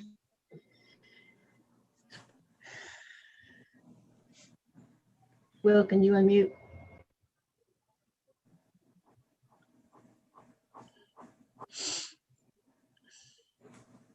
All right. This property was open, case was open on July 22nd, 2019. We had the show cause hearing in October of 22nd, 2020. There was a demolition permit. The owner wanted to demolish this property on his own accord. That demolition permit expired on 1/2/2021. There is a new owner involved. The new owner wants to demolish the property. Property was cited. Here are the codes that it was cited for. Things that you've seen on several different properties tonight already. Look at the roofs.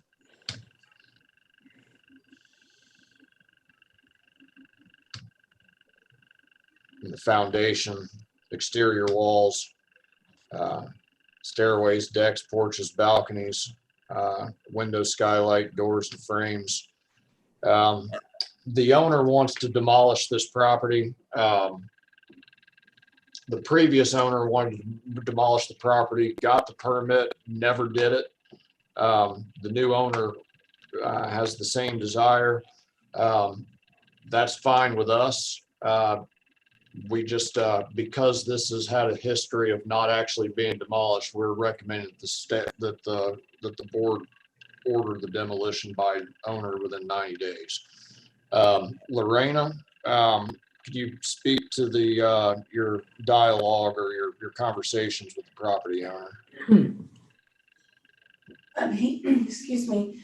There is a new property owner, and it is the church that's almost directly across the street from there. They do plan on removing this structure and making additional parking. He did just recently get a new permit because Mr. Webb's had already expired, and now that switched hands. So Mr. Chapman now has a permit to demolish it and has told me that he plans on doing it as soon as he can. I do also recommend that we go ahead and place the order for demolition by owner, so that way we have something to fall back on if it doesn't happen.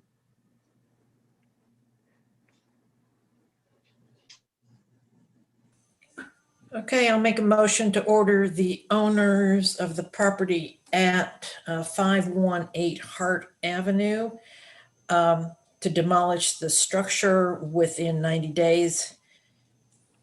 Do the findings of fact. A second.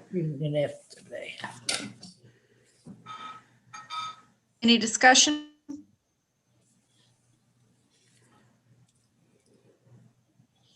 We'll call for the question. Ms. Hunter, Yes. Mr. Jenny, Yes. Ms. Hyder, Yes. Ms. Robbins, Yes. Ms. Lockmiller. Yes. Motion has passed to order the owner to demolish the structure located at 518 Hart Avenue within 90 days. Okay, we'll move on to new properties, 201 Hamilton Street.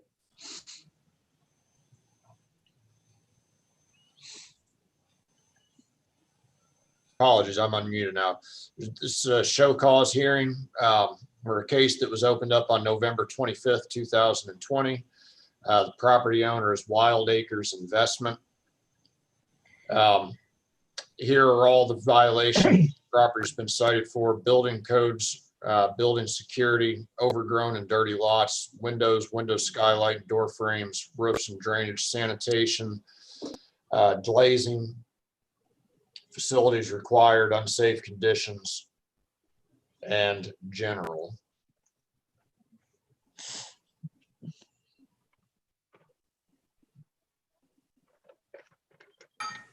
Here are, you see that the building's unsecure. You see the door here in the back, building's open. Window glazing. Rotted wood along the window frames. Problems with the gutters and the roof.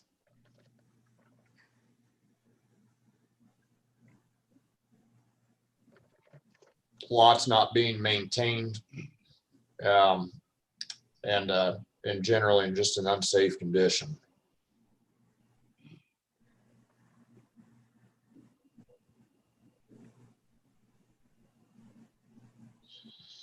The staff is recommending. Lorena, it's been a long night, and I'm looking through the notes here, and it's been so long that some of the properties are appearing new after all of this period of time. But at any rate, this property is vacant. Is that correct? It is supposed to be vacant. The gentleman that you saw in the one picture was a squatter. When I got a call that there was a homeless people, actually more than one homeless people, using this structure. I went over there, heard some noise inside, knocked on the back door, and he was kind enough to come out and talk to us. But it is at this point, I believe it is secure again. Right now, I believe it is secure again, but there's still, I've seen at least one syringe in the back. They've cleaned up a lot of the big debris, but there is still a bit of debris around it, and the structure's unfortunately frequently used by vagrants.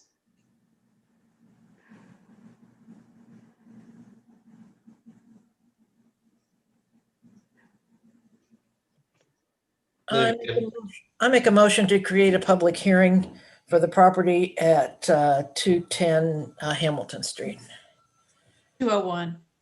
201, sorry. My eyes are crossing. I know. It's time for bed. I second.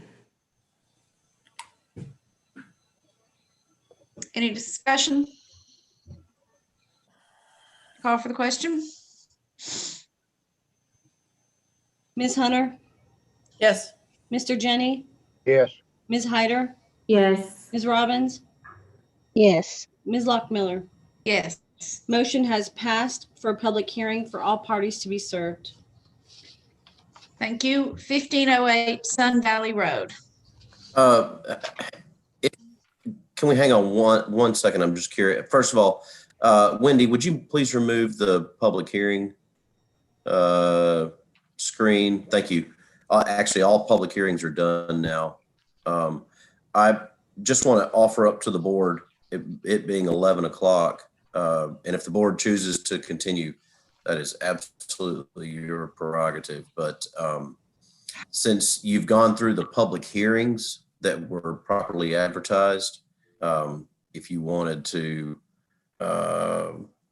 and I don't believe there's anybody else waiting to, there are no other opportunities to speak, whether or not you wanted to defer items to the next agenda, or if you wanted to recess the meeting to a date certain to finish this in about a week or so. You could either push these to the next agenda or recess, but otherwise, if you want to keep plugging along, we are here for you. Staff are here to support. I just want to offer that up. You may have an opinion. I could do either. I mean, I'm tired. I think we all are. These are new properties, so we could probably run through them pretty quickly though as well. These won't be like public hearings. Okay. And are the rest of the recensions going to be pretty straightforward? Well, I mean, you know, you don't know until you get into it. Yeah. Okay. Yeah. I mean, you know, Well, staff has certainly worked hard to get to this point, but we get paid to be here, and so we're here to serve you. We want you all to be able to function, and you've done a heck of a great job tonight. We just want you to. I would like to make the suggestion that we go through these, but if something becomes a long conversation, that we postpone that. But I'd like to see how many of these we can get through here in about the next 20 minutes or so. I would agree. We should be able to get through the public hearings. You all okay with me not reading all the violations, all the side scrolling through the pictures on some of these? That they're probably self-explanatory. I don't. Yes. Yes. Mm-hmm. We received it in our packet, so yes. And just for clarification, I think we're done with public hearings. These are all show calls, correct? Yes. That's correct. Okay. And the only other thing, Mr. Ryder, is yes, definitely. I think it would be okay to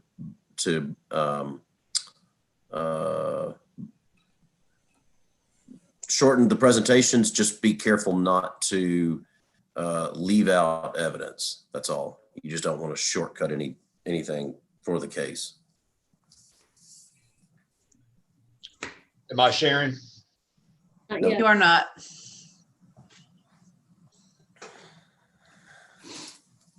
Now you are. Okay, 1508 Sun Valley Road. Case was opened on 10/14/2020. This is a show cause hearing. Property owners Robert and Dorothy Hoyles, Michelle Bowers, the code enforcement officer. Here are the violations that are the side regulation. I'm sorry, it's been a long night. Here are the violations listed on the right side of the screen. Picture of the front of the house there. We have issues with windows and door frames. You see a crawl space that's not closed up. Issues with the gutters up here at the top. Roof damage. Quite a bit of issues on the inside of this property with unsanitary conditions, perhaps a bit of hoarding, damages to the floors, ceilings, mold.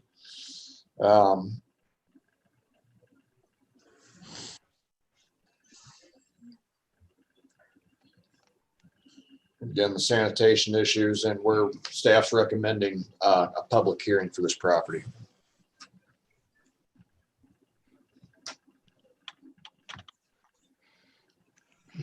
I'll make a motion to show cause to create a public hearing on the new property located at 1508 Sun Valley Road. Second that motion. Any discussion? Second, if it wasn't already. Any discussion? And I'll call for the question. Ms. Hunter, Yes. Mr. Jenny, Yes. Ms. Hyder, Yes. Ms. Robbins, Yes. Ms. Lockmiller. Yes. Motion has passed for a public hearing, 1508 Sun Valley Road, for all parties to be served. Thank you. 1203 Southwest Avenue.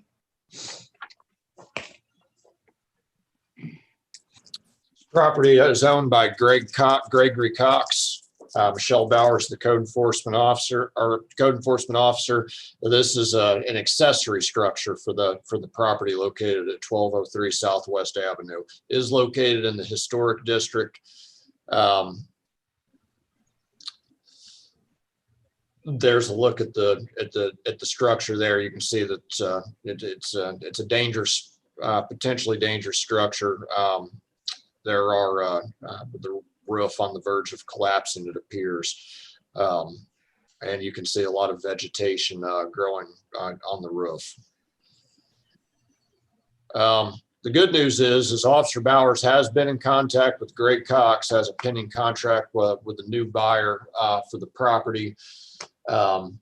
They're anxious to correct the building, repair it, but we'd like to recommend that we proceed with ordering a public hearing.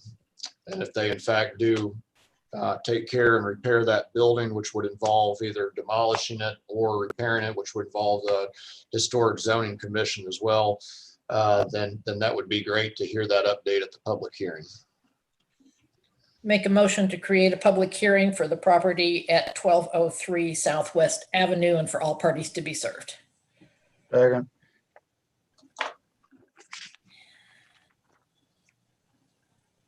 Any discussion? Call for the question. Ms. Hunter, Yes. Mr. Jenny, Yes. Ms. Hyder, Yes. Ms. Robbins, Yes. Ms. Lockmiller. Yes. Motion has passed for a public hearing for all parties to be served. Next up is 2108 Buffalo Road. Property owners Pace Jenna Heather Hensley. Code enforcement officers Lorena Bennett. This was opened with a complaint from a tenant. There are problems with the electrical, plumbing, and there are holes in the wall.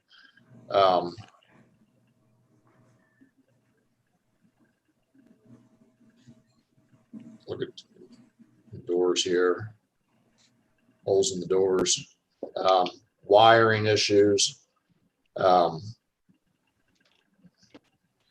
electrical hazards.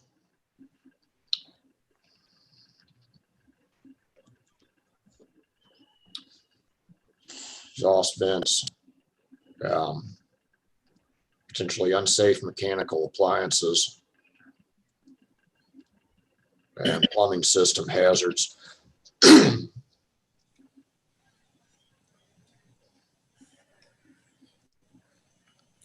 Interior surfaces, any holes. Issue with the ceiling there. And we have exterior walls in unsafe conditions on the out exterior of the property. Staff's recommending moving this forward to a public hearing. I make a motion to create a public hearing for the property located at 2108 Buffalo Road and for all parties to be served. Second. Any discussion? Call for the question. Ms. Hunter? Yes. Mr. Jenny? Yes. Ms. Hyder? Yes. Ms. Robbins? Yes. Ms. Lockmiller? Yes. Motion has passed for a public hearing for all parties to be served. Next up, 300 Whitney Street. All right, the property owners, Wild Acres Investments, Code Enforcement Officers Lorena Bennett. Property is vacant. There are problems with the foundation, siding, drainage, soffits, and rotten wood. Lorena, I'm actually going to let you speak to 300 and 302 Whitney Street, if that's okay with you. But I know you've had some, you might even have some updates that maybe these properties aren't quite in the same condition as they are now, but still probably warrant a public hearing. Okay, thank you. If you'll just go through the pictures real quick. I think Preston, were you going to say something? No, I was just going to add a little levity to a heavy night. If you go back one slide, that we noticed 1,020 from now. Are you wanting to show where it's all three of the properties are together? You cut out, you broke up there, Preston. I didn't hear you. No worries then. Please continue. Okay. I'm not sure if Preston was wanting to point out that the 201 Hamilton that we've already discussed, this property we're about to discuss right now, and then the 302 Whitney, all three of these properties are in a single row, so it's making up a large section of this neighborhood that's dilapidated. So if you want to flip to, is that what you was wanting to say, Preston? No worries. Please continue. Y'all are doing great. Okay. The violations are on the right side of the screen. This debris in the front's been removed now, but for the most, is somebody going to guide? Yeah. Okay. Gotcha. Sorry. And just roll through the pictures. Here's some debris that's still all around the property. There's a foundation wall. There's some issues with foundation walls here. Roofs and drainage and unsafe conditions here. And this is around the entire structure, basically. There's some more drainage issues and some roof, and this again. Here's some holes in the foundation that and the siding, the protective treatments. Here's some more. This is road at Harbridge and of course the building security. We have a lot of vagrants in this neighborhood. And so that's pretty much this property as fast as we could do it.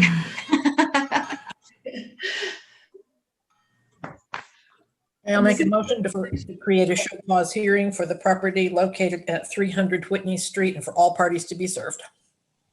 Second. Any discussion? Call for the question. Ms. Hunter? Yes. Mr. Jenny? Yes. Ms. Hyder? Yes. Ms. Robbins? Yes. Ms. Lockmiller? Yes. Motion has passed for a public hearing for all parties to be served.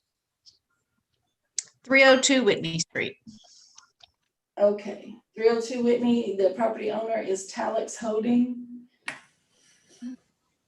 And basically this property was found opened as well. On the right is your violations, which I'm sure you guys have probably already reviewed. These bags have been removed, along with some debris, some not. If you'll go ahead and scroll through the pictures, Will. Here's some debris. This is proof of, here's another on the left. You'll see another needle laying here on this property. There's some roof and drainage issues around the property. Again, there's foundation issues, which will cause the road to Hart Ridge as well as structurally unsound. There's some more protective treatment and debris, and this structure also was unsecure.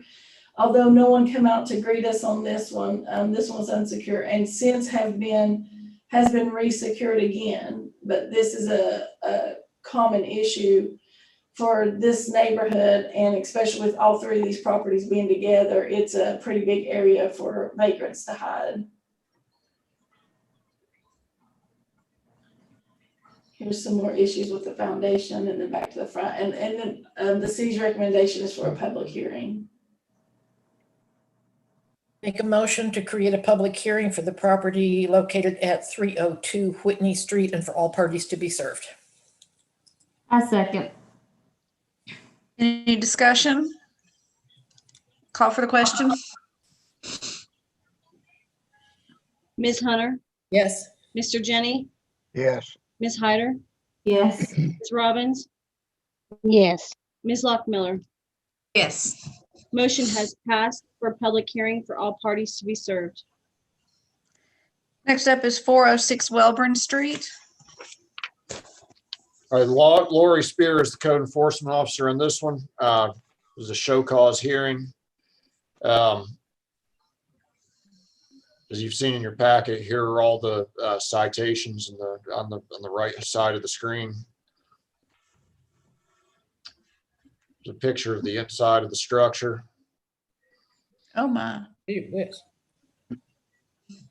I feel like there might be some roofing issues. I don't see that listed, but I'm Right, you know, right just there, roofs and drainage. okay. Yeah. This is I think excessive vegetation. Jeez. Oh, wow. Maintained. It doesn't really look that bad when you look at it from the road, but No, it didn't. no, it was a bit of a surprise to me. Any rate, we're recommending to move forward with the public hearing. Make a motion to create a public hearing for the property located at 406 Welbourne Street and for all parties to be notified. A second. Any discussion? Call for the question. Ms. Hunter, Yes. Mr. Jenny, Yes. Ms. Hyder, Yes. Ms. Robbins, Yes. Ms. Lockmiller. Yes. Motion has passed for a public hearing for all parties to be served. And 908 North Boone Street. Lorena Bennett's the officer on this case. Case was opened on May 8th, 2020.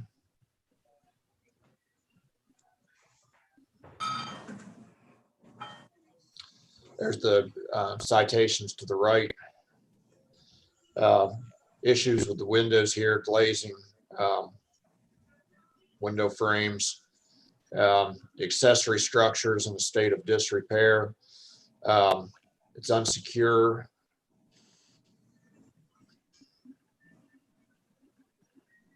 And actually, Lorena, my memory's failing here. Is this all an accessory structure on this building? Just these pictures and one of the pictures beforehand, but the majority of the pictures are actually of the structure. Okay. That the block is the accessory. That's the house.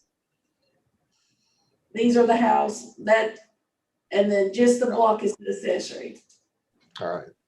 So we've got it all. We got issues with the house. We have issues with the accessory structure. And this is an inspection that they called to do a courtesy because they wanted to get their power back on. And this is what Mike Burleson witnessed. Is there someone living in that house? We believe so. There's no power. Staff's recommending a public hearing. Make a motion to create a public hearing for the property located at 908 North Boone Street and for all parties to be notified. A second. Any discussion? Call for the question. Ms. Hunter, Yes. Mr. Jenny, Yes. Ms. Hyder, Yes. Ms. Robbins, Yes. Ms. Lockmiller. Yes. Motion has passed for a public hearing for all parties to be served. There are several demos that were on here, so these have the potential to move rather quickly as well. Can we do those as a bundle if they're already a demo? Or do we need to do them separately? You could do them in a bundle. We've done that before. You want, I mean, if you want, well, would it be easier just to go through the agenda? Probably. Okay, at this point, because then you have to bounce around. Okay, 1501 Robin Hood Lane. Okay, 1501 Robin Hood Lane was a retaining wall in the driveway of this property. There's no one living in this property. We have had excellent dialogue with Deborah Kiesel, the owner. Obviously, was cited for being in unsafe condition. She's living in Florida. She has family local that comes by from time to time to check on the property. There has been a permit obtained, was approved by our engineering division. They submitted the stamp drawings to fix this retaining wall. So this is under purview of the engineering and building department. We feel confident that this property could be rescinded, given that, and in fact that no one lives there. And so staff's recommending to rescind. Would anyone like to make a motion? Okay, I'll make a motion to rescind the property at 1501 Robin Hood Lane. Any discussion? Call for the question. Did we get a second? I didn't hear it. Oh, sorry. I'll second it. No, any discussion? And call for the question. Okay, Ms. Hunter, Yes. Mr. Jenny, Yes. Ms. Hyder, Yes. Ms. Robbins, Yes. Ms. Lockmiller. Yes. Motion has passed to rescind the property located at 1501 Robin Hood Lane. 1610 East Millard Street. This property was demolished by the owner. There's quite a bit of debris out here, but we can, if this isn't cleaned up, we can take care of it with the 13102. Make a motion to rescind the property at 1610 East Millard Street. A second. Any discussion? Bless you. Thank you. Get that in the minutes. Call for the question. Ms. Hyder, Yes. Mr. Jenny, Yes. Ms. Hunter, Yes. Ms. Robbins, Yes. Ms. Lockmiller. Yes. Motion has passed to rescind the property located at 1610 East Millard Street. 207 West Watauga. Property was owned, bought by Renee Rosales during the course of the case. Mr. Rosales has done. Here's pictures of the house when it was brought. These are pictures of the basement. There were these big gullies in the basement, a lot of exterior damage.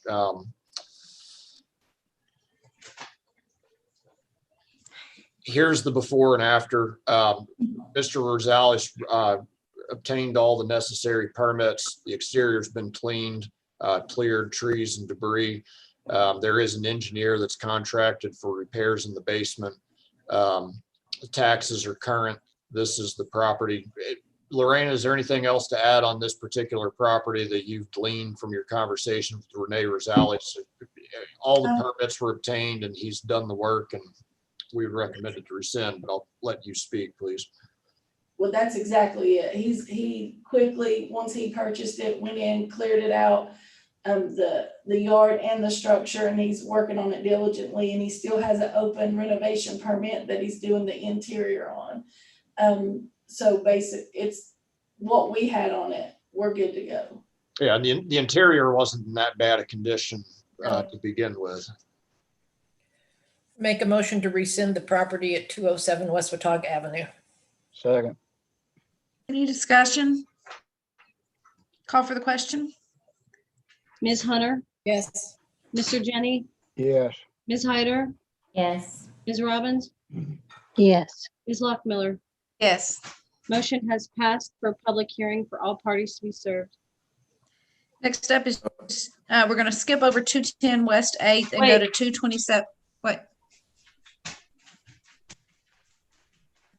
Are we doing, that was a rescind, wasn't it? Rescind, yes. Right. All right, I need to redo that because I just said public hearing.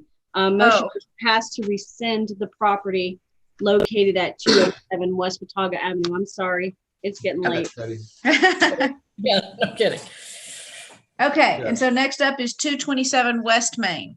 This was the Toy Story property that we discussed that had the issue with the ceiling and the gas line. We shut the power off. The owner of the toy, or the tenant that operated the toy store, moved out several months ago. The owner acquired the permits, made the necessary repairs, and the repairs have been passed inspection by the building department. This is what we had before. This is why we shut the gas off. Look at the ceiling. These are all, here's your current photos. Here's the wall inside the structure. And then here's the roof where they made the necessary repairs. Everything that it was cited for, they repaired and passed permit. We're recommending that the property be rescinded. Make a motion to rescind the property located at 227 West Main Street. Second. Any discussion?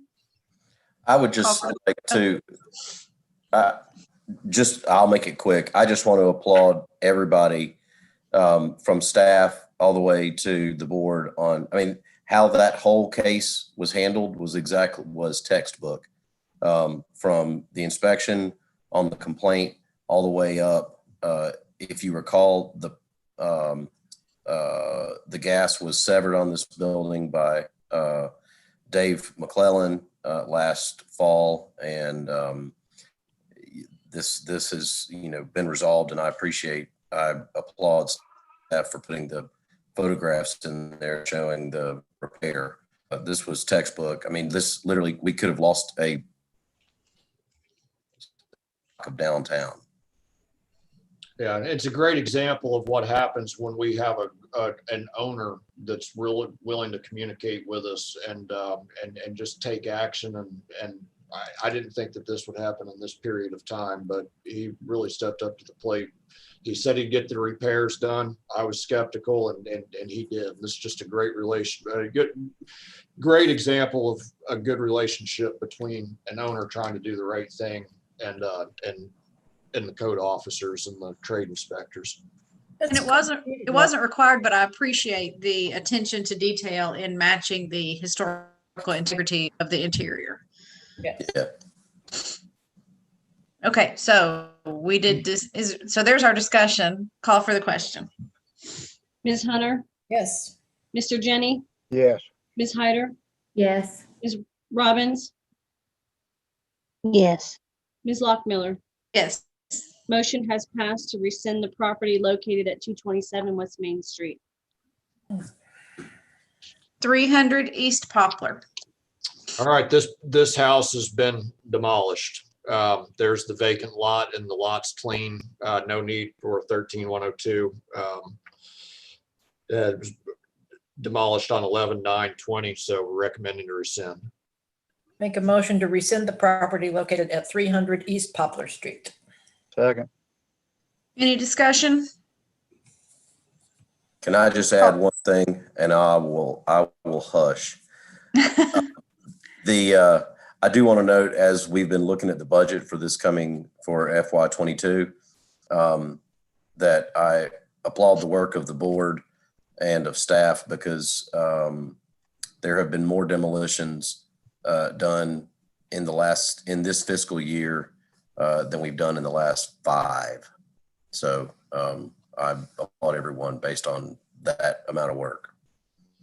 I'm sad that that has been necessary, but now we have lots that maybe somebody can build on.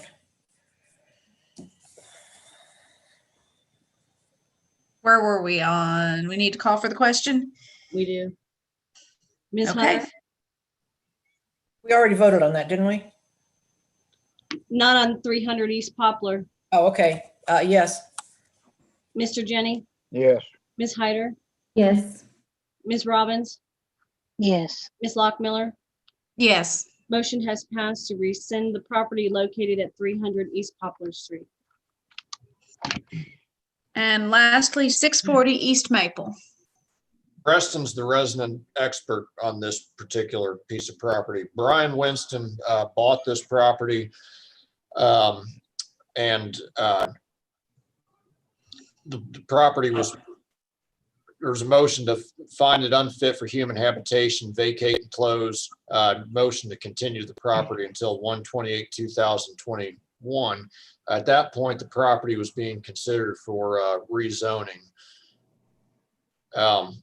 Let me just move ahead. There's a picture of the house, with debris out the side of it. Let me just go ahead and skip ahead to Brian Winston came to the planning staff, proposed redeveloping the property. The Johnson City Regional Planning Commission voted to approve the owner's request to rezone the property for mixed-use development. That was at the Planning Commission meeting earlier on January the 12th, actually. The proposal involves the demolition of the existing structure and building a mixed-use neighborhood business. Brian Winston owns the bike shop across the street, which is of course near the Tweetsie Trail. So he has a vested interest in this area of town. The mixed-use neighborhood scale-size business that will come about from the rezoning is a bit of an expansion for his existing business. So he's eager to get this done, and it's already passed. A rezoning has to pass the Planning Commission and then 3 readings of the City Commission, and it passed on first reading on January 21st. No, I just wanted to correct that just for the record. Computer's getting ready to restart if you don't click that button. My computer's going to restart? Yeah, take a look at, do you see the button?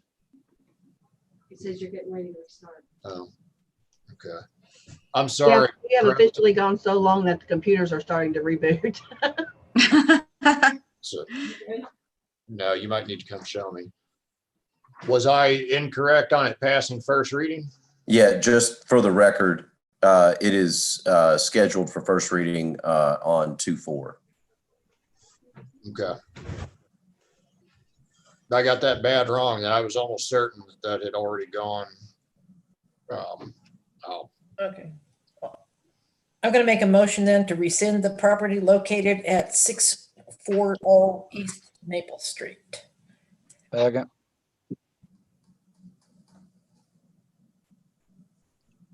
Any discussion? And call for the question? Okay, I apologize. I had to step away for a second. Who made the motion and the second, please? Gwen made the motion. Jenny, I think Jenny seconded. I don't think it's fine. I can. Oh, Jonna seconded? Okay. No, Dave did, didn't he? Somebody. Oh, Dave Jenny seconded. I did. Yeah. Okay, thank you. All right, Ms. Hunter, Yes. Mr. Jenny, Yes. Ms. Hyder, Yes. Ms. Robbins, Yes. Ms. Lockmiller. Yes. Motion has passed to rescind the property located at 640 East Maple Street.